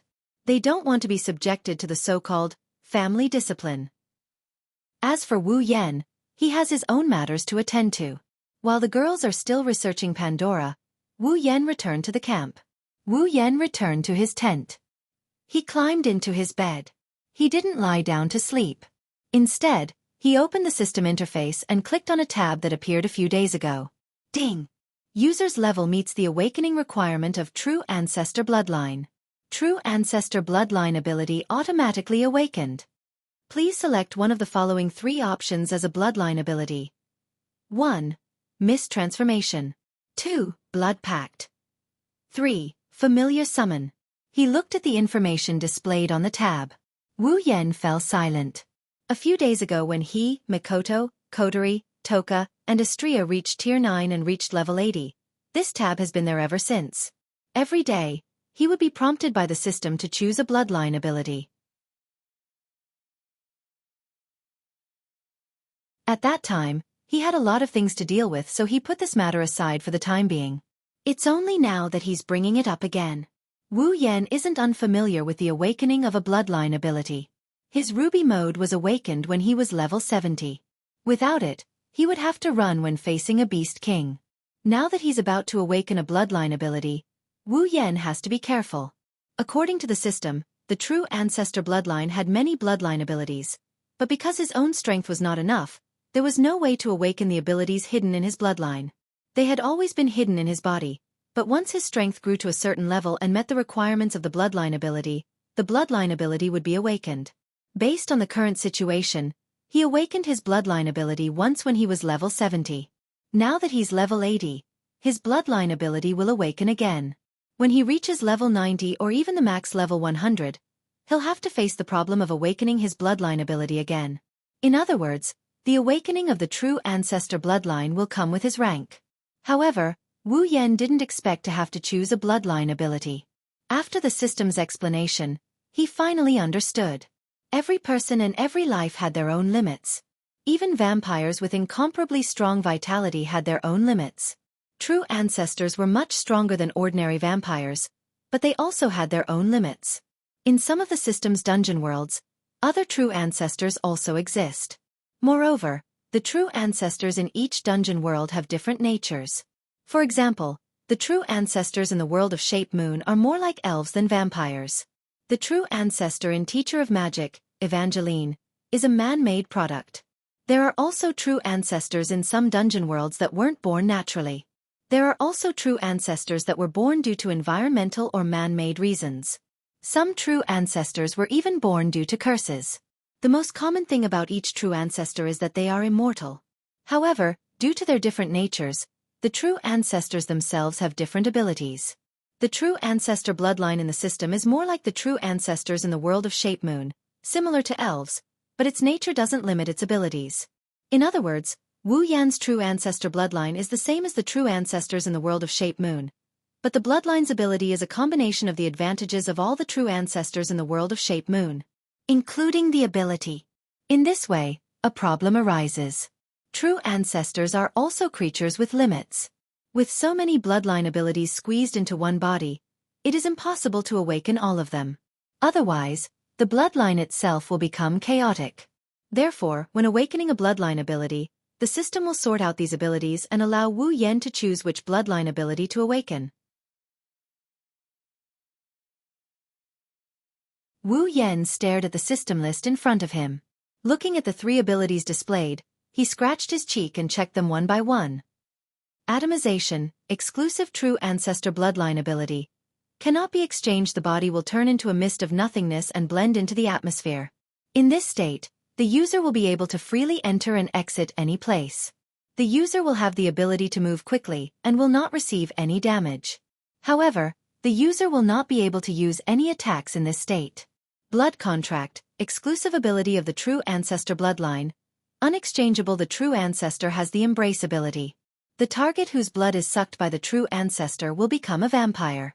When the embrace is used, this ability will be activated at the same time.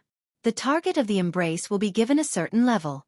The level is the user's level minus 10 levels. Vassal Beast Summon, exclusive true ancestor bloodline ability. Cannot be exchanged. Summon an otherworldly beast. The Vassal Beast is extremely destructive. Even the weakest Vassal Beast is incomparable to the newest fighter jets and tanks. A true ancestor's Vassal Beast has the power to destroy an entire empire. Vassal Beasts are a collection of mana. They are sentient but have no physical body and cannot be attacked. However, if a Vassal Beast is attacked with mana that is more powerful than the Vassal Beast itself, the damage can be negated. Abilities that nullify mana can also eliminate the Vassal Beast itself. After a successful summoning, the Vassal Beast will reside in the user's blood and absorb the user's life force, greatly reducing the user's lifespan. Therefore, only a vampire with unlimited life force can truly control a Vassal Beast. Wu Yan frowned as he looked at the 3 bloodline abilities. Vaporization, as its name suggests, allows the user to transform into mist. Not only can they enter any location, they can also move quickly and become immune to damage. It's a very useful ability, but Wu Yan doesn't need it. He had spatial manipulation magic, so he could go wherever he wanted. His movement ability was stronger than when he was in the mist state, and immunity to damage was even more impractical. There was no shortage of spells with the same effect in the 103,000 grimoires. Blood Pact, on the other hand, is very useful. It grants the target of the embrace 10 levels lower than the user. If he uses it, the target of the embrace will rise to level 70, giving them the power of a rank 8 fighter. But what attracted Wu Yan the most was the ability to summon Vassal Beasts.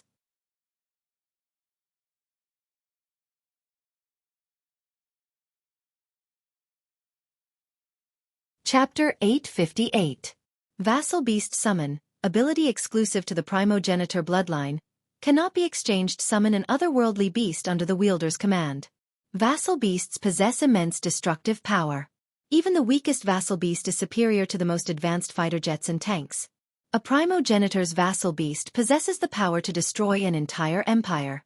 Vassal beasts are a collection of mana. They possess sentience but do not have a physical body. They cannot be attacked. However, an attack with mana greater than the vassal beast's body can be nullified. The vassal beast will reside in the wielder's blood and absorb the wielder's life force, greatly reducing the wielder's lifespan.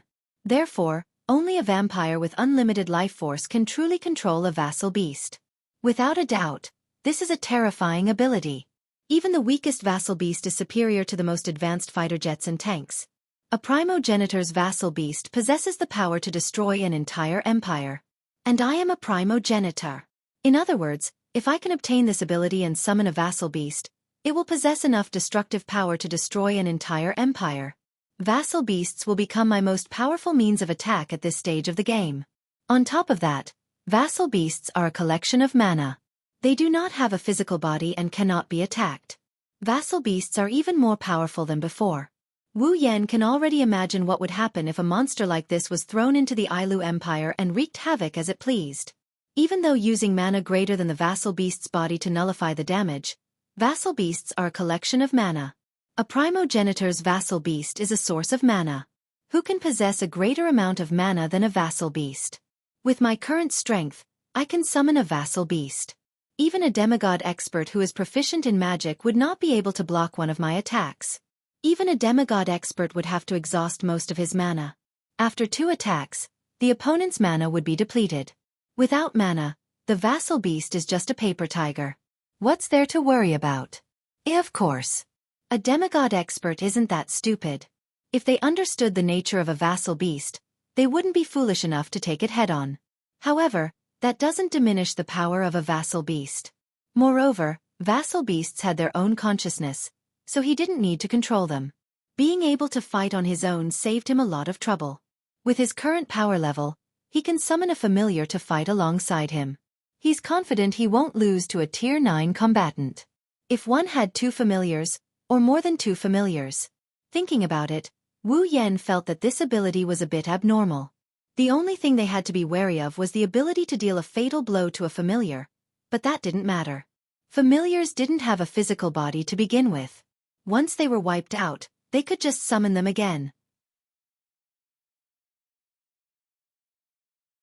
As long as the user didn't die, the familiars wouldn't die either. He only needed to consume magic power to summon it again. If the Blood Pact ability allowed him to create an unparalleled Tier 8 army, then the ability to summon familiars would allow him to become an existence comparable to an entire army. At the very least, that's the case in terms of destructive power. Wu Yan was tempted by the ability to create a Tier 8 army. After all 20,000 of the Misaka sisters could become Tier 8 powerhouses with it. However, putting aside whether or not the sisters would be willing to become vampires, the side effect of the blood-sucking ability was enough to give Wu Yan a headache. Wu Yan only managed to suppress the blood-sucking ability by using an item he redeemed from the system. The item cost was quite high as well. If he wanted to redeem an item that could suppress the blood-sucking ability of 20,000 Misaka sisters, he wouldn't be able to do it unless he pawned everything in his ring of gold. In comparison, the ability to summon familiars was more appealing to Wu Yan. However, Wu Yan is worried that the familiars he summoned might be weak.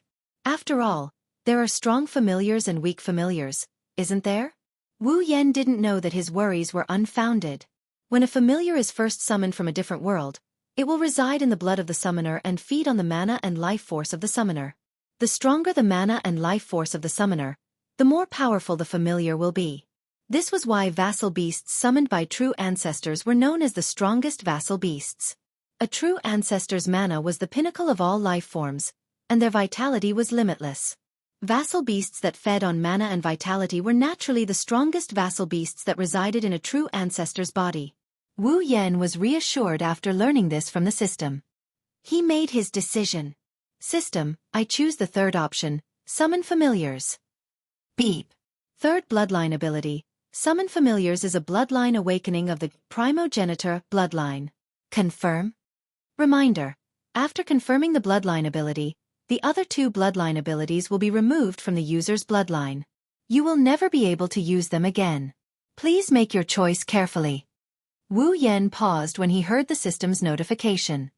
He hesitated for a moment before nodding. Those two abilities weren't of much use to him anyways. So be it. Confirm. Beep. Confirm. Selection successful.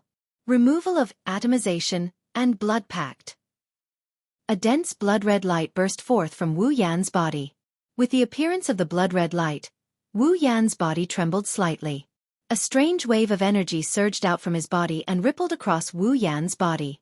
Wu Yan looked like a reflection in a pool of water. He was hit by a falling rock, causing him to tremble unsteadily.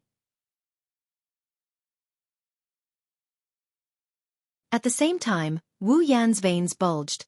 The blood in his body went berserk and surged at a speed never seen before. Like an electric current coursing through his veins, his skin slowly turned red. Wu Yan could clearly feel that deep within his body, every part of his body is transmitting a signal. It was itching. Wu Yan had experienced this feeling when he first awakened the red jade mode. Although it wasn't painful, the strange itching was more torturous than pain. Now that this itching feeling appeared again, Wu Yan recalled the torment he felt at that time. His body trembled, and he couldn't help but feel nervous. However, to his surprise, the itching from Wu Yan's body was not as strong as when he first awakened the red jade mode. Although it was still very itchy, it was still within the range of Wu Yan's tolerance. Wu Yan heaved a sigh of relief. As the blood in his body went berserk and the abnormal waves on the surface of his body slowly acted on his body, Wu Yan felt that his blood seemed to have undergone some changes. His internal organs also began to change due to the absorption of the abnormal waves on the surface of his body. As for what was different, Wu Yan couldn't put his finger on it. The indescribable feeling made Wu Yan's heart itch. Not long after, the abnormal waves on the surface of his body were completely absorbed by his internal organs. The blood in his body gradually calmed down, and the system notification rang out. Ding! Obtained the bloodline ability. Summon familiar. Wu Yan blinked in confusion. He tilted his head and touched his body. I got it? But why didn't I feel the presence of a familiar? This is the user's first time summoning a familiar. The familiar must be summoned from an otherworldly summoning world. Only then will the familiar reside in the user's body for the user to use. Ugh, I think so. Wu Yan rubbed his chest. Then how do I summon a familiar from an otherworldly summoning world? According to the system's database, if the user wishes to summon a familiar, they must travel to a dungeon world associated with the familiar's world. Familiars cannot be summoned from other worlds. Wu Yan instantly understood after hearing the system's reply. He was tricked again.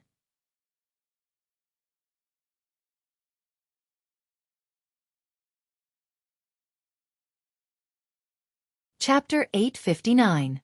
Behemoth Forest, outside the campsite. In the darkest moment of the night, several silhouettes silently appeared here. There were 5 black-clothed men dressed in robes that were the same color as the night sky. They were arranged in a convex formation, and the leader even used a cloak to cover his head. In addition to the effect of the surrounding darkness, it was impossible to see his face under the cloak. Behind him stood 4 guards, very loyally guarding the 2 sides of the leader. However, there was a trace of unconcealable fear in the eyes of the 4 guards. They did not even dare to look at the leader. It was clear that the person they were afraid of was the leader in front of them.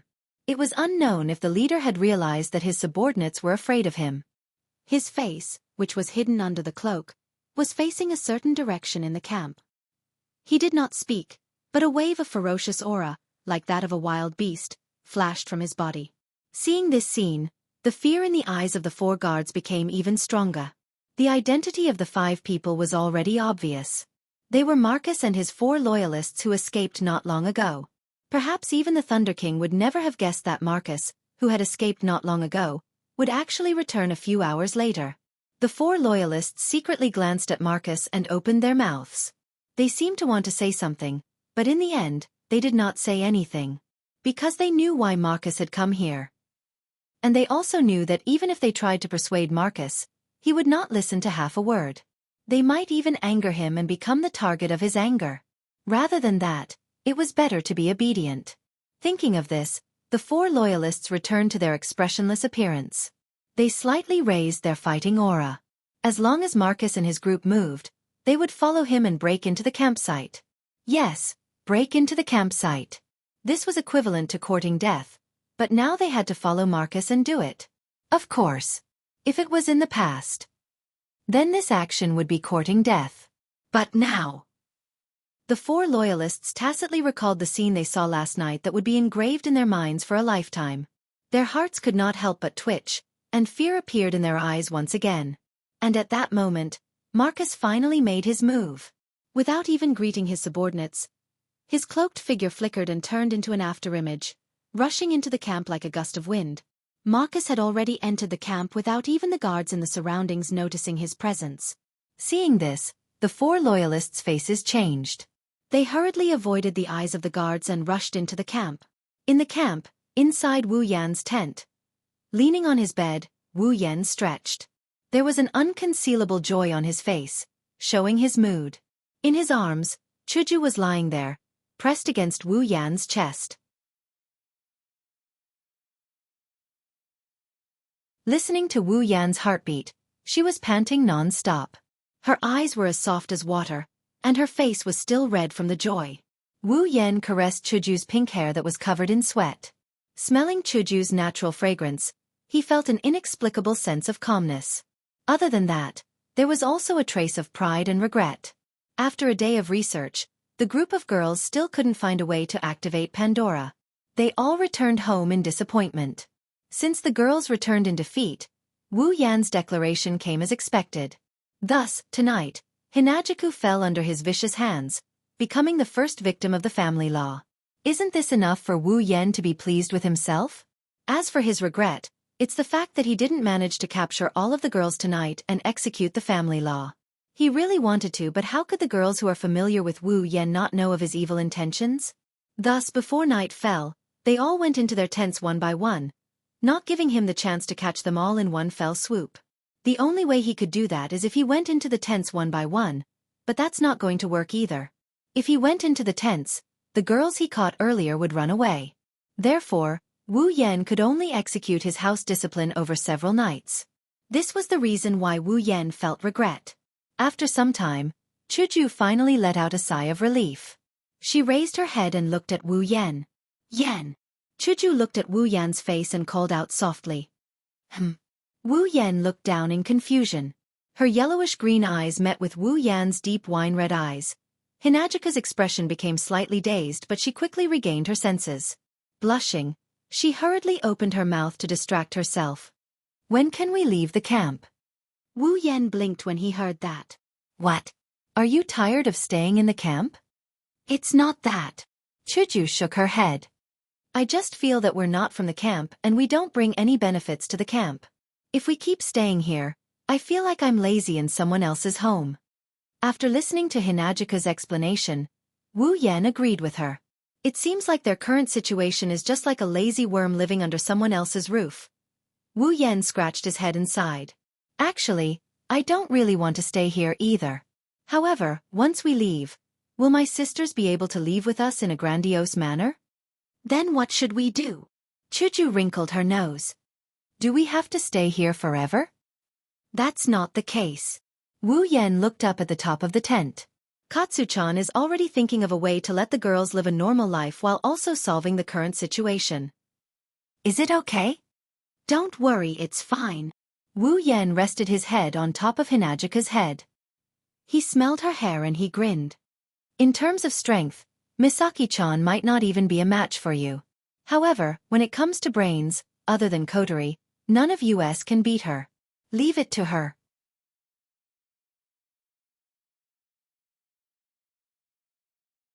Is that so? Chuju was relieved to hear Wu Yan's words. She said with a hint of jealousy. You really do trust Shokuhu. Aya, you're jealous just like that? Wu Yan looked at Hinajika's pretty face in amusement and knocked her on the head. If it was you, I'd trust her too. Hinajika snorted coquettishly. A smile appeared in her beautiful eyes, but her mouth said, Who needs your trust? You can trust Shokuhu alone.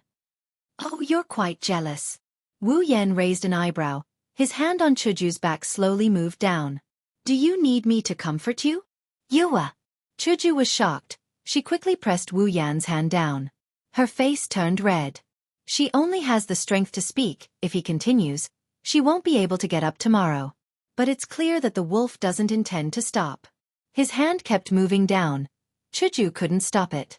Chuju had no choice but to say something. Okay, I won't say it, okay?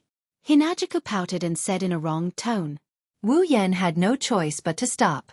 However, the regret on his face was clearly and undisguised, making Hinajuku feel all sorts of annoyed. She kept sighing in her heart. She's the president of the student council of the White Emperor College. She's the one who manages the affairs of the entire noble school. In the past, it's only people who are convinced by her. She's never been convinced by anyone. But who would have thought that she's begging for mercy in front of Wu Yan? She's not acting like herself anymore. Although this submission is not the same as the submission. And at this time, if the male side were to submit, then the female side would probably be dissatisfied as well. The two cannot be discussed together, but in the heart of our strong-willed president, there is actually no difference. Chuju finally understood that she's going to fall for this hateful guy for the rest of her life. Thinking of this, Chuju couldn't help but pinch Wu Yan's waist. Ouch! What are you doing? Nothing. Why do you look like you're not convinced? Did I offend you in some way? No, what?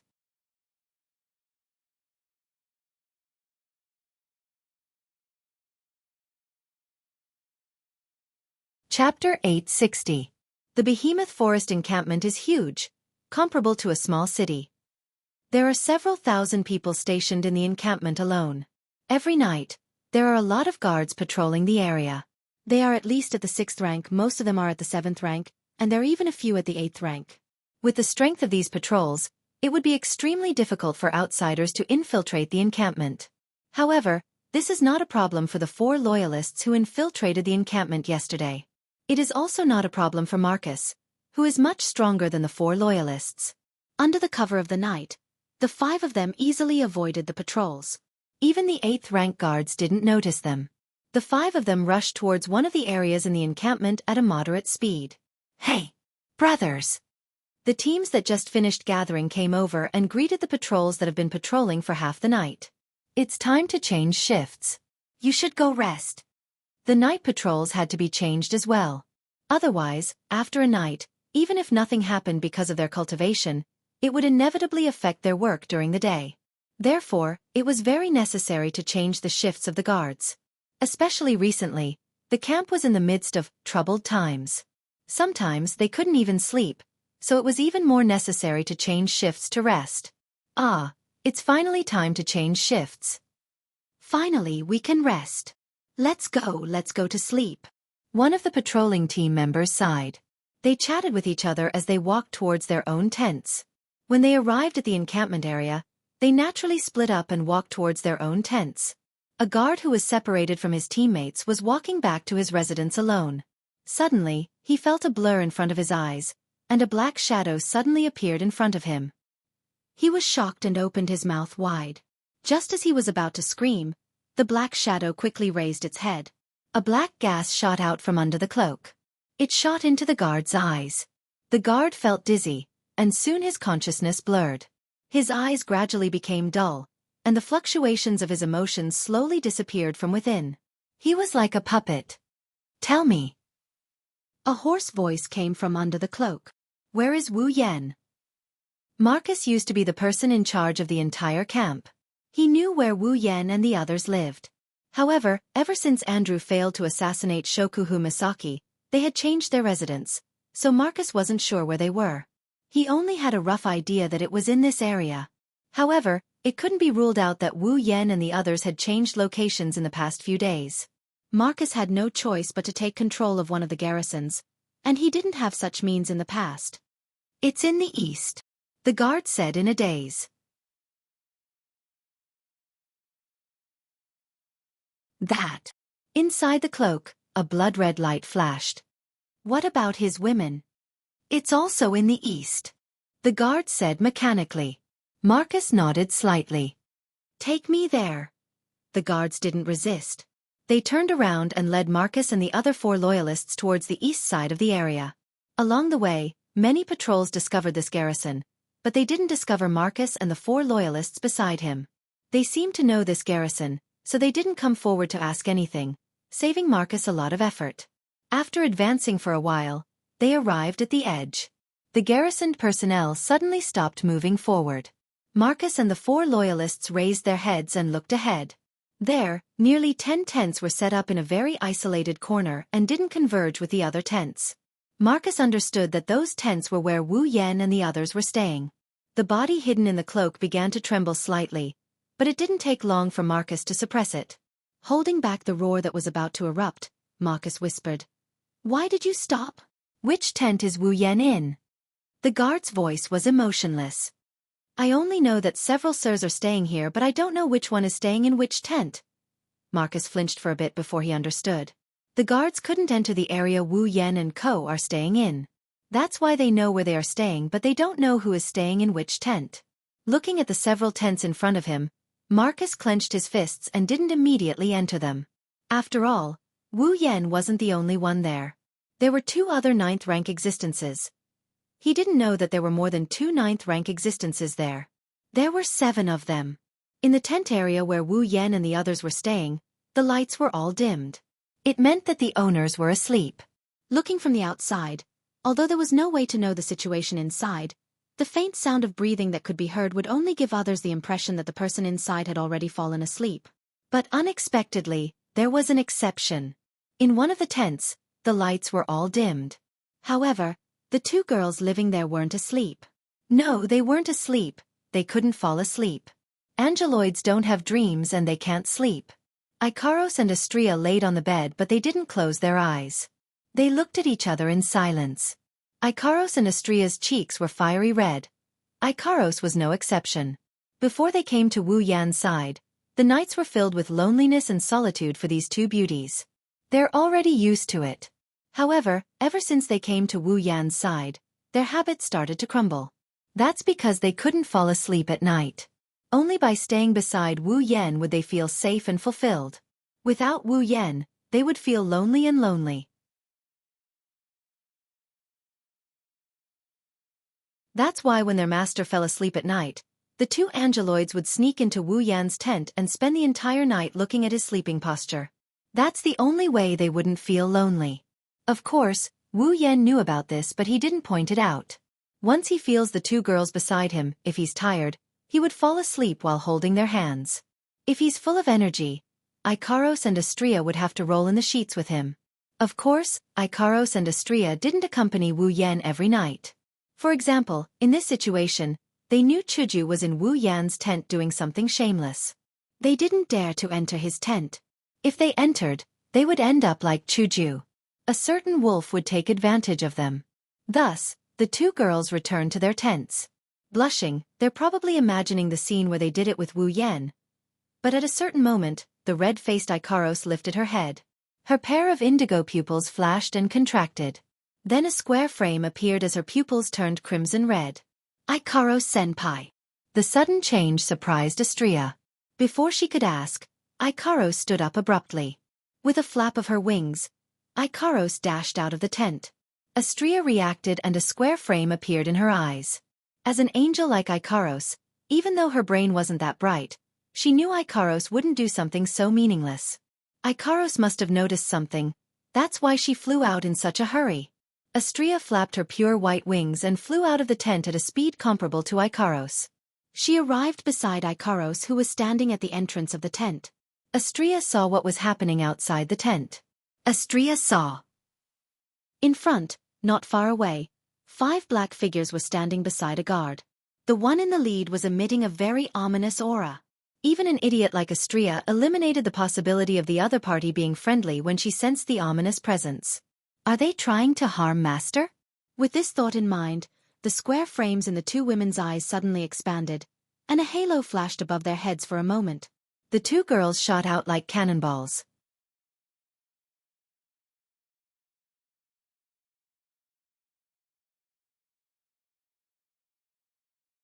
Chapter 861. Marcus, who was thinking of a way to sneak past Ikaros and Flandrachan's tent to assassinate Wu Yan and the other girls, turned around in shock. When he saw Ikaros and Astria charging at him, his expression changed. Marcus clenched his fists and gritted his teeth. I was discovered how? Marcus believed that he had hidden his whereabouts very well, and the 4 loyal followers beside him were all capable of hiding their tracks. Otherwise, they wouldn't have been able to hide from the eyes and ears of the entire camp and save him.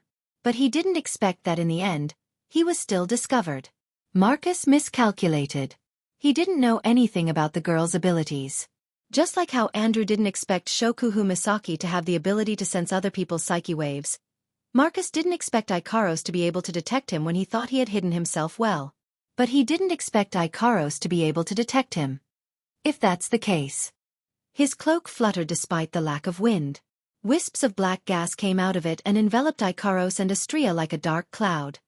Then I will take care of you first. A cold voice came out of Marcus' mouth and echoed in the ears of the 4 die-hard loyalists. Kill that golden-haired one. Yes, sir. The loyalists shouted. Then, they leaped into the air and charged towards Astria. Marcus, on the other hand, turned his attention to Ikaros. Perfect, let's see how strong a Tier 9 fighter like you is. As soon as he finished speaking, Marcus spewed out black gas from his feet, turning him into a rocket launcher as he charged towards Ikaros. Boom, the sound of a collision echoed throughout the camp. Such a loud and clear voice was no different from a sudden clap of thunder in the silent night. He believed that if this voice were to spread out, then everyone in the camp would hear it and come over. The 5 of them surrounded Marcus. But strangely enough, invisible sound waves reverberated in the air.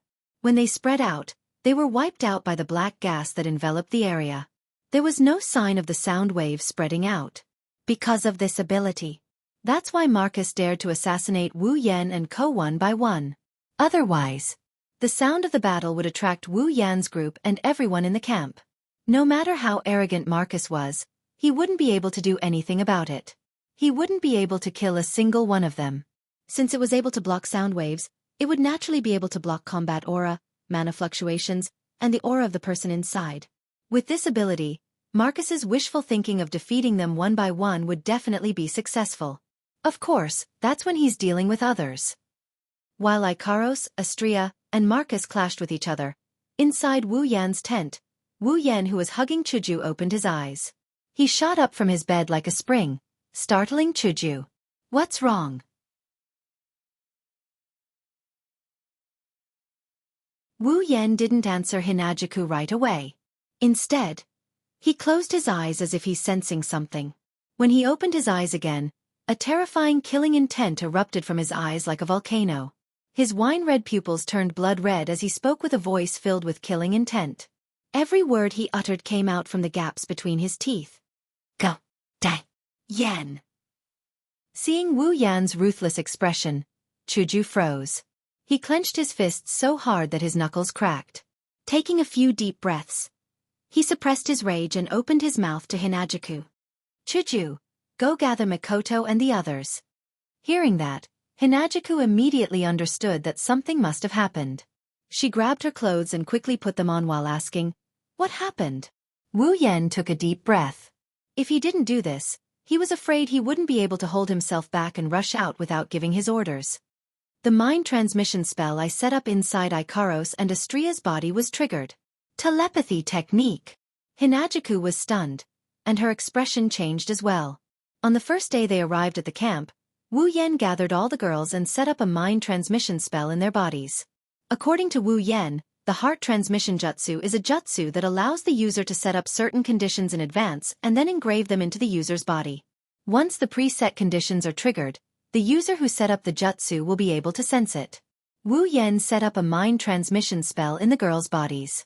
The precondition for triggering the spell is to enter a combat state or encounter danger. In other words, Ikaros and Astria might be fighting someone right now. Fighting someone in the middle of the night without Wu Yan and Chuju's knowledge. Other than the fact that Shokuhu Misaki was ambushed, what other reason could there be? No wonder Yan is so angry. Wu Yan waved his hand and the clothes on the rack flew up into the air and landed on his body. In less than a second, he was dressed. I'll be heading over first. Hinajuku nodded. She knows how anxious Wu Yen is right now. If it weren't for the fact that Ikaros and Astria are tier 9, he probably wouldn't even have the time to inform her of his arrival before rushing over. Be careful. Mana surged out of Wu Yan's body. His body flashed and he disappeared. Chuju ran out of the tent and ran towards the girls. Boom, a loud sound rang out in the space filled with black gas. The ripples of the blast spread out and hit the encirclement formed by the black gas. Then, the black gas was completely absorbed without any leakage. Ikaros's emotionless eyes swept past Marcus, who was rushing towards her. Her luminous wings flickered with a blue radiance. Her body trembled and an afterimage was left behind. Ikaros herself had already arrived in front of Marcus without any warning. That was fast. The sudden appearance of Ikaros also caused Marcus's heart to skip a beat.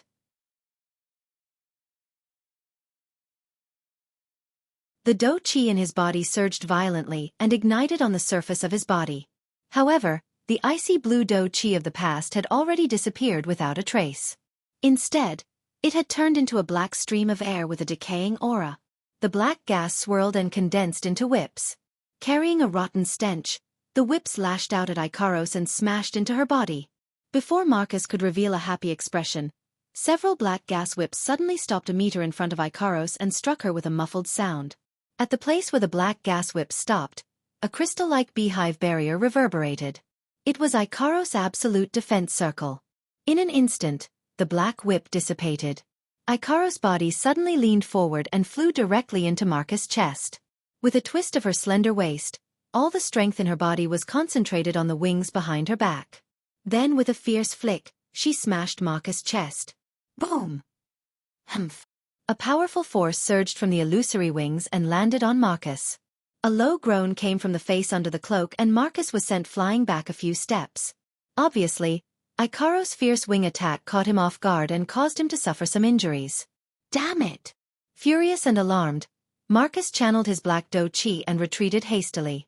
But when he retreated a few meters, Ikaros caught up to him and chased after him. Her eyes shrunk slightly as she raised her slender fist. A crystalline light similar to the one on the surface of the absolute defense circle flashed, and with a sharp sound of wind tearing through the air, she punched Marcus in the chest. Bang! A frightening force gushed out of the small fist.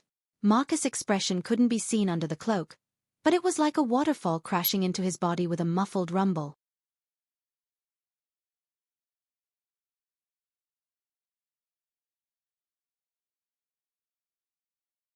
Chapter 862. Bang! The ferocious blow directly caused Marcus to tilt his body. With a poochie sound, liquid sprayed out from the cloak, and his body was directly sent flying. However, the liquid that sprayed out from the face under Marcus' cloak wasn't blood, but an ink-like black liquid with a foul stench. Instead of falling to the ground, the stench of the unknown liquid seeped through the air and turned into a black arrow, shooting straight for Ikaros' delicate face.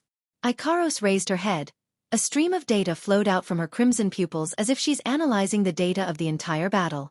She didn't move an inch and casually threw out absolute defense circle to cover the front of her body, allowing the black liquid arrow to hit it. In the next second, a sizzling sound like an egg being dropped into a frying pan came from absolute defense circle. It's the black arrow corroding the surface of absolute defense circle like acid. Seeing this, even Ikaros couldn't help but pause for a moment. Obviously, she didn't expect this result. Fortunately, the black arrow didn't seem to be able to corrode absolute defense circle. It only caused a burst of poisonous smoke before disappearing without a trace. The whole process may seem long, but from the moment Ikaros and Marcus faced each other head-on, it's clear that Marcus didn't have much time left. It only took a dozen or so seconds for the two melee attacks to take place. In these dozen or so seconds, Ikaros had the absolute upper hand. Just as Marcus stabilized himself, his line of sight quickly shifted to Ikaros, who was floating in the air.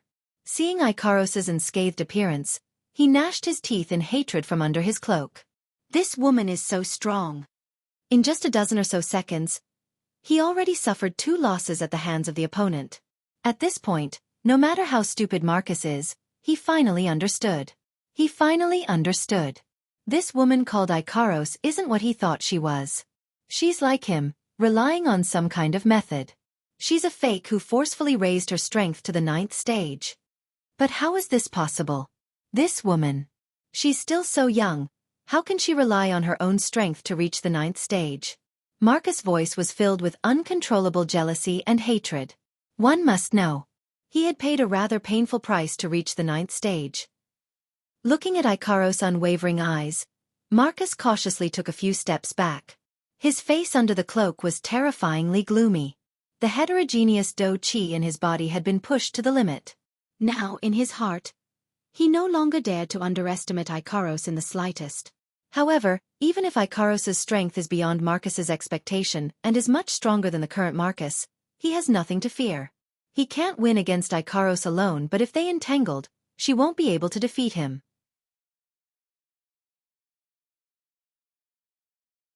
Once Xianxia is killed by Marcus' 4 die-hard followers, she will join forces with me and I will tank her head on while the 4 die-hard followers attack me from the side. I don't believe I can't win this battle. Lin Sanjiu thought. In a battle between 9th stage combatants, if there isn't a huge disparity in strength, even a slight distraction can be fatal. Ikaros is stronger than Marcus but not by much.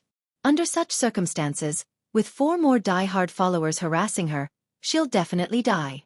As for Xianxia's battle, Marcus isn't worried at all. A peak 8th stage is much stronger than a high 8th stage, but she's up against 4 high 8th stage combatants. The peak 8th stage has almost no chance of winning. 1 against 4, it's like ants can bite an elephant to death. Plus, his 4 die-hard followers aren't your average high 8th stage combatants. If they join forces, they'll definitely win. Marcus has no doubt about it. At least, that's what he thinks. That's why he didn't know that the Ikaros in his mind, who isn't much stronger than him, still has an evolved combat mode that she hasn't used yet. Of course, he also didn't know that the peak 8th stage Xianxia in his mind has already become a 9th stage combatant. One miscalculation after another, Marcus is doomed to a tragedy. Ah. No. Ugh. Ah. Just as Marcus was about to use a delaying tactic to fight Ikaros, not far away, several familiar screams suddenly resounded, accompanied by an astonishing pressure. An ominous premonition emerged from the depths of Marcus's heart. He did not dare to turn his head to look at the source of the sound, but his head still turned uncontrollably. Then, the scene that entered his eyes caused his body to tremble violently. The one-sided siege that he had expected did not happen. Instead, the 4 8th Order high-level loyalists that he had placed his hopes on were all lying on the ground, with a hideous wound that was enough to kill them. Blood flowed out, staining the ground below. In Marcus' impression, Xianxia should be dead by now. Instead, she was wielding a radiant lightsaber. She flew to Ikaros' side and faced him from afar. No. This is impossible. Marcus's voice was hoarse as he stared at his 4 subordinates on the ground. He wanted to see if there was any trace of camouflage. Alas, he was disappointed. His 4 die-hard followers slowly lost their breath under his gaze. They're dead. Why? Waves of black gas rose from within the cloak, accompanied by Marcus' unbearable roar. Why can a peak 8th stage kill 4 high 8th stage combatants so easily? As soon as Marcus finished speaking, a voice filled with boundless coldness echoed from behind him. This question. Hearing the familiar voice engraved in the deepest part of his memory, Marcus suddenly froze in place. You better go ask those 4 high-class 8 powerhouses in hell.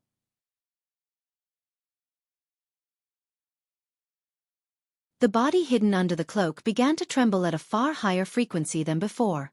A monstrous ferocious aura surged out from Marcus' body, bringing with it a black aura like a gale. He turned around and swept behind him. Wu Yan. Wu Yan's wine-red eyes revealed a hint of mockery. He didn't even raise his hand and a wall of magic lit up like a light. When the black wind came in contact with the wall, it looked like it met something terrifying. It got pushed to the side and brushed past Wu Yan's side. So it's you? A murderous glint flashed in Wu Yan's eyes. He unleashed a mountain-like pressure that enveloped the entire area. He didn't hold back as he slammed it down on Marcus. You're the stinky rat that crawled into this place and bit into the ground without knowing your own strength? Frantic killing intent, hidden in a voice as faint as a mosquito's buzz, spread out and, together with the extreme pressure, fell on Marcus' body.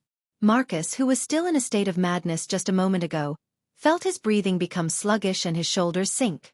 Marcus paused for a moment when he realized he was being suppressed by Wu Yan's aura. Then, A ferocious aura that was several times more ferocious exploded and Marcus howled like a demon from the abyss. Wu Yan frowned when he heard the other party's resentful howl coming from inside the cloak. It was obvious from the other party's tone that the cloaked person knew him and had a deep hatred for him. Otherwise, he wouldn't be acting like this. Originally, he thought that the cloaked person was like Andrew last time. He thought that the cloaked person came to the dark side of the camp to fulfill his own scheme. But now, it seems that this idea can be denied. Wu Yan looked at the cloaked person who was howling madly. He activated the system's perception and looked over. Marcus. Saito, level 80. Narrowing his eyes, Wu Yan's murderous gaze turned a few degrees colder. You're Marcus.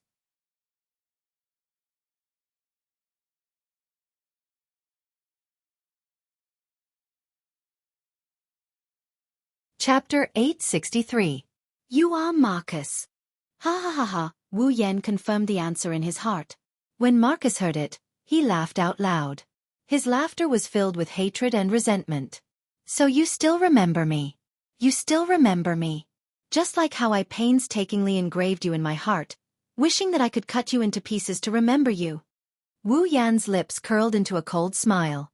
He stood on top of a rock and took a step forward. I was wondering who it was. So it's you, a stray dog who ran away for a few days. Marcus' sinister laughter came to an abrupt end. He didn't make another sound, but the ferocious aura and black gas on his body didn't decrease. Instead, it increased. Like a stormy sea, it blew smoke and dust into the air, and gravel danced in the air. Yes, you're right. I've completely become a stray dog.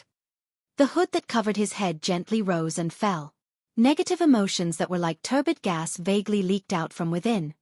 Everything I have today is thanks to you, Wu Yan. So, after running away with your tail between your legs, you put on a pair of fake fangs and came back. Wu Yan shook his head. He didn't hide the sarcasm in his words. It must have been hard on you, second master of the Saito family. Marcus was infuriated. A demon-like baleful aura instantly covered the entire place. At this moment, Marcus finally vented his anger without holding back. Wait until I stomp you on the ground like a dog. I will tear your mouth apart while you beg for mercy. Oh? Wu Yan narrowed his eyes and his lips curled into a half-smile.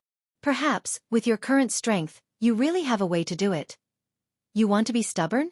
Now is the time. Marcus laughed. I will let you know that the current me is different from you. How big of a difference is there?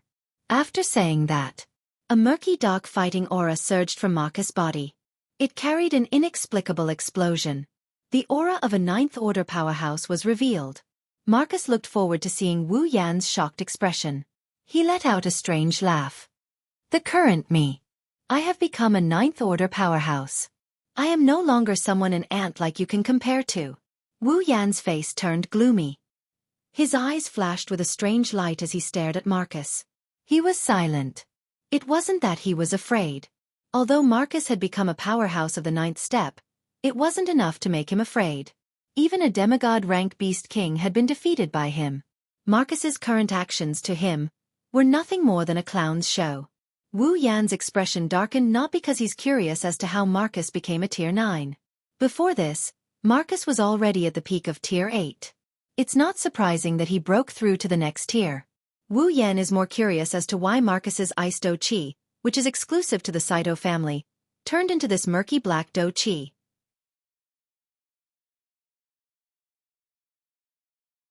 Moreover, looking at the indescribable black aura on Marcus's body, for some reason, I have a feeling of uneasiness. Even the blood in his body seemed to have gone berserk, constantly transmitting a roaring signal. This isn't a joke. The blood in his body was the blood of a true ancestor.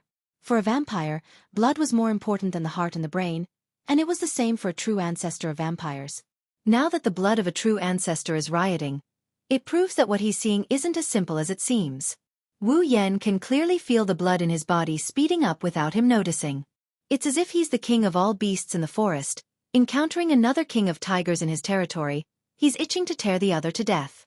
In other words, the inexplicable black gas on Marcus's body was comparable to a true ancestor's in level. It wasn't a match in terms of strength, nor was it a match in any other aspect. It was a match in terms of the natural order of life. A life force comparable to a true ancestor? Wu Yan's expression turned serious. A true ancestor's life form is at the peak of all life forms. Even if it can't compare to the likes of Yang Jianli, it's still on par with the self-proclaimed gods in the dungeon worlds. Now that a life force comparable to a true ancestor appeared in front of him, it's like two tiger kings meeting each other. They're wary of each other and they're afraid of each other. Wu Yan's intuition told him that something big must have happened to Marcus for his true ancestor bloodline to react so violently. Master! In the sky, Icaros and Astrea flapped their wings and landed beside Wu Yan. Their cold eyes caused Marcus, who was laughing in a weird manner, to stop. He finally regained his senses. Icaros is a Tier 9 powerhouse. A Tier 9 powerhouse even stronger than him. Marcus didn't know Astrea's exact strength, but she must be strong to be able to take out 4 of his subordinates in such a short time. On top of that, there's Wu Yan who killed Andrew with ease. Marcus calmed down, but he seemed to be hesitating. Right now, he was alone and helpless in the midst of the enemy's camp. Although the black chi barrier he used could ensure that no matter what happened here, it would not attract the attention of the people in the camp.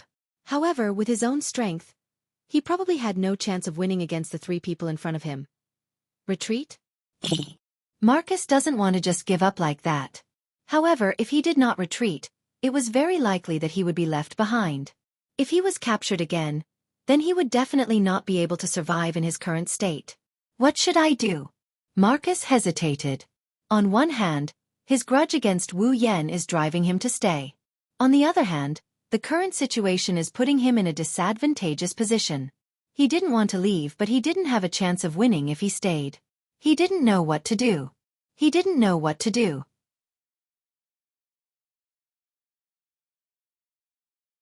In the end, reason won over his hatred for Wu Yan. Marcus chose to retreat. Wu Yan only has 1 life. Revenge can be taken at any time. Marcus believes that next time, Wu Yan won't be as lucky as he is now. Just as Marcus was about to retreat, a voice rang out, causing him to freeze. Wu Yan narrowed his eyes as if he saw through Marcus' thoughts. He said something to Marcus, who suddenly turned silent. You're right. You're right. You're right. You're right. Icaros. Astrea. Don't make a move. Marcus raised his head and looked at Wu Yan. Wu Yan's lips curled into an almost imperceptible sneer. Icaros and Astrea froze for a second. When they realized what was going on, the impatient Astrea quickly yelled out. But master, this bastard is much stronger than before. It's fine. Trust me. Wu Yan interrupted Astrea and he told the 2 girls. I alone will be enough. Icaros and Astrea hesitated for a moment before nodding helplessly. They retreated behind their master. Marcus was overjoyed when he saw this. He gave up on retreating without hesitation. After killing Wu Yan, he can retreat whenever he wants. With his current strength, even if he can't beat Icaros, he's confident that he can at least run away from her. Wu Yan, you're the one asking for it. The excitement in his heart surged uncontrollably as the 2 girls left the stage.